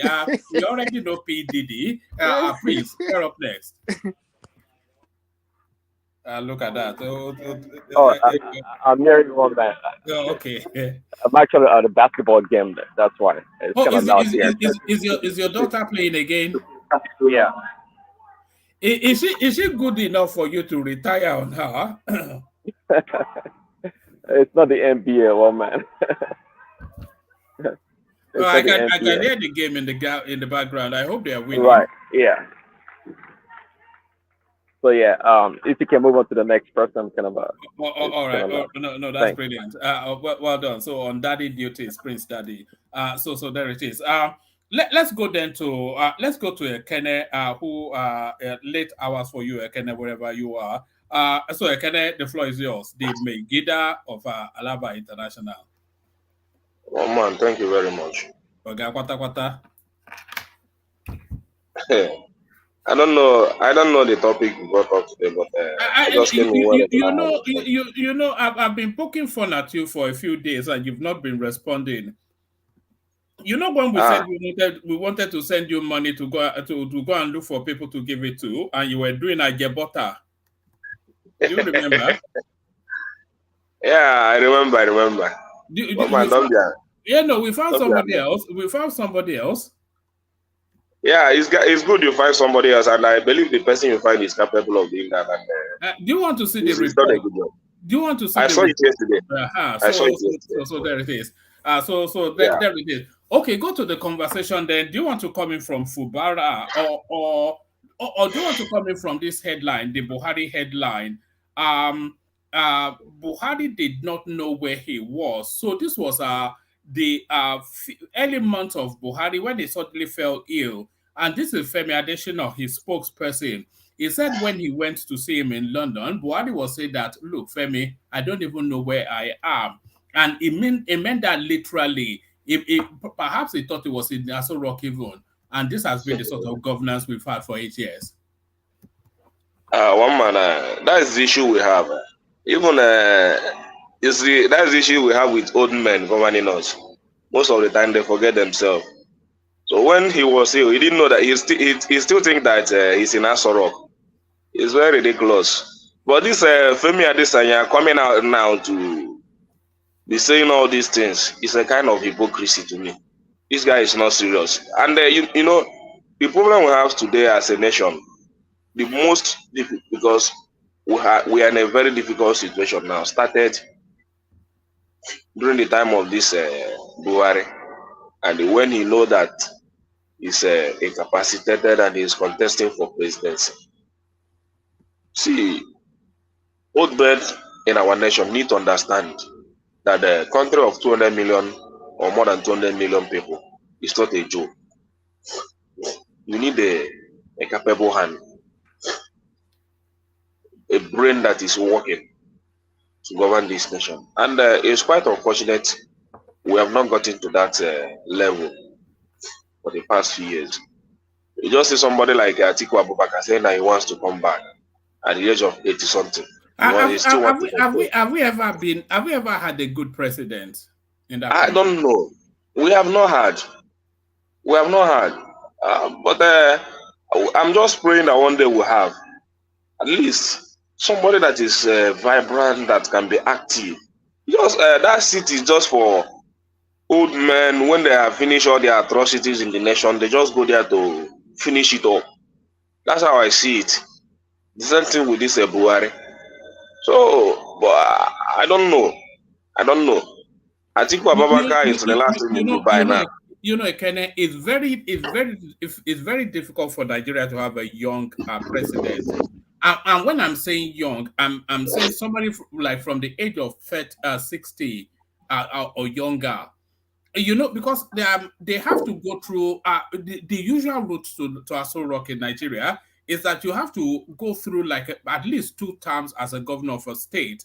And then and even before you become a governor, you have to be a commissioner of some sort and serve your apprenticeship there. And then after those 2 years in the state house, you have to then go into the open field and have several knockbacks. Then you have to try and battle for that ticket, which will take you. By the time you go through all of the things you necessarily have to go through, you are in your late 60s and maybe 70s. That's just how it works in Nigeria. I think we are getting it very wrong, because that is it's a problem. If you're able to become a governor at the age of 40 or 30, at least you should be given a chance to contest for president, not necessarily to wait too long. If somebody govern a state for 8 years, or be a minister for 8 years, or a senator for 8 years, people should be able to account for you, to say, yes, this man is capable to run a country. You don't necessarily need to wait for too long and all that. It's just 8 years service, then you aspire for that position. It's not too far, one man. We can have it, but it's just that the system doesn't allow that, because we have a lot of greedy old men in our society. We have a lot of them, and they don't want to give up. Just think of Atiku Abubakar today coming out to be a statesman, to bring up a young candidate, campaign for him, say, I want to help this candidate to build a nation. Just check an impact and the legacy it will be on him. But he doesn't think towards that direction. He still wants to be president at the age of 80-something. Then when he goes there, no matter all the work he has done as a vice president or as a former governor, he is now weak to perform. You cannot compare yourself when you are 60s or 70s or 40s or 50s to when you are 80. It's very difficult to compare yourself. You want to have the same strength to govern a nation of 200 million people. It's very difficult, and that is the problem we're having. Not that we don't have these guys when they were vibrant, when they were performing, when they were okay in office, but what we have now is that at the old age, you are still greedy, you are still juggling for a position. And look at where it has taken us. Look at it. Look at how our country are going down every day by day. With this headline, Femi Adesina, he has just more or less admitted to us that the Buhari years were wasted years. This is when the president doesn't know where he is. How can he know what he's doing when he doesn't know where he is? So 8 wasted years. Those years from yours and my life that we can never get back. The president does not know where he is. And that is it now. But it's quite unfortunate that we have a lot of people then defending it, that the man is doing well, even when we know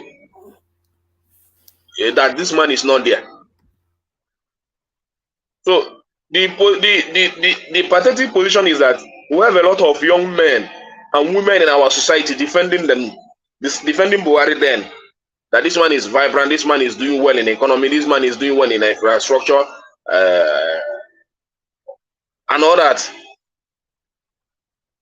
Only for after 8 years, when you have finished committing all your atrocities, you now come back now to admit that this man is not there for almost 1 year. That period that he's not there is very.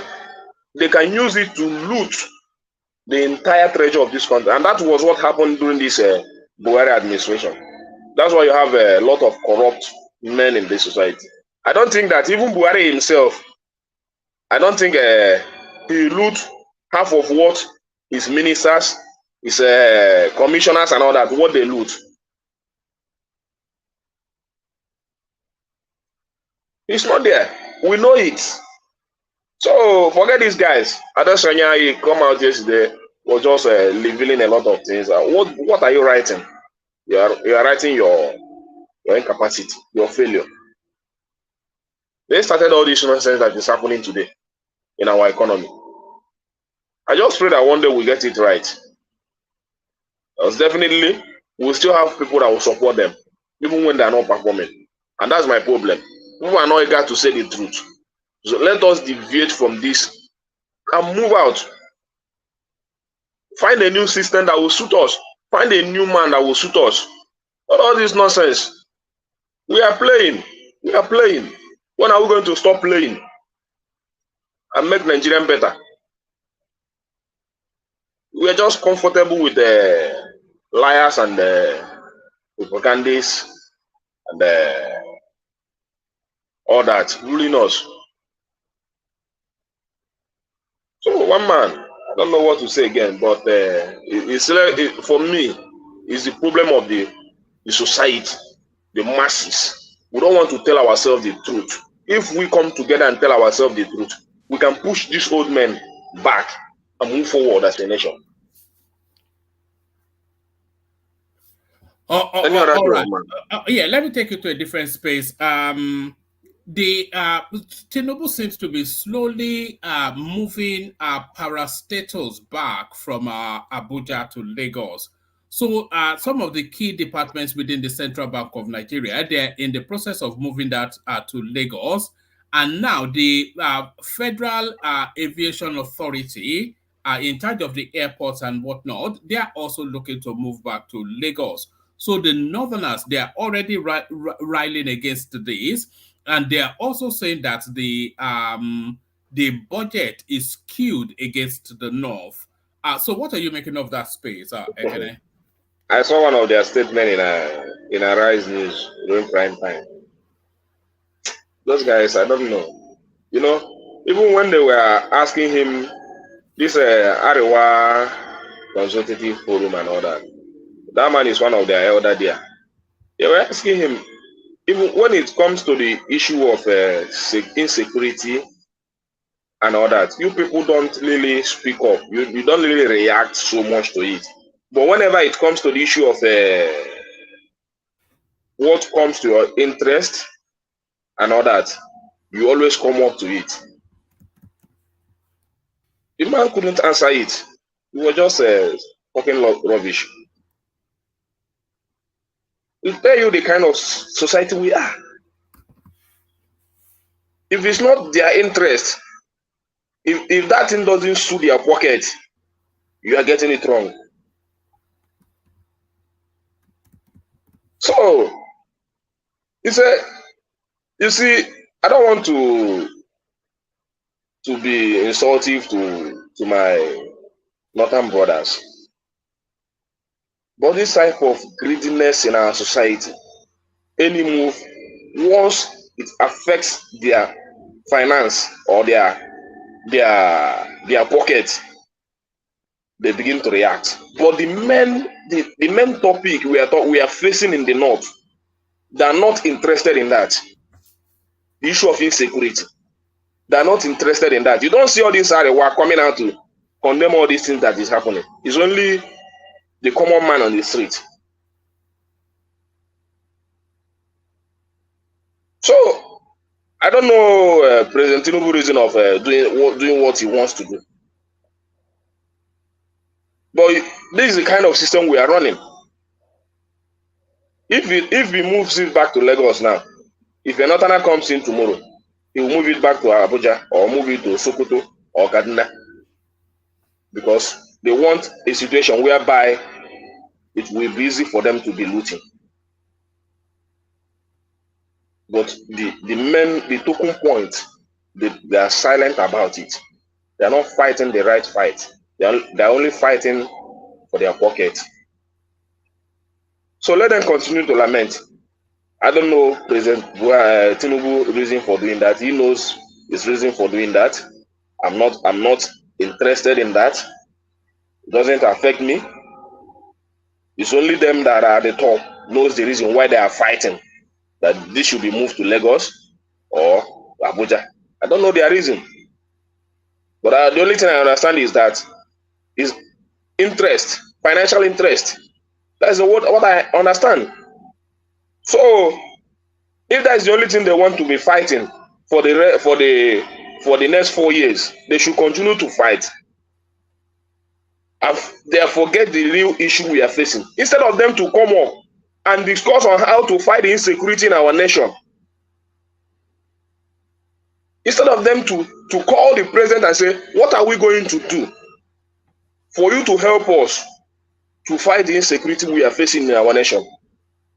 Just because they want to move some part of CBN and the FAN to Lagos. You see them juggling, going for interviews. In fact, this guy, we're not serious. How many times have you had them on interview discussing about the terrorism, kidnapping, and everything going in our nation?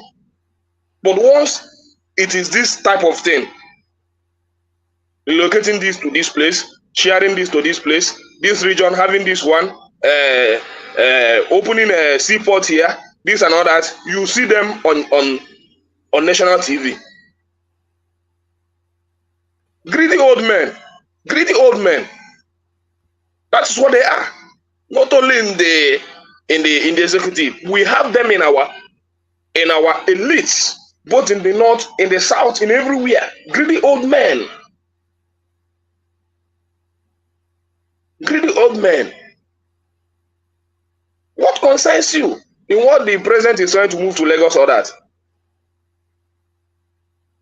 Why are they headbent that this, as in the way this man is talking aggressively in Arise News against this? I wish he would have used that energy to talk against the insecurity happening in our system.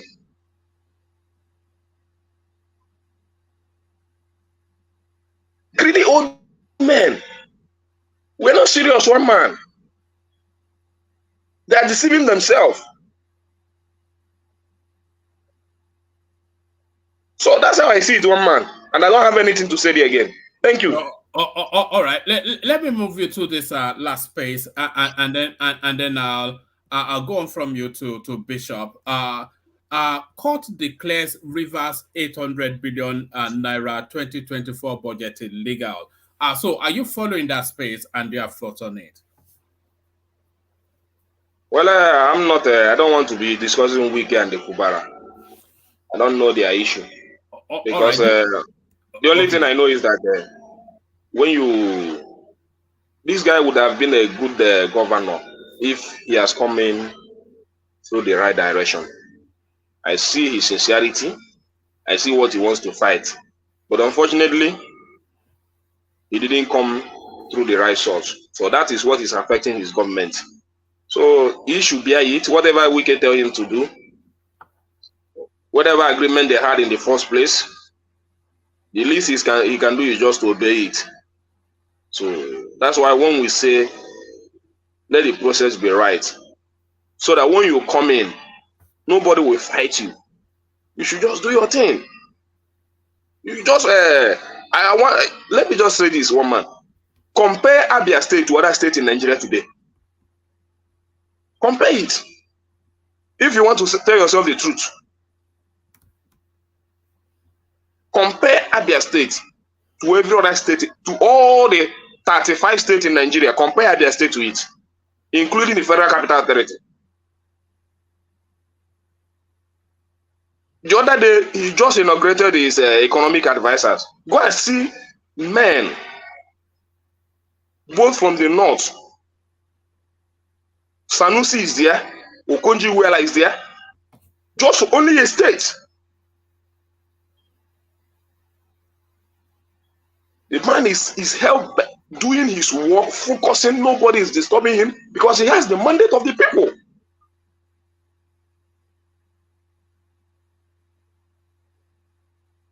So when we want to let us go. This politics of a thing. This man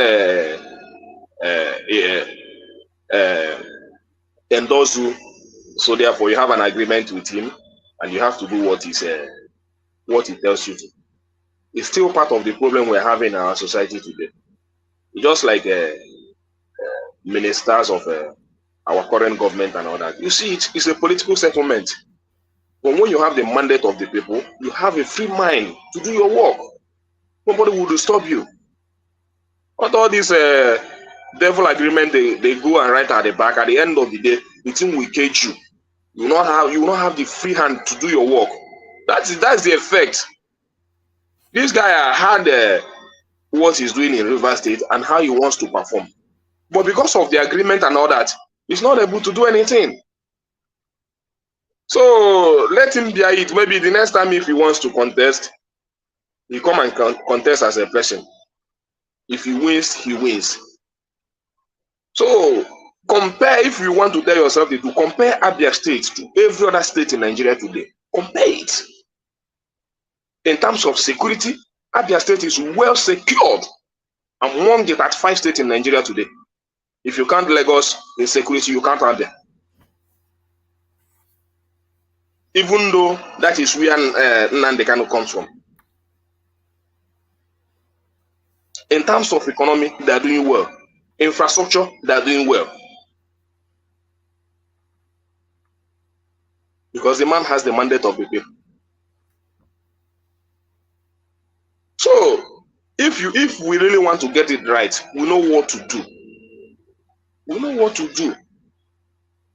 Let us stop defending, finding excuses for these old men, and move our country forward.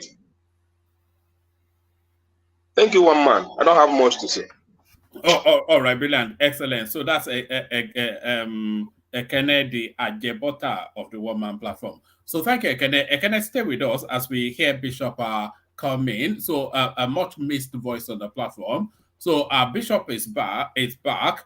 Only then to talk us through the thorny issues of Nigeria. So Bishop, Tinubu, I'm not quite sure where this statement came out, but one of the big criticisms was the size of his government. And a lot of people, because we were expecting him to implement the Onosoye report, which was talking about small government.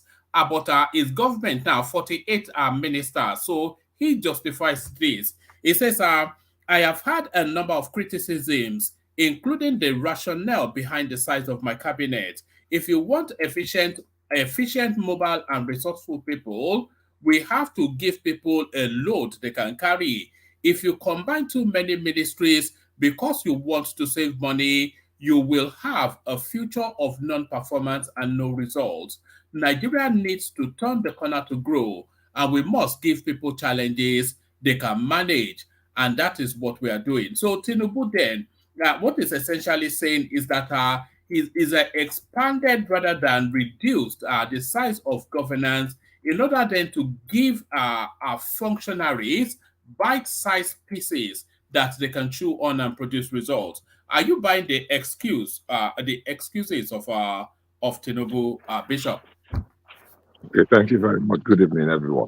Bishop, good afternoon. Before you talk, please. One man, and Bishop too, is he constitutional what he's doing?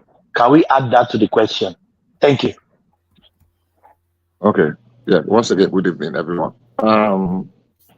Please let me just quickly say something on Reconnaissance last submission about Abia State. I was almost cringing when I was talking about Abia State as the next El Dorado in Nigeria. Yes, Ikpeazu, not Ikpeazu, Alesoti is working on some roads, about 4 or 5 roads in Abia State. And you're talking of insecurity, but Abia State still observe Monday State at home. Insecurity is Abia State still owing salaries. Abia State University lecturers are going on strike from which they say they are starting strike because of 11-month salary arrears.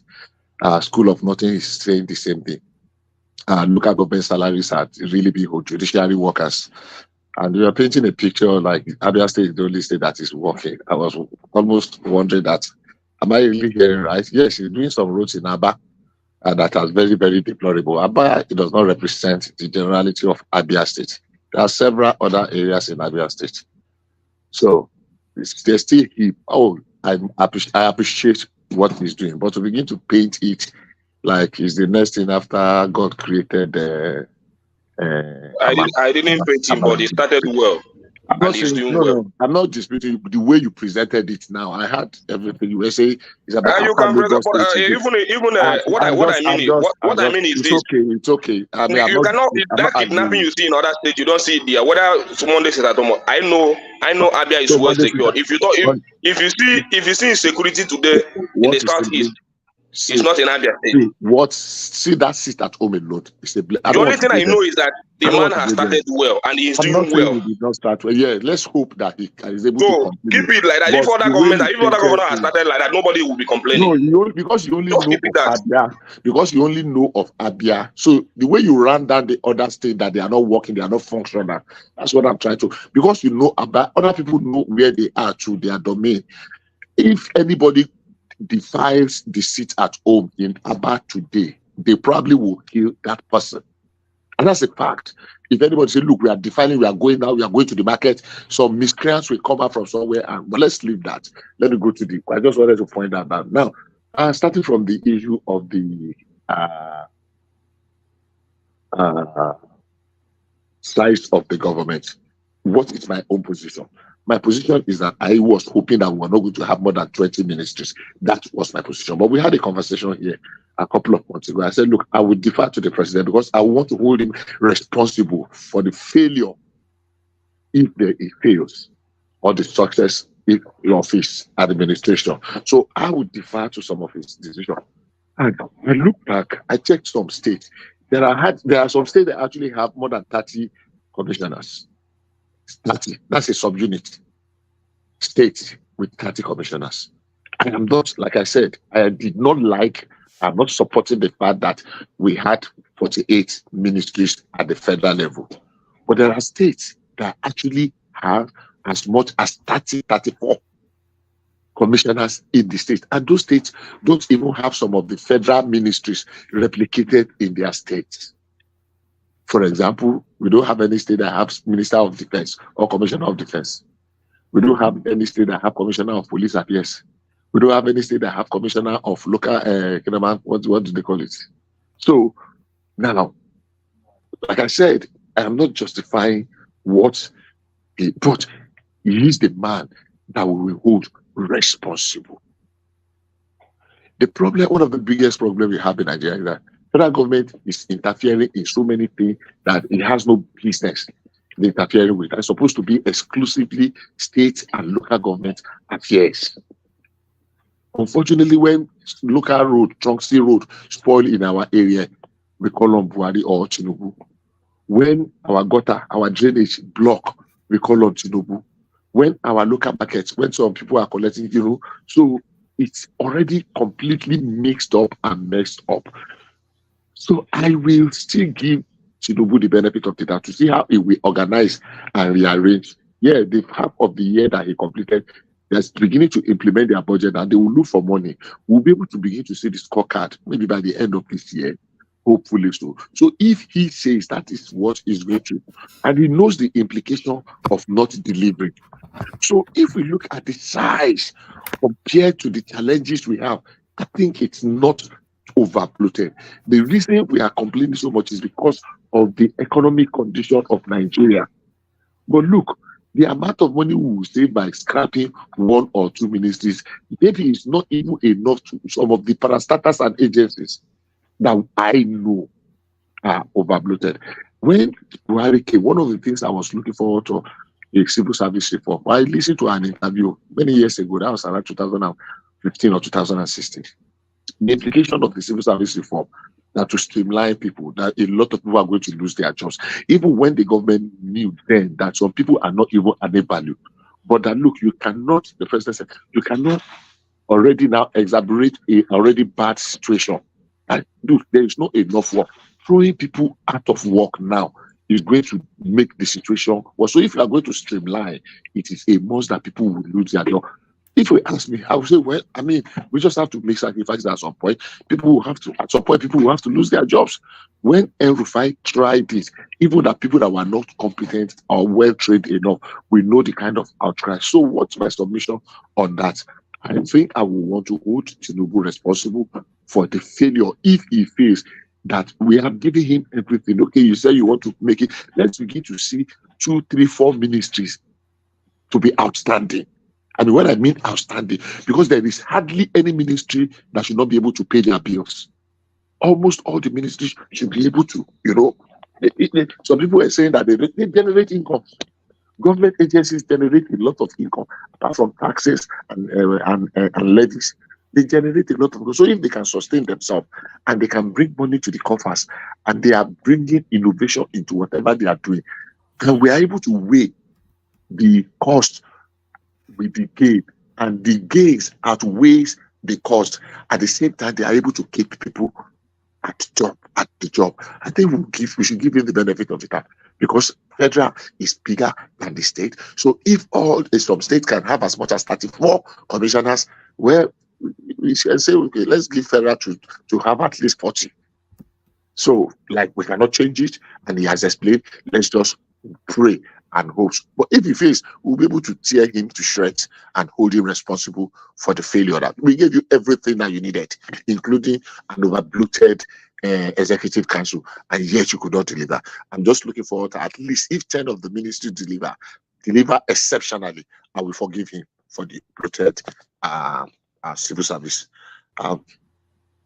Federal executive, I mean. Yes, go ahead. All right, let me take you to this space, Bishop. Court declares Rivers 800 billion naira 2024 budget illegal. So this is that back and forth between the State House of Assembly and the state governor. So that's that space. Okay. So let me take you there, but as I take you there, Bishop, let me ease myself out. Hand over to Thomas to guide the rest of the session. Thank everybody for turning up. I'll see you guys tomorrow. Bishop, the floor is yours. Okay. I hope you are in the background listening, sir. Oh, he's gone. Good evening, Thomas, and good evening, everyone, once again. You actually added something to the question I was answering, then I forgot to respond to it. Can you remind me what you said? Oh, Thomas is not there. No, I'm here. Oh, okay. You added the question to. I think he said, is it constitutional? That's what you're asking. Oh, okay. Yeah. The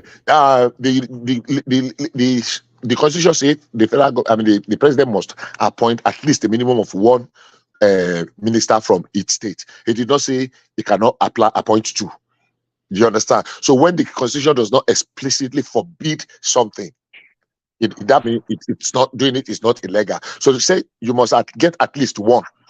If you say you must get maximum of 1, it's a go and read that section. So it gives the is it with the state as well, with the state minister, everything together? Yes, all of them together. Yeah. A minister is a minister. So if he says, if you are saying that it puts a pedal minimum of 1, and now we are adding FCT, because before we not used to get a nominee from FCT, but now we are having. So the constitution did not really forbid it. So we will not say it is illegal. Unfortunately, our senior advocate of the one-man Mo is not here. One-man went to Mo is not here. So we can say he's still within the range of the constitution. He's doing. Yes, that's what I'm saying. It is not illegal. It is not illegal. There's no part of the law that forbids him from getting more than 1. The only thing he said that you must get a minimum of 1. So if he gets more than 1, has he broken any law? No. So back to the second thing, the issue of Abia State. Yeah, I wanted to come in when you started, but that was why I came on board. I think that is what the law says. I had a rational mind was talking about the constitutionality of that those people have lost their position. Where Ordinarily, maybe yes. But if they had gone to court and they got an injunction from court that said you cannot declare the seat vacant.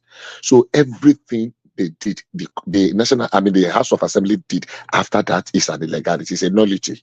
And remember, when they declare your position vacant because you decamp, the onus is on you if you go to court to challenge it, because there is a caveat, there is a condition for which you can decamp. We seem to be forgetting that there is a total breakdown, that the party has broken down into two. And if we look at a PDP critically under this whatever called this dispensation, can we actually say PDP had not been broken down completely? The answer is no. They are in disarray, Bishop. We have a party that's 5 governors of the same party were supporting another candidate. The chairman have been removed unceremoniously. Somebody have declared the whole executive illegal. And one has gone to court to say, look, you cannot declare me illegal. So can you establish that there is crisis in the PDP? I think the answer will be in the affirmative. So if you can prove to the court that, so declaring their seat vacant is not an automatic that, because they have done so. And how is it proper? The propriety. In what context are you saying this? You're just saying something that, this were pre-election matters. What is pre-election matters? You're talking about the governors. The governors that support NAPC. Is that what you're talking about? No. What is pre-election matters? Currently, right now, the event that led to them leaving their party is based on anything that you say that the constitution talk about, that there's a problem within the party. What is there in the party that's a problem? What the party? Is Wike still not a member of the PDP, even though he's in the APC party cabinet? Oh my God. Other governors, are they not still his own government in his own state? Bishop, let me put it. Maybe Rational Man doesn't understand. It does. The constitution still advise you to leave a party if the party is in disarray. So you are allowed to leave the party. Are you saying the PDP not in disarray? Well, when is it disarray? When was it in disarray? Okay, can I answer you? Yeah, PDP is in disarray. As at the last count, about 7. What are you talking about, Rational Mind? There are about 7 or 9 cases in court. Even recently, Ayahu, the national secretary, just took the acting national chairman to court that he cannot declare his position empty. That they want to do that. They cannot do another Congress until he runs out his term, which is 2025. And the court has granted him that, yes, you are right. So the acting national chairman, Damagun, and the national secretary, and all of them. You're just making stuff up. That's not what his constitution says. It's very clear from, hold on, there's a court ruling on that. It defines what it constitutes to be in disarray. And I think the other day, I heard Ruben about it when he was talking about it. I wish Ogbeni is here to tell us about it. But you're just trying to look for an excuse. There is no disarray. I'm not Rational Mind. So that means when you were saying your own, you are saying when you were saying no, you are not. When you were saying your own, that means you two were just trying to justify what you were just trying to. I am saying, look, all you need to do is challenge me on the facts of the matter, and I am asking again with what has played out. Look, they will not go. PDP will not go and do poster and say, "Oh, we are in disarray." We look at the fact. There are 9 cases. There are 9 cases in court today about the national PDP national.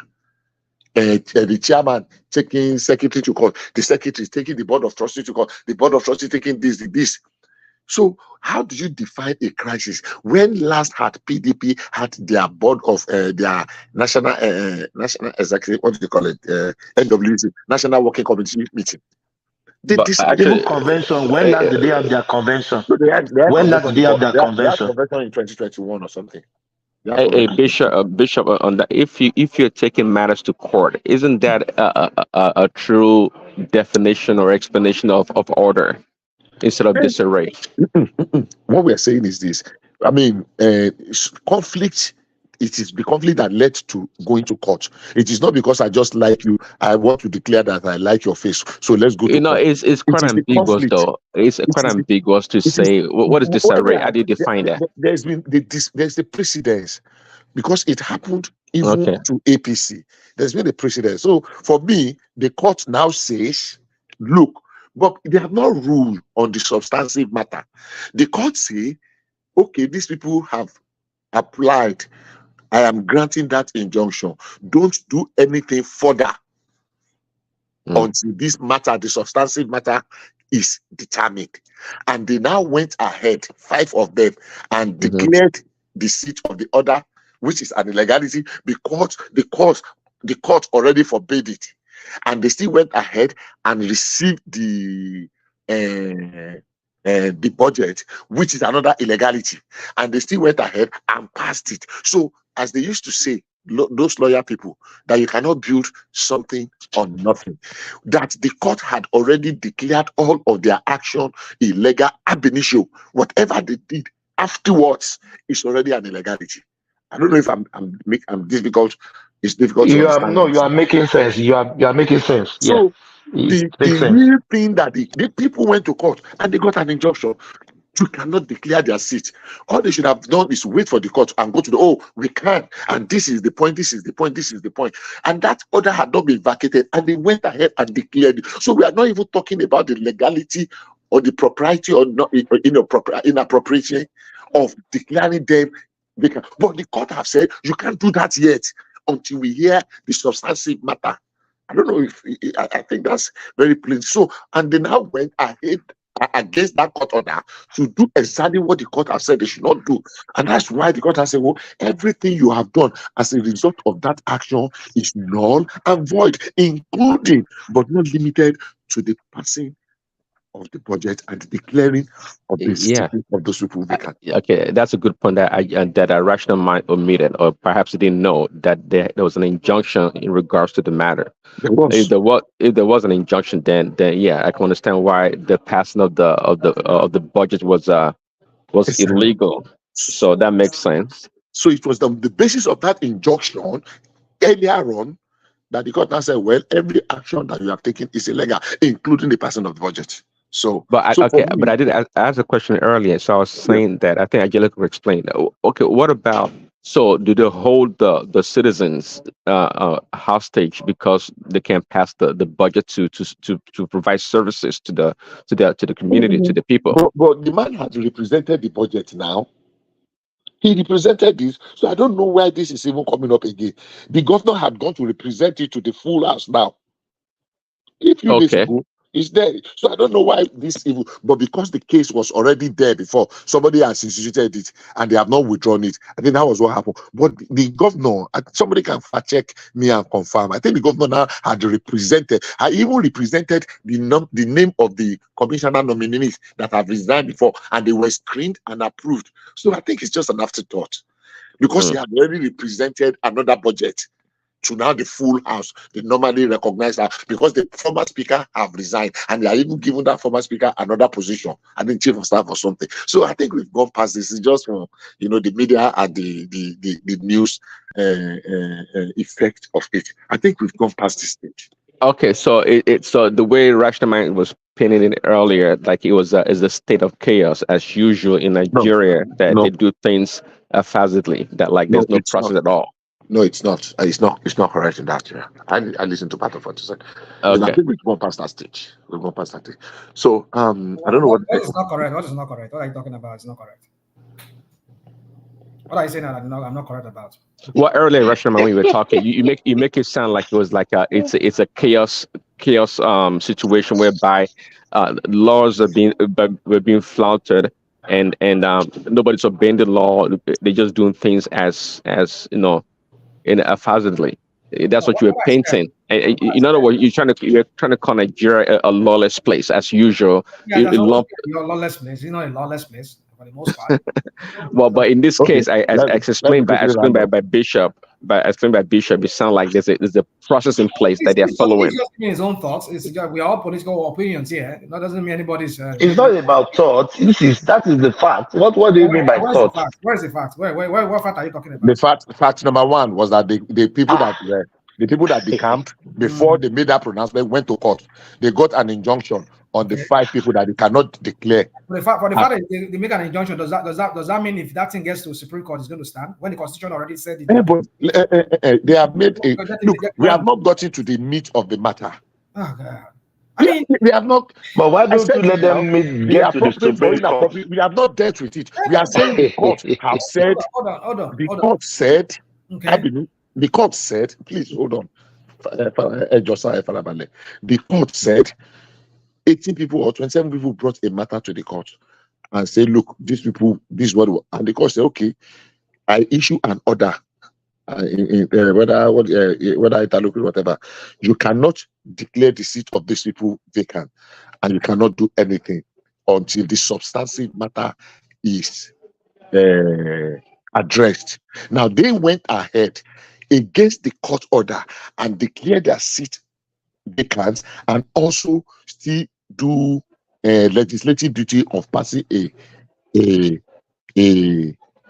budget. And somebody that went to court, and having restrained them from doing that, those two actions can stand in the face of the law. And the court says, no, we are not talking about the appropriate or inappropriateness of their decamping now. We are saying that a subsisting court order that has not been vacated, they flouted it, and the court said no. So every action you have taken, the sequence of events. Oh no, rational mind. Did you know that? Rational mind. Did you know that? Did you know that?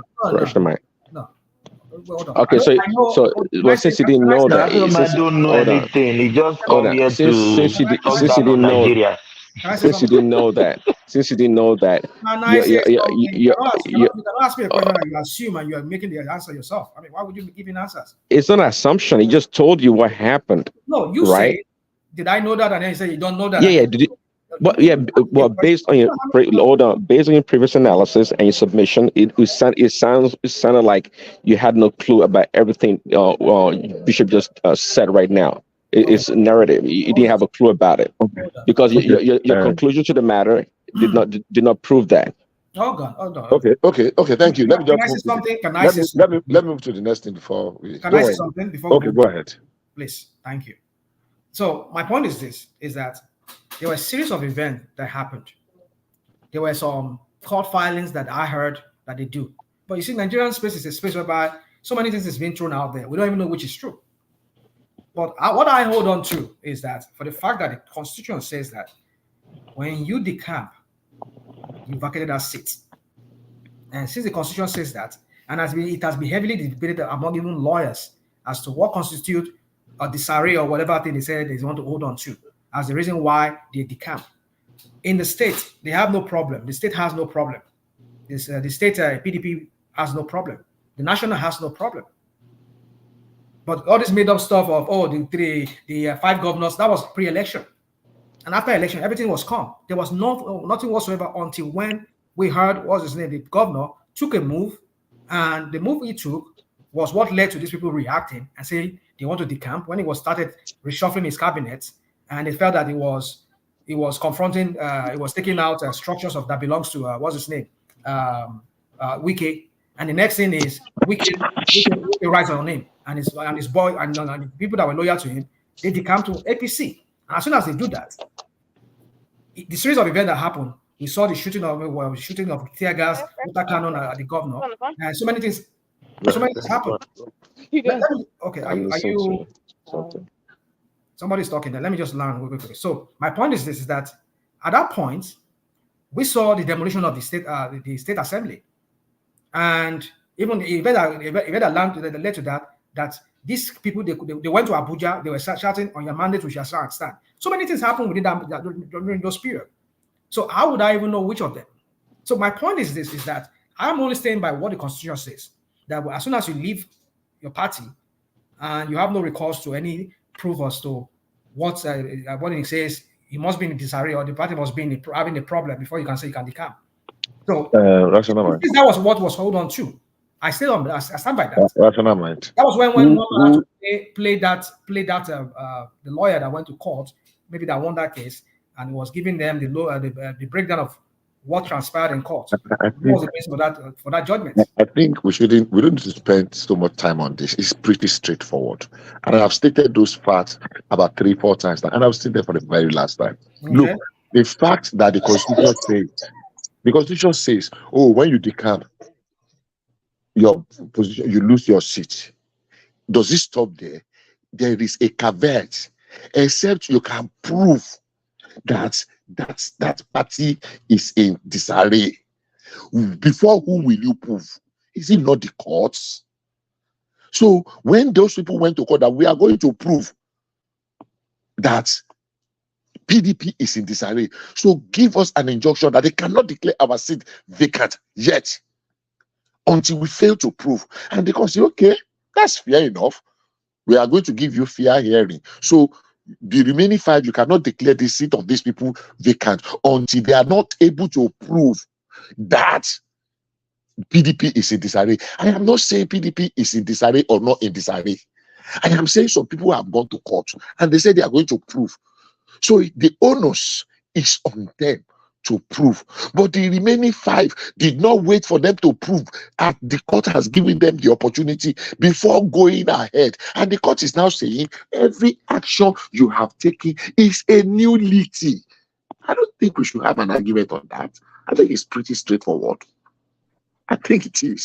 That is Bishop. That is straightforward. I don't know what Rafinama is arguing about. I will go to the issue. No, I mean we can all still explain to ourselves to understand. So let me go to the issue of Buhari and then Adesina. Yeah, I'm not, like I said yesterday or 2 days ago, I've not read Adesina's book, but sometimes we take some things out of context and make the narrative the way it suits us. Let me paint a scenario. Let me just make a kind of a case. Okay, I was very sick, and my friend has gone to visit me. After 3-4 days, I had cold. I had cold early in the year. I had flu, very bad flu. There was a particular day I don't even know how. I think I lost time because I slept over and over and over. I took some medication. It was really bad. Cough and cold and the flu and the rest. Now, and I'm telling somebody how more that is shake me for 3 days. I don't know where I did, whether I did heaven or I did earth. It is something we say every day. I don't know where I am when that sickness hooked me. I don't know whether I'm in heaven or where Come on. Don't tell me come on. Don't tell me come on. Rational mind, stop this. Stop. No, I can do this. I can play this game with you. I can do it. Stop it. What game are you talking about? That game of gaslighting. I've just painted a scenario. Don't tell me come on. Stop. Just stop. Just stop this minute. Just stop. I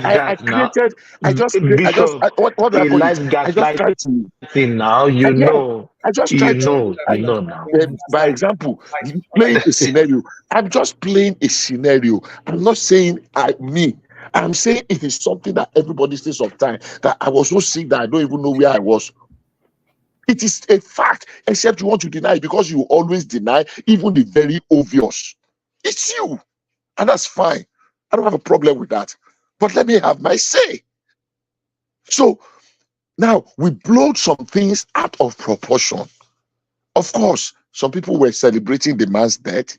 We had it. We saw them. They put adverts. They said they were celebrating that he was brain dead. He was dead. Somebody even said he was dead and he was cloned. And we have people amongst us here, supposedly educated and well-informed people, that actually believe that Buhari was a clone. And a clone president went to the United Nations, addressed the United Nations General Assembly, and we believe he's a clone. Even the Dolly, if you remember the ship Dolly that happened in the how many years ago? Nobody together. Nobody went down low to believe. They carry coffin. They carry coffin. So they believe he was dead. So if the man said that I was so sick, we remember this is not the first time he said this. He said so to, I think, either Pastor Adeboye or in one interview to somebody, that he had never been this sick in his life. That he said it. And if there's something we should be able to have, it is empathy. Nobody wants to be that sick. Sometimes some of us, we have lost our loved ones. We don't make mockery of them in the time of their health challenge. So if the man says, and the man is reporting what they had in a conversation, the propriety of it is none of my business. But hey, when we look at our interpretations, let us try and swing it to the right and to the left and try and find a balance. That people are now painting it to say that, oh, Buhari was so did not even know where he was, whether he was in Aso Rock or whether he was in London. Come on, that is pushing it to the extreme. But everybody have the right. The same way you have the right to believe your narrative, the same way you have the right to view it, to weigh it, and look at it the other way without being biased. I'm not saying it was right or it was wrong, but I'm saying let's put things in proper context. The same people that will come here and say we are losing the context, we are not putting the proper context. When the table turns, they make it sound as if I just say you are making it sound like I'm speaking something out of the Hades. I'm not. So if the man says, oh, he was so sick that he did not know where he was, and so, yeah, it's possible that he was so sick he did not even know factually. But I say we say it many times that ordinarily somebody will even collapse and I say, where am I? How many times people have asked where am I when they have some trauma or traumatic experience? So for me, I think we just neglect the obvious things and we begin to major in the minors. So Thomas, General Thomas, if you take me to the next something. Yes, I think obviously you've covered. Let me check the outline. Yeah, I think you pretty Canada cut off international students by 35% in 2024, and placed some restriction on the work permanent program. So, what do you think? You people in Canada, you want to? You know, say now Canada, everybody the jackpot to now. The truth is this. You see, I mean, I spoke a couple of months ago. I spoke with some people in Canada. The grass is not super greener on the other side. Canada too is passing through some challenges. Security issue, kidnapping issue, economic issue. They're having their own challenges, their own fair share. I'm not comparing them to Nigeria now before somebody pans on me. And part of what the pressure that is coming on them is what I read that report of the something. Unfortunately, but look, it's not only us that is going to affect, even though we do a lot of the proper things. Some of us, we do a lot of the proper things, and I mean, we abuse every of their process that ordinarily works. You know, whether it is asylum, whether it is benefits, whether it is this, we abuse it a lot, and that's a shameful thing. So everybody is looking for how to tighten the noose to make the noose a little bit tighter. If you go and check the records, it is just Nigeria that has a very high spike in number of migrants. You know, whether it is for economic purposes, whether it's for academic purposes, whether it is just for relocating. It's just the way we make so much noise about it. Nigerians are not the highest migrant to the world. Whether they are the number of Nigerians going to Australia or Austria or United Kingdom or to Canada or to the United States, or Nigerians are not among the top 10 countries. Go and check the records. We are not. But the way we make so much noise and we are a little bit too loud, too garrulous, too ostentatious, is what brings unnecessary attention to us. And everywhere people are tightening the noose, I am not blaming anybody. I am saying we can do our things with some degree of moderation. So when are Nigerians being targeted in Canada? Bishop, I don't have that. Sorry for cutting you. And you really make a good point now. I think we are too loud about every other thing. I've listened to some African countries. You never see them shouting, our people is jackpying. Our black jackpot is always concentrated on us in that country, that people are leaving the country. People live everywhere in the whole world. So another, you find a greener pasture anywhere you go. If you look at the statistics, more Japanese, more Chinese came to, and more Indians, of course, India in America. So I'm not quoting Even from in Australia, my brother, let us you look do at know how the many facts. Indians, Chinese entering this country? They are more than Africa, way back. Way more. Far. Way more than Africans. But the way we make it look like as if everybody in Nigeria, and I wanted to bring a statistics the other time when we were talking, it's just that I don't want to go back there. Let's look at the fact of every Nigeria. It is not, look, an average of maybe 2% or 1% of graduates of Nigeria loan loss here abroad. Go and check the facts. How many universities do we have? What is the carrying capacity of our universities? How many graduates are we producing per year? What percentage of them are going abroad? The noise is way. I'm not saying it's not relevant too, but the way we make it look as if the whole of Nigeria has emptied. Everybody is Japa, everybody, every doctor has Japa. Says who? Every nurse has Japa, every teacher has a Japa. What is your data based on? 2%. Where are you getting that from? Okay, I don't have those. Let's put let's do a small brain. What do you think? What do you think the carrying capacity of the Nigerian universities are as we speak today? What's the capacity as that? What do you mean by capacity? The entire university. So the number of students or graduating? All the students. Not all the students in the Nigerian universities and other higher institutions. What do you think the capacity is there? I don't think we can estimate that. We can definitely we can. Of course, we can research, but I can give you a very near estimate as we speak now.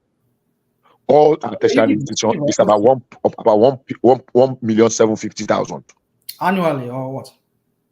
I said the carrying capacity of our institutions now, just about universities, federal, post-federal, state, and private universities, and other special. Technical, polytechnic, technical. Yep. If we put technical and polytechnic, it will cross 2 million. So out of all these people, how many of them graduate at the end of the day? What are you saying now? I'm saying it's a different to go to institution and graduate. So hold on now. So, no, you are missing something. Let me let you understand. Let me let you. How many does if you permit me? Okay. How many? Okay, good. Now we are making ahead, but it is not only the people that graduate in a particular year that migrate out of Nigeria. So if we take the graduating and the number of the graduating, the NYSC, I will take them. So let's say, assuming without considering 2 million graduates, at the number of carrying capacity of our university, it is not too much to say 200,000 are the graduates that we mobilize by NYSC every year. Do you understand me? Yes, that makes sense. Yeah, that makes sense. Yeah. So we can see between 15 and 25, 1/4 of 1/4 of 200,000 is more. 10% is 200,000 of 2 million. So let's say between 350 and 400,000, right? Every year, all Nigerian higher institutions. Out of that 350 or 300 and 350 or 400,000, what percentage of them don't Japa? It's not up to 10%, 35,000. 35,000 Nigerian graduates are not leaving Nigeria every year. It is not possible. No, it's not possible. It's not possible. That is too much. Is that it? No, that is outrageous. Bishop, that is outrageous. That is outrageous. So the way we are standing, the way we are making it sound, no, we are not talking. We're having an intellectual discussion. Now, you just give your own. You just did your own calculation or whatever, and that's your calculation. That's what you imagine. Do you know how many people go to embassy? Do you know how many visa gets issued to them from the embassy So how many people go to embassy? How many people get visa? I don't have the figure. Rational mind. Can I talk? I was talking. Yeah, go on. Yeah. I can let you talk, but I was actually talking before you butt in. So let's say. Let's interject rational mind. Yeah. Go ahead. All right. So we do not know. We don't have the exact figure. All we know is that the professionals, like we talk about, in the medical field, those are leaving.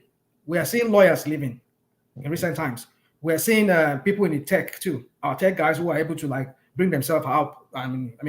Get some kind of, because I don't even know which university in Nigeria really teach some kind of tech skills that some people do. Even though when you have to go study, I know I have people who went to study computer engineering and all of that. They have to go to to go and learn some kind of AI and all that kind of stuff, which are not even really taught in some universities. So maybe private university, I don't know, but our public university, some of them have to go and take maybe Oracle and all those kind of a thing. Some of them, they are graduates of what's it called, engineering in maybe computer engineering or whatever. So we need to understand that fact very well, because some of them that are living in tech, some of the tech thing, even here in America, some tech courses you take, you still have to go to some specialized school and get trained in that. So we need to understand that fact very well.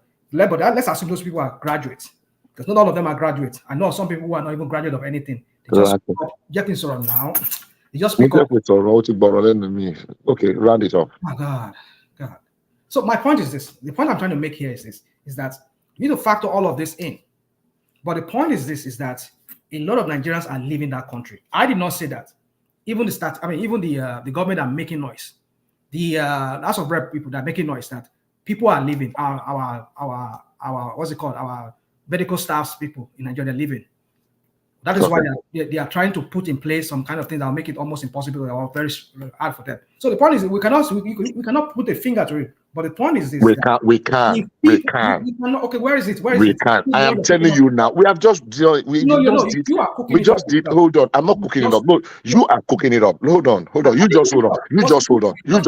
You hold on. I think I've had. You just hold on. When you were talking, I wanted to interject. When it was suspect, you did not allow me. And I've allowed you. You just hold on. You just hold on. Listen to my facts. And let's letting me to finish. No, I on the floor. You have spoken enough. You have spoken enough. Now, my fact is this: I have laid out a fact here. We have almost about 200 universities. We had federal polytechnic and state polytechnic, both federal, state, and the rest. I think they're here. And I'm telling you that the carrying capacity, I will say, okay, let's assume that between 15 and 25% of those carrying capacity graduate every year. And that 15 to 25% is, let's say, 350,000. And I have put a simple fact to you. I can work on this. I can get what is the number of universities. And it is not only the one that graduated in that year that are leaving. I say what percentage of that 350,000 are leaving Nigeria. If it is 35,000, that is just 10%. We cannot say all our graduates are leaving when only 10% of 350,000 are leaving. And 35,000 graduates of Nigeria leaving Nigeria to whether Canada or America or London every year. That is not true. We paint this picture like the Armageddon is already descending on top. 35,000 Nigerian. Hold on. 35,000 Nigerian graduates are not leaving Nigeria annually. We can take that up. So, Bishop, the sector. When you talk about the people who are living, there are particular sector. Which particular sector? Yes. When you talk about our doctors and our nurses and so from engineers, can we stop them from going to look for better life? It's not every graduate that is leaving. That's truth. So but you talk about the critical sector, that we really need as a nation that is living. Okay. When you talk about the health sector, the health sector is living in mass and it's not good. You don't talk about people that study mass communication and all that and all that. You talk about our critical sectors. Listen. Like I did Bishop, yeah. Can I read some data to you? Yeah. Universities and polytechnic almost admitted 2 million students in a year, and they produce almost 600 graduates every year. And mobilization of the youth corps per year is 66,000.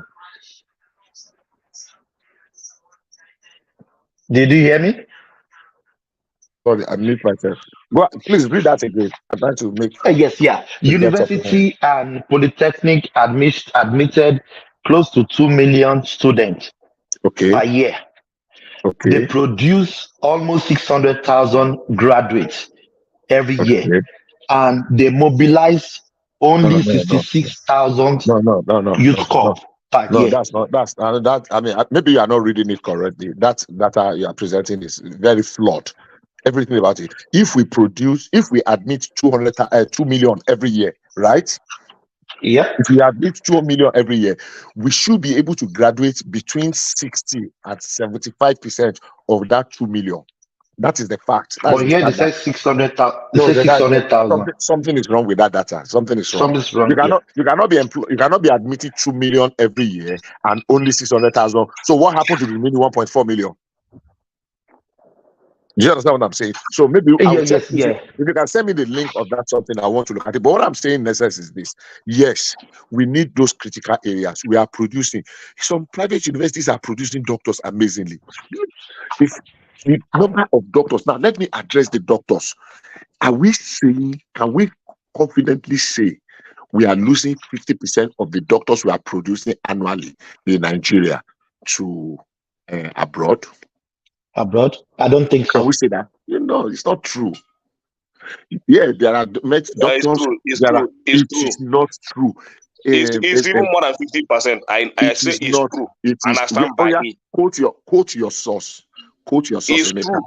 In fact, almost everybody that I know, let me tell you, Bishop, almost everybody that I know, both in my set and in the previous state that I know that studied doctors and nurses are not in Nigeria today.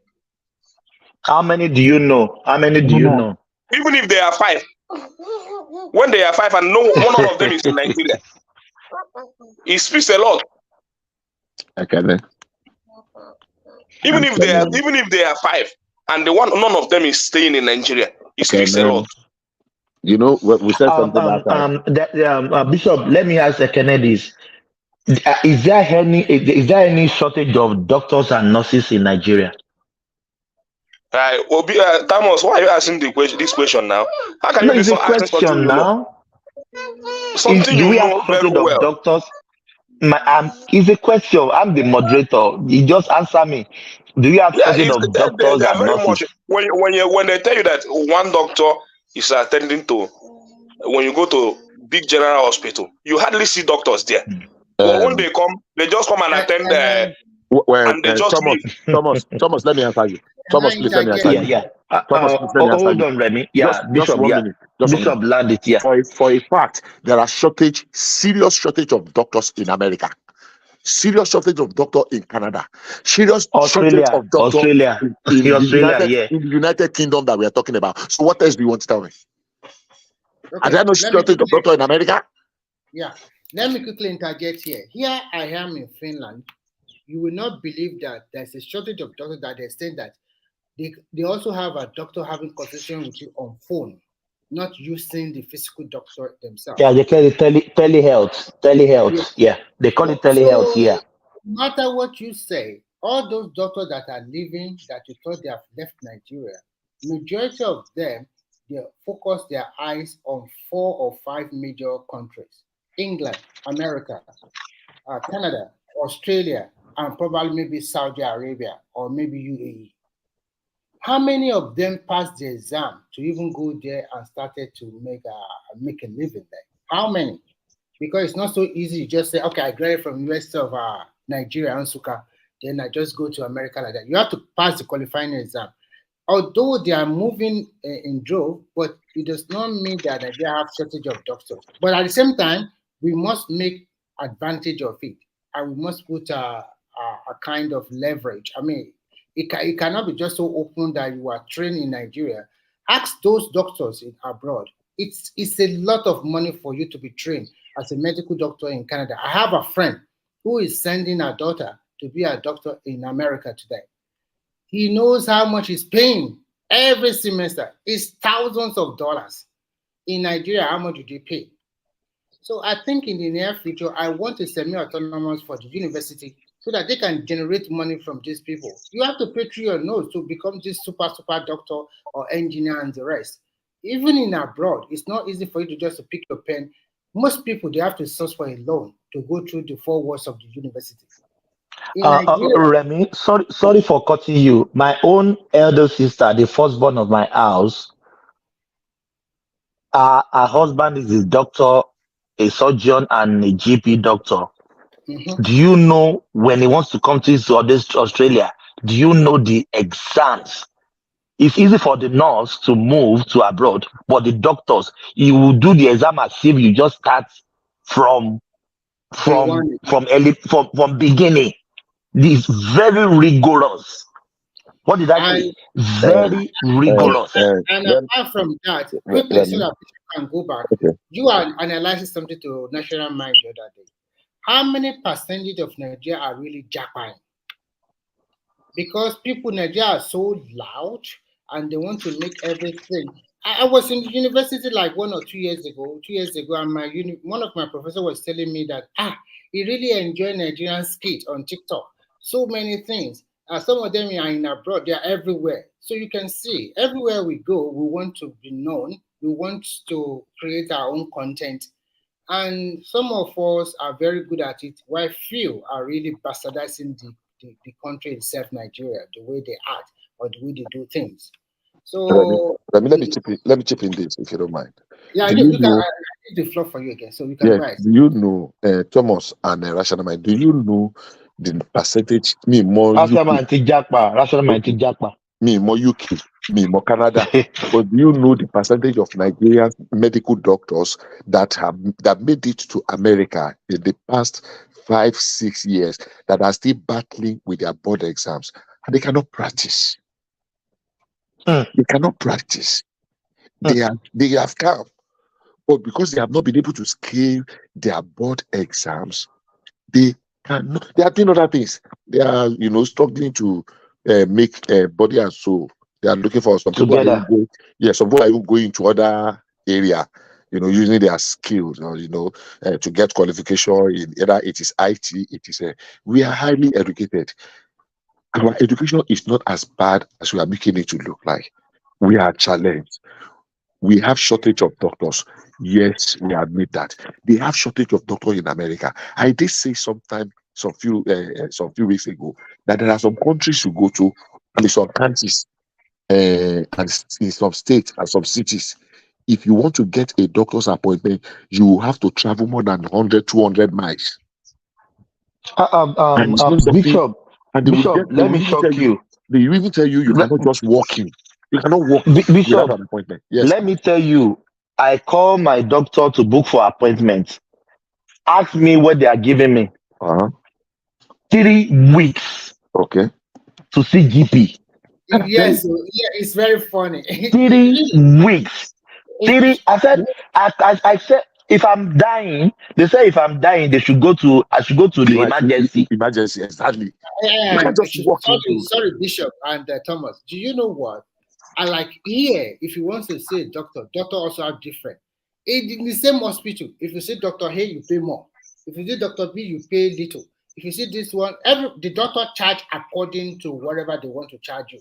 So the way they do it is that if you see a doctor, any doctor will charge you, they call it doctor's fee. Then maybe medication and the rest will be free. Maybe give you medicine for medicine is also not free. So nurses, if nurses also work on you, maybe tie your hand or whatever, you also have to pay like nurse fee, maybe 20 euro or 30 euro, for depending on the situation. So at the end of the day, Remy, I was telling the reception, the lady that picked up the phone, I said, if somebody is even dying, he said, if you are dying, go to the emergency. I was just laughing.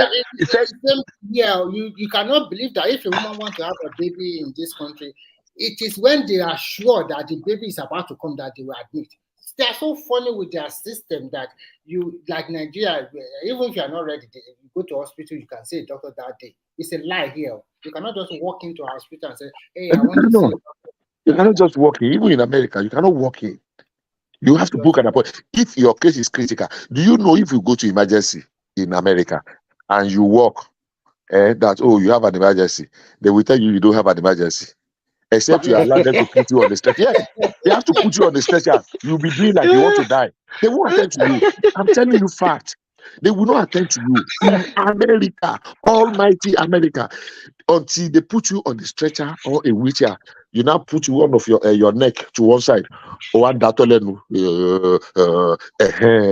take Bishop, and pay. Bishop, Yes. I've been in emergency with a family member here. We spend 5 hours. Exactly. As they are bringing people that their cases are critical than us, that we work in, they were attending to those people. We sit down there. So far, you are not dying. You walk in yourself to emergency. They will attend to those people that wants to die first. So it's not Eldorado. People just think Thank you. this. That's what I just want to say. Every Nigerian was saying this abroad said, you know what? As I'm talking to you now, if I just pop my head from the window now, the snow there is as high as more than 5 millimeters. If you dip your leg into it, it's above your almost halfway to your between your calf and your ankle, almost halfway. That was a day I nearly hurt myself. I don't know that place is so deep like that. Before I could wriggle myself out of that snow, a heavy snow, with the snow, with the chilly weather and the wind blowing to your face, you will wish yourself that, why can't I just stay in my country? So, and still, you still have to go to weather. You still have to go to work in this kind of critical weather. This place is extremely cold, but at the same time, you just have to, because you have to pay your bills. Nobody is going to pay your bills for you. So sometimes I look at myself and I look at you, Nigeria, you are okay. You have your own house.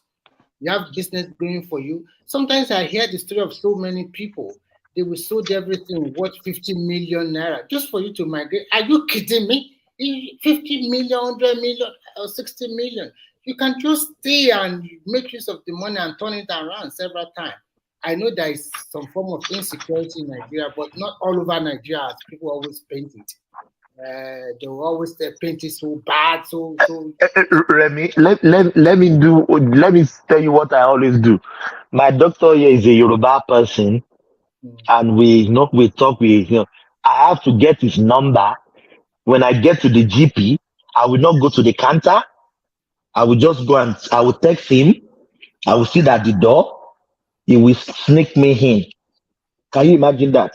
For you, there is 1 month booking. If you want to see GP, 1 month. You wait for there's no doctor. I have to text him, Daddy, I'm coming to see you. I don't normally read the comments, but I'm not gaslighting anything. What I'm just trying to tell you is that here is not El Dorado. As everybody, it's not El Dorado, my brother. We live in a global community now. If you can put your documents together, you can come on visitation. If you have the money, just come as a tourist. You can save things by yourself. It's not that people are lying or something like that. And if people are in abroad, does not mean that they don't have something not going on for them in Nigeria. It's not that they put all their eggs in one basket. So that is the impression that most people don't know. And most Nigerians that I know, whatever they make here, they want to turn it around in Nigeria. That is an average Nigerian. Most now always think that way. Whatever I make here, I want to use it and turn it around in Nigeria. Because if you make like 10,000 euro here, what kind of business can you do with 10,000 euro in this country? The shop itself is already far way above the 10,000 euro. So, and you cannot even make anybody in this country. Nobody can make 10,000 euro in a month. That is the way the system is wired. What kind of job are you doing? The average here is about 2,000 to 3,000 euros, and still you have to pay your tax. That is the way they make their country look like. They want to balance it, bridge the gap between the rich and the poor. So the way they live here is different from the way we live in Africa. In Africa, we have our money, we pay cash. But here, they pay credit for everything. Spend the money today and pay the money back in the future. That's the way they live here. That's why Remy, currently I just got a power bike. I have the money. I have a couple of money, like half of the money. Like it is almost $9,000. So I have like $4,005. Do you know what the finance man is telling me? He said, why are you putting half of the payments for a finance? Why don't you just drop $500 or $1,000? They don't even want you to pay. You understand what I mean? He said 4,005 is too much. for a purchase of a power bike of $9,000. Why don't you drop $2,000 or $1,000? Then you put the rest on finance. They don't even want you to pay. They still want you to finance what you So want to Thomas, buy. you are right. So when I see some newspaper report in Nigeria that some people say, after 1 year, I just bought a house in Canada. Why didn't you tell them the truth that this is a mortgage? It's a mortgage. Paying the money little by little. But when Nigerians see this thing, they say, I must go to Canada. 1 year, already buy a house. 1 year, ready to drive a new car. 1 year, ready to do this. But you do not tell them the exact truth.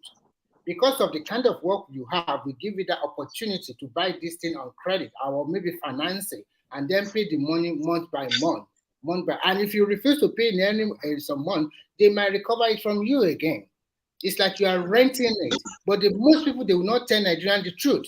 They will give them the impression that, oh, I just come to Canada in 1 year, now see me, this is my house, this is my car, this. And when a lot of them at home, they thought that, oh, yeah, I must go there, yeah, I must have this, I must that, but they never tell them the truth.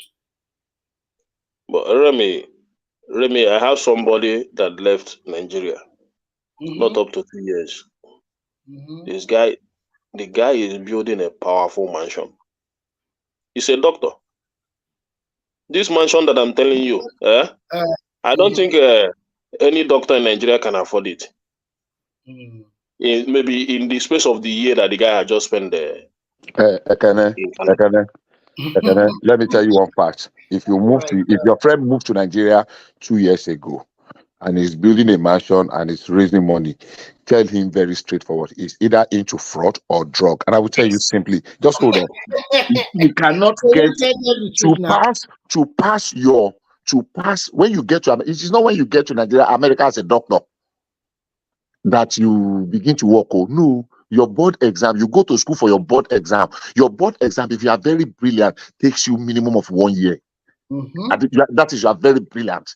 Yes, so exceptional. To pass board exceptional. Your board exam. So if the guy comes and you are saying within 2 years he's already building a mansion, tell him I say he's doing cocaine or he's doing 419. Yes, so he won't tell them the truth now. He just come back after 1 or 2 years and building the biggest mansion in their village or something like that. The biggest mansion, can you imagine? He won't tell them to do what he's doing. Most of them are into this illegal something, and they will never tell you the truth. But when you know the truth later, you yourself, you'll be amazed. Okay, you'll be amazed. It's not that even an Babati and what do you call it? Maybe if this guy is here today, Simba, they will have given you at least an average of how much they earn in a month. And when they hand that money, they must pay tax. And they also have obligation in America or Saudi Arabia. Pay rent, pay electricity, buy gas into their vehicle, so many other stuff. If their family is there, they also need money for the children, for the upkeep of grocery and so many other stuff. And if they're also financing a mortgage, they must also pay the house they are paying for. When they break it down, how much is left for him or for them, it's a good life because I think they are called professionals. But telling me he went abroad under 2 years and he came back. Remy, let me say something very funny. My family does that I told you. Now we are now friends. So they invited us for Christmas, Christmas, just gardening. Yeah. We were there. I saw their house. Not that bad, not too outrageous. I said, by now, you could have finished your mortgage. He said, what are you saying? He said, you have been here for so long. He said, finish mortgage. I'm talking to somebody going to his 60s, not a young doctor. I said, Daddy, you haven't finished your mortgage. He said, mortgage. Finish my mortgage, okay? Say, just forget about it. I was just saying, wow, as a senior doctor, you know what I mean? That maybe the house has been paid off, everything has been paid off. He said, no, I'm still on mortgage. I said, wow. Wow.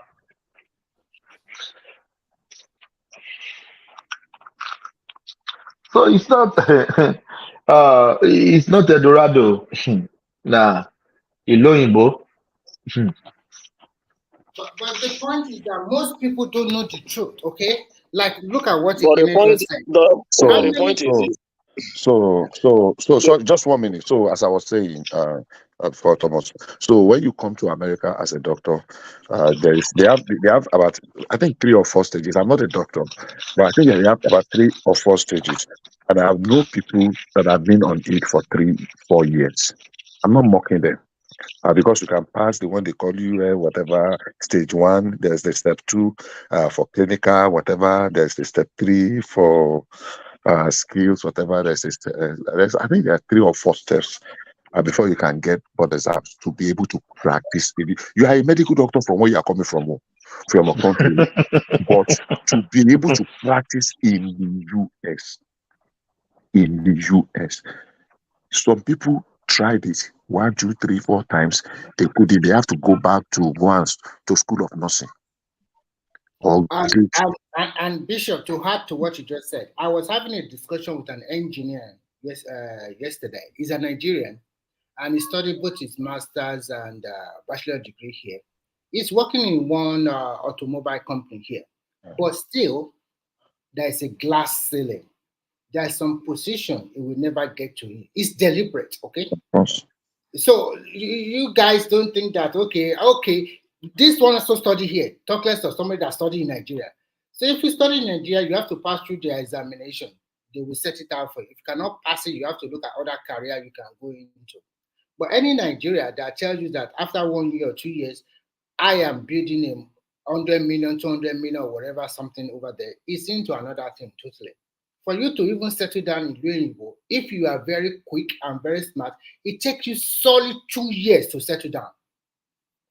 Because you have to know the system. You have to know how you are going to go about things. It's not that you just go there and then you just use your knife and cut the butter and eat your bread just quickly as like that. It takes time. Maybe before you have to go to school. And if you are not going to school, you still have to do some job. Maybe you are working 2 or 3 jobs every day. How can you have time to even go for study? So it takes a while. But just like we normally know, I have a lot of people I know that after 2 years, they find themselves in legal stuff. Where are they today? Some of them already passed away. Some of them are still in jail. For those of them that are lucky, they will quickly take the money to Nigeria, and Nigerian people will also collect the money from their hand, and it's also back to square one again. So if you think you don't work for something and you can get it and then you can gloat about it, there's also a way that karma will also catch up with you.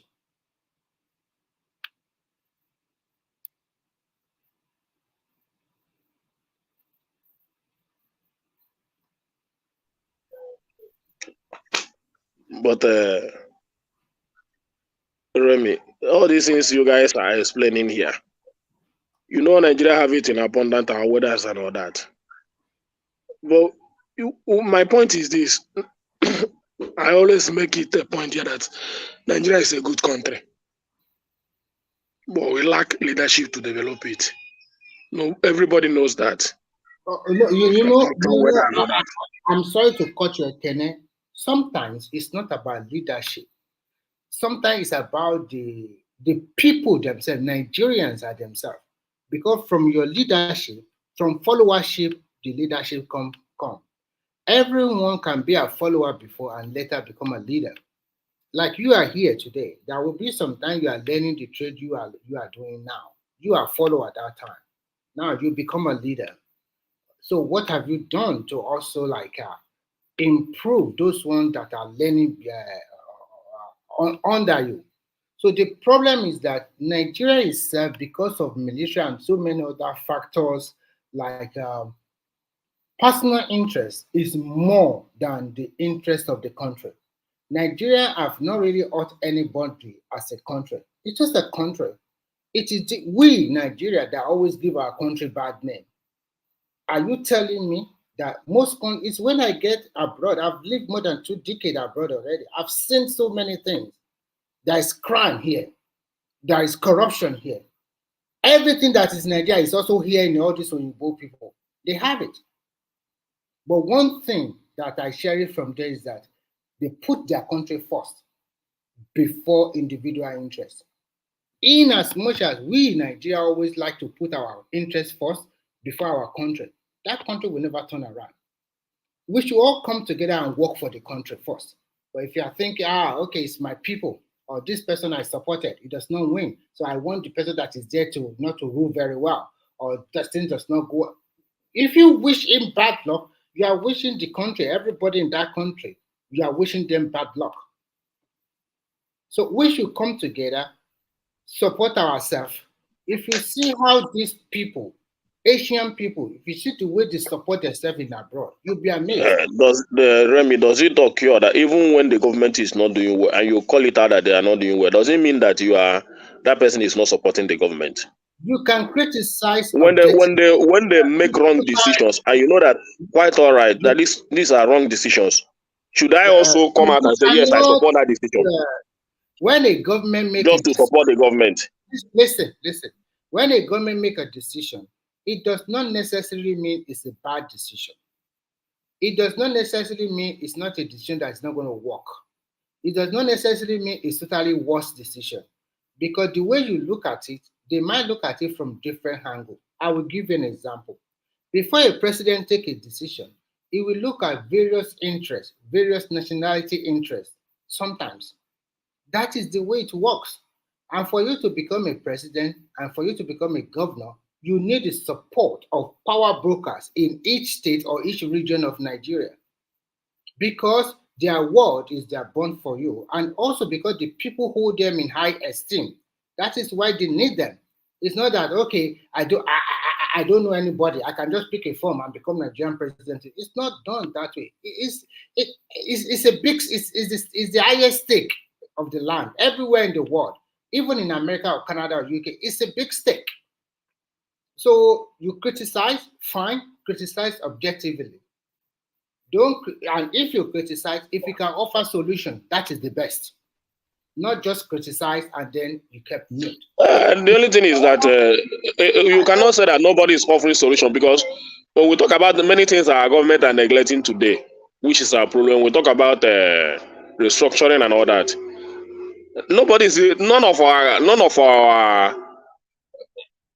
political class is even looking towards that direction. It's only the masses are talking about we need the restructuring and all that. Everybody knows that this country needs restructuring. The restructuring you are talking about is taking place slowly.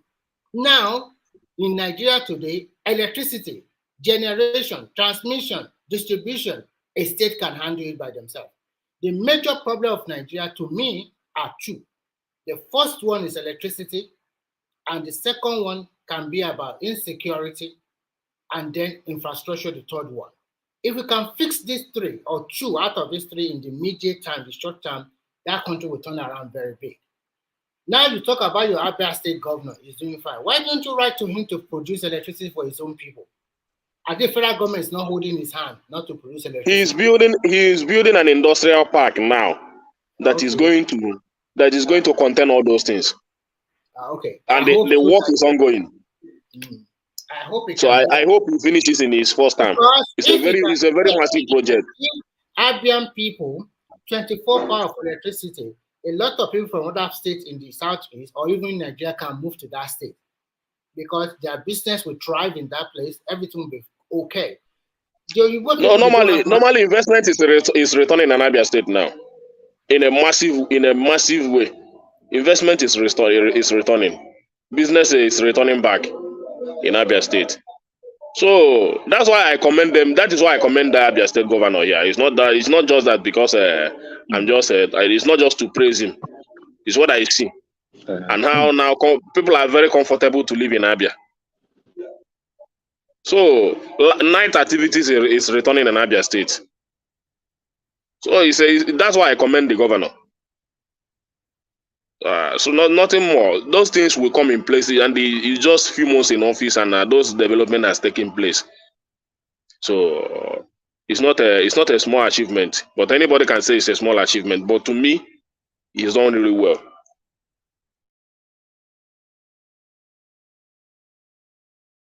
Okay. Yeah. I think Thomas. Hello.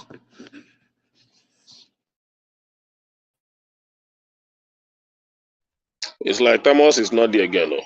This Ghanaian guy, this Ghanaian guy, is he not talking? The guy that used to disturb in comment section. Ghanaian guy.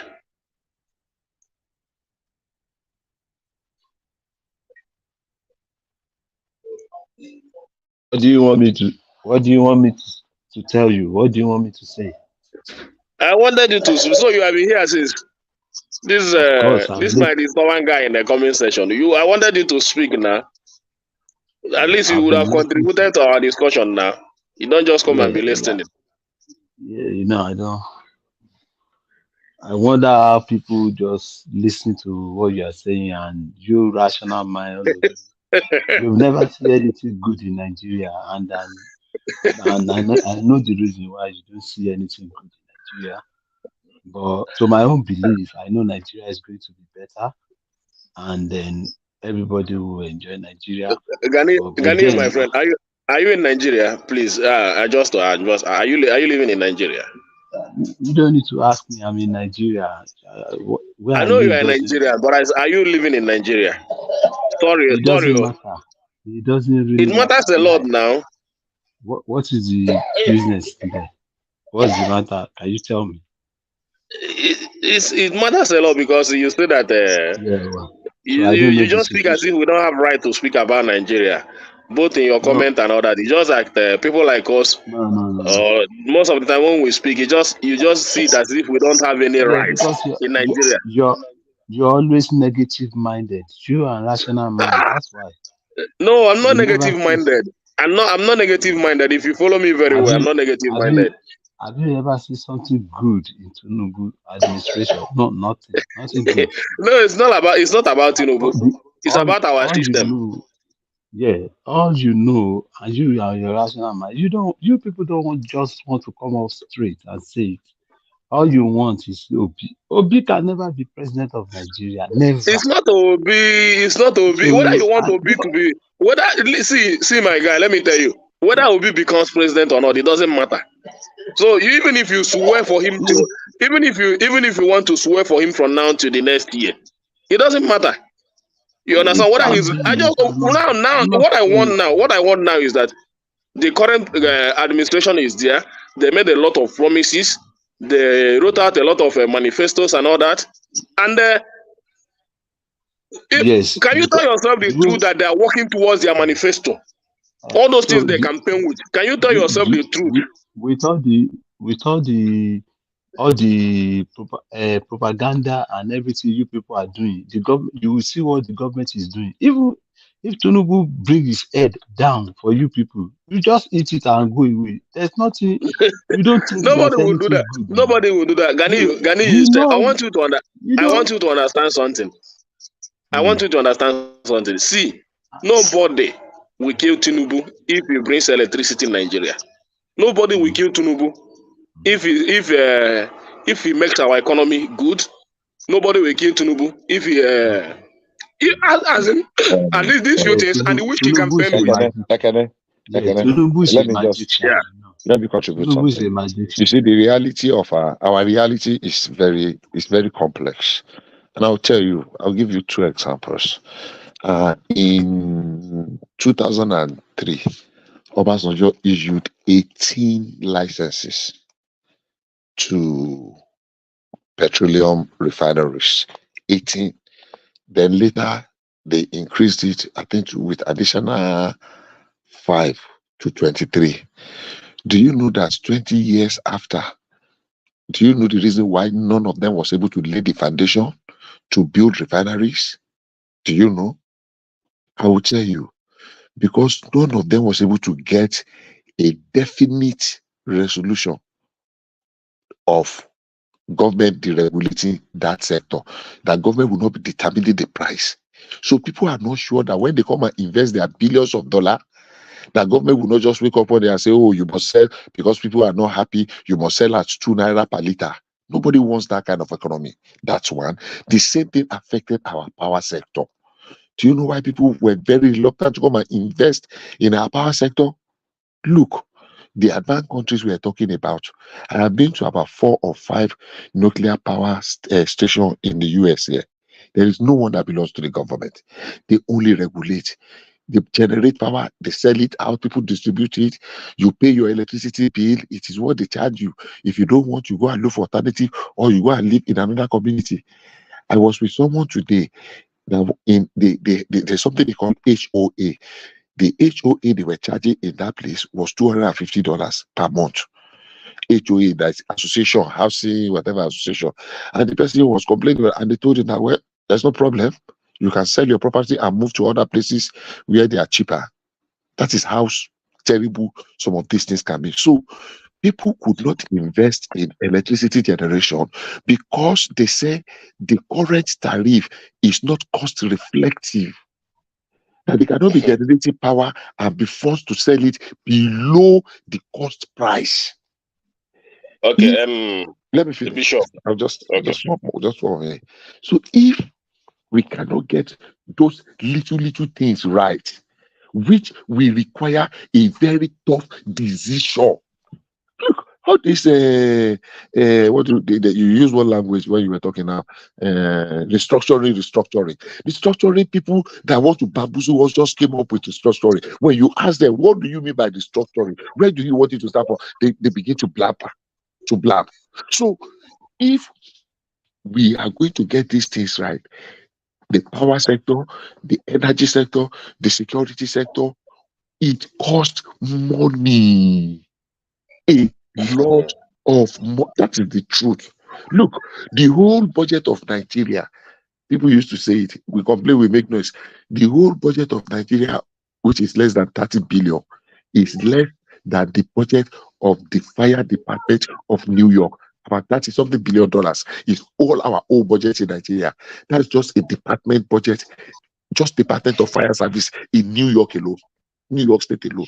When you go to California, it's less than the total amount. So how do you use that to cater for? And we think we can provide ourselves the kind of luxury and every necessity that people of New York are enjoying. How much is $30 billion for the budget of 1 year for 200 million people? Bishop, you see, when we what you just said now, if you will render service to people will gladly pay for that service. You cannot tell me that the reason why we don't have electricity is because people, the money they will be getting in return is not good enough for them to invest. I want to tell you, when I was in the village a few days ago, I came to this platform, I told them the kind of electricity we have in the village. It's almost 24 hours electricity, honestly speaking. Almost. Because they just take it 5 minutes, the light is back. In the village. So when I asked them, they said a few people, about 3 people control the electricity in Anambra State. A maker for, I think, Innocent and other person. But that of a maker for own is the most effective electric line in my state. So when you are there, you are sure of electricity. But when I wanted to use when I want to go for prepared meter, they told me, no, here we don't use prepared meter. I asked them why. They say it's community bill. We don't use prepared meter. We have an amount as a community we pay to a maker for every month as our electricity bill. So you cannot use prepared meter here. I said, okay. It's even cheap. 7,000 naira per month. It's very cheap.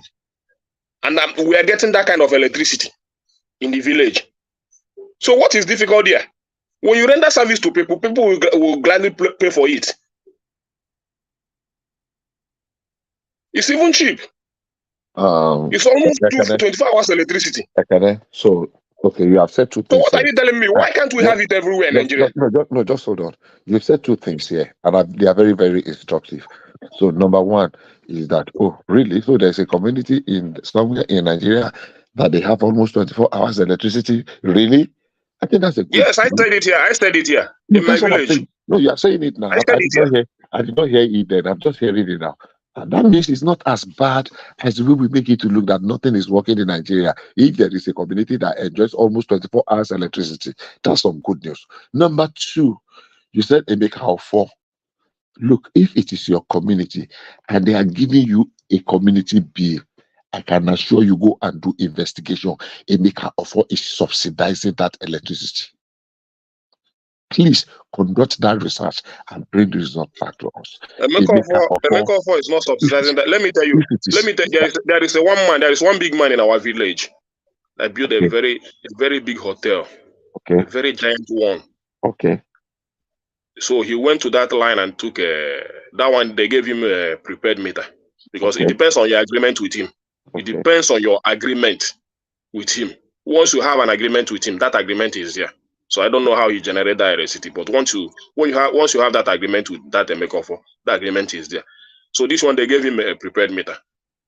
So they now notice that this man is not paying the actual amount that he has to be paying. When he now sends some people to go and investigate, when they investigate, they now see that the man has breached that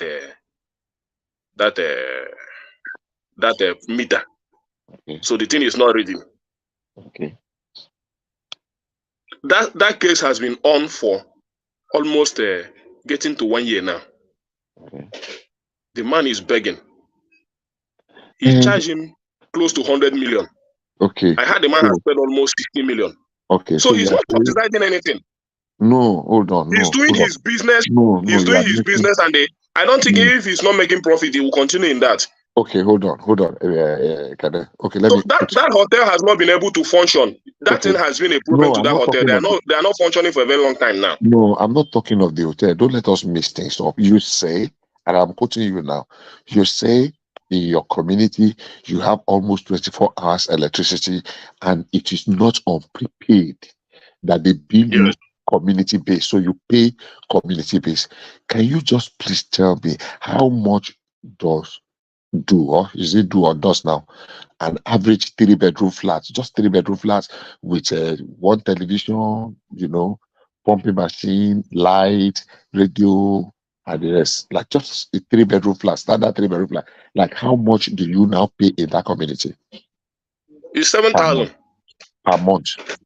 Per month, every house is 7,000 per month. Okay, it is subsidized. Whether 5-bedroom or anything, I don't know whether it's all, but the only thing is this. No, it's not. No. Let me tell you.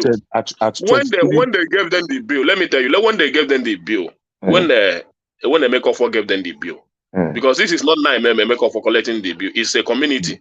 It's just like when you come to Alaba now. You don't have NEPA people don't have to be coming to your shop to come and they be collecting your monthly bill. You understand?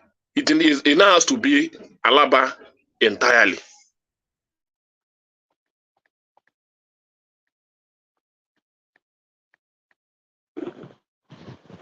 I'm listening. Are you there? Hello? Did I drop out? Hello, is anybody there?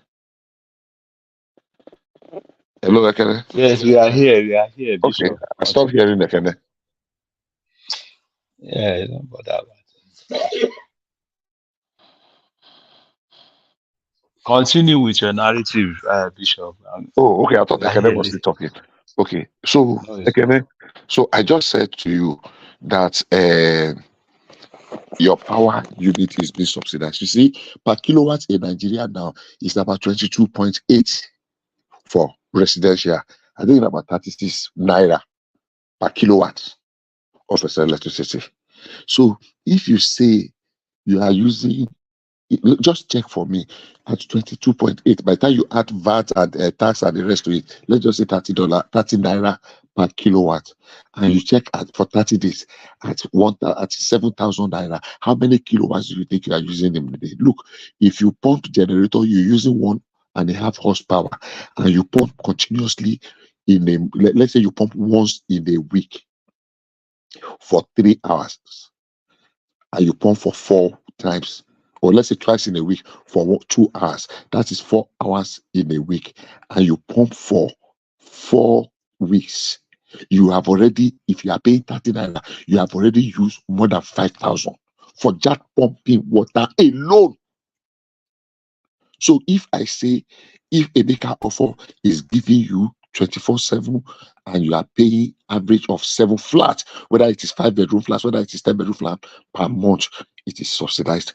But I'm not saying you should not subsidize it. If other community can do the same, that's fine.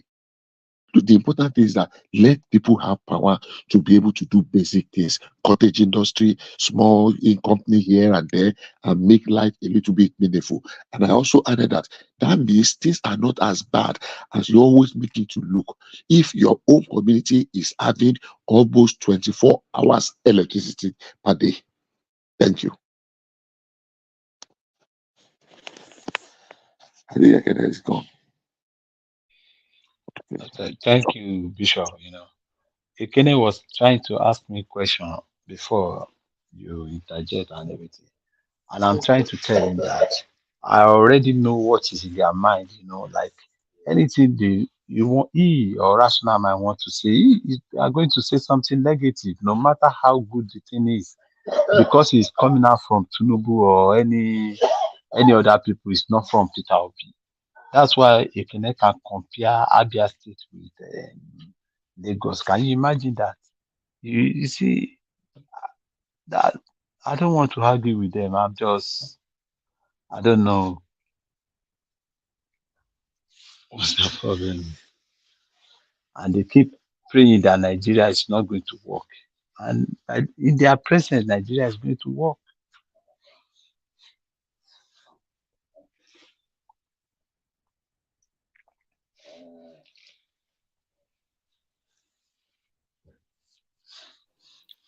When Bishop said that that Abia State governor did not pay salary 8 months, 10 months, he did not mention that one. I hope it's back. Since they removed the spoil subsidy, most of the state governors have been receiving double of their allocation. Some are even more than double. They have enough money to pay salary and to also embark on projects in their state. I think if I was a state governor in Nigeria, I would embark on how to improve electricity in my state, build my own everything, and I can sell to neighboring states. That's how it works in where I live before in China. Every state have their own electricity. They did not connected to any national grid. Sorry, Remy, please let me add something to what I said earlier on.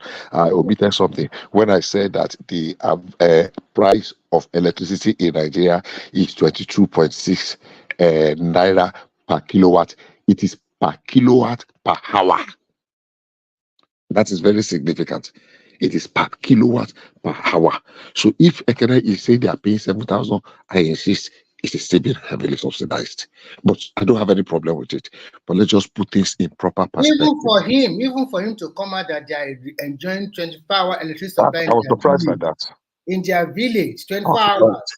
That means majority of people that live in small towns and villages in Nigeria, they are enjoying electricity. The problem with the Nigerians is that when you go to most of the big cities in Nigeria, the way they connect the electricity cable is too cumbersome. It's not clear enough. And there's some, apart from that, maybe it needs a lot of money. Our people are mostly saboteurs. They like to sabotage. They will go and steal the cable. They will go and damage. And our people like to cheat.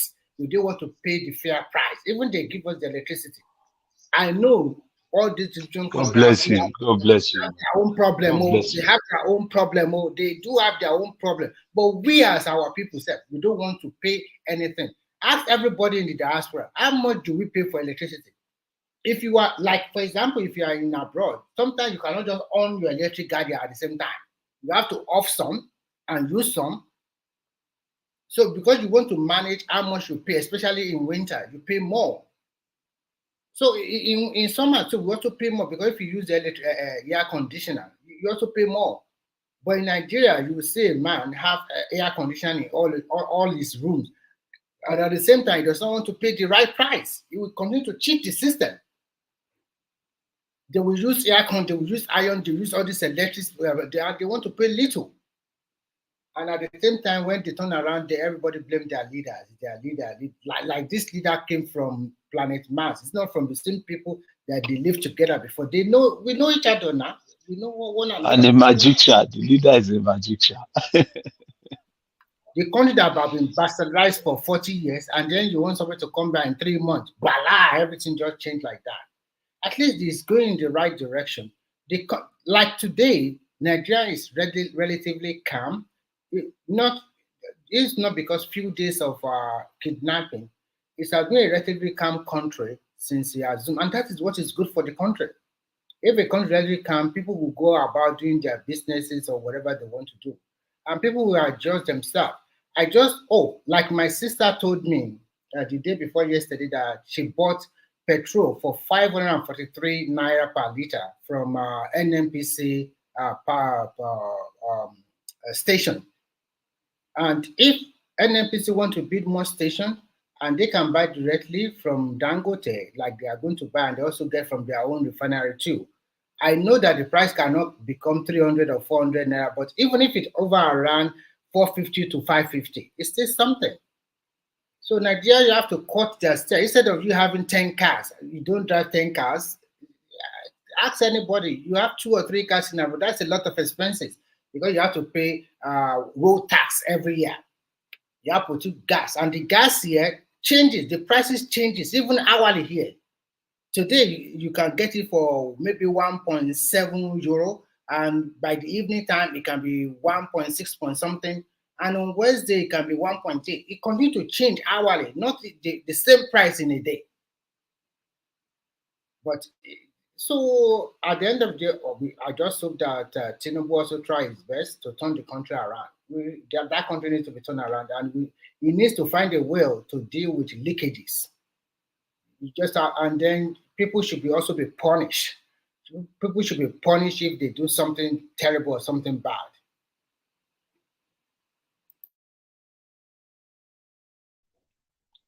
Yeah, you are right, my brother. You see, like when we are talking about electricity now, you see, let me tell you the truth, yeah. In Lagos Island, they don't pay electricity there at all. And everybody wants to use light. You understand? Everybody use electricity. They can't. You can connect from your house to another house to another house. You understand? All this thing is just sabotaging the government, and all these people. Lot of people they don't want to pay, but they want to use it. Here in London, where I live, yeah, if my children just put a light on in the maybe in the toilet, they went to toilet without switching off the light when they finish. If you see the way my wife will shout at them, it's going. You just think, it's just light now. You understand? But because electricity is very expensive here in London, and you see this all these new houses they are building in Nigeria, they put light everywhere, and they still want, you understand, they don't want to pay, but they want to use the fancy light and everything.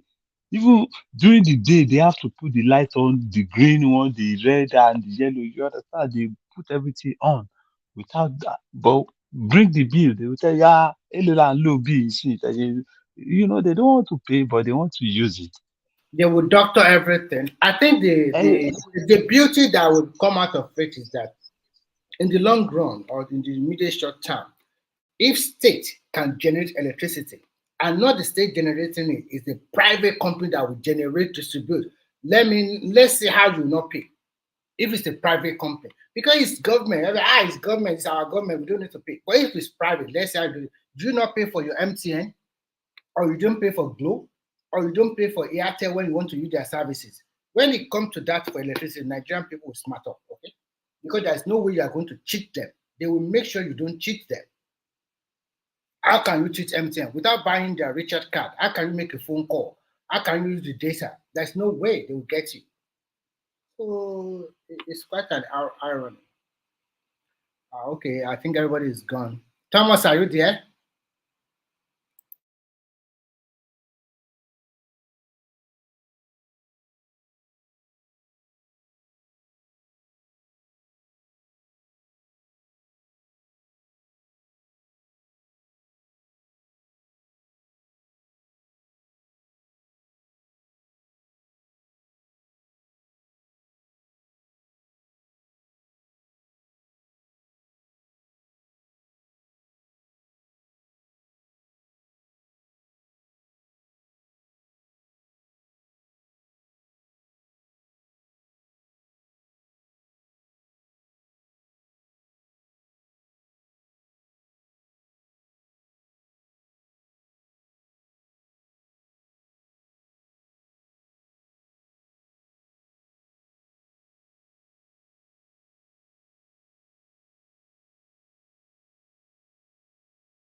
My convoy is 5 vehicles.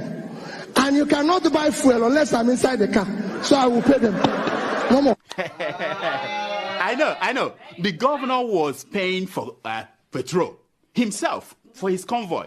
When they get to the gas station, he will come out and bring out money and pay. In fact, at Oka Government House, then when he was governor, forget about drinking champagne, what they are now doing there. Then he gave out old newspapers as substitute for toilet roll. If you are going to the toilet, he will just to save money. Yeah. He was going to run somewhere. He said he's going for interview for job. Peter, can't you give him a job? Peter, can't you do this? The boy doesn't even have. I said, none of my children have car. I was the only person who is governor and bank chairman, not to them. Isn't that mesmerizing? But I know that Peter B. I know that he's a smart man. You know? But the governor, that Obi, did he say anything about that 200 million from security vote that he was caught? His convoy was trying to smuggle out of the country. Did he say anything about that? No, he didn't. No, but he talked about that 72 billion he left behind for his handpicked successor. Because when you hear that Peter Obi left 75 billion, if anybody doubts it, call me. I know where the money is. I kept it. Did he talk about? Yeah, he did. Yeah, he did. I know. The man that he's now fighting, you know, remember? Yes, no. I know. Of course. Did he talk about, what is it called again? The liabilities he left behind. Did he talk about that? No.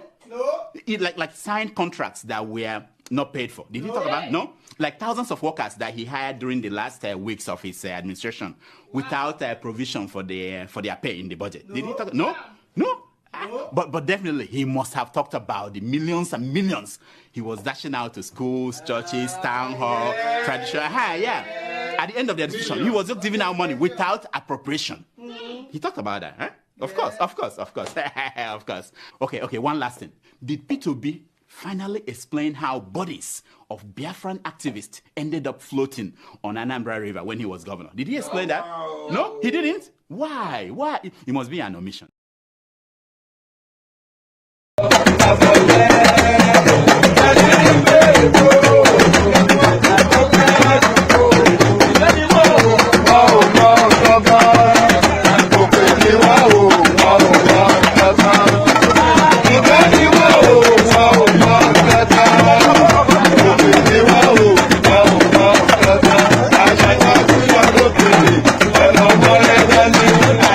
I'm going to be president of this country, whether you like it or not, and I will preside over the affairs of this country, including presiding over you. I think you must start adjusting to that reality. The sooner you do that, the less chest pains you'll have when that reality comes.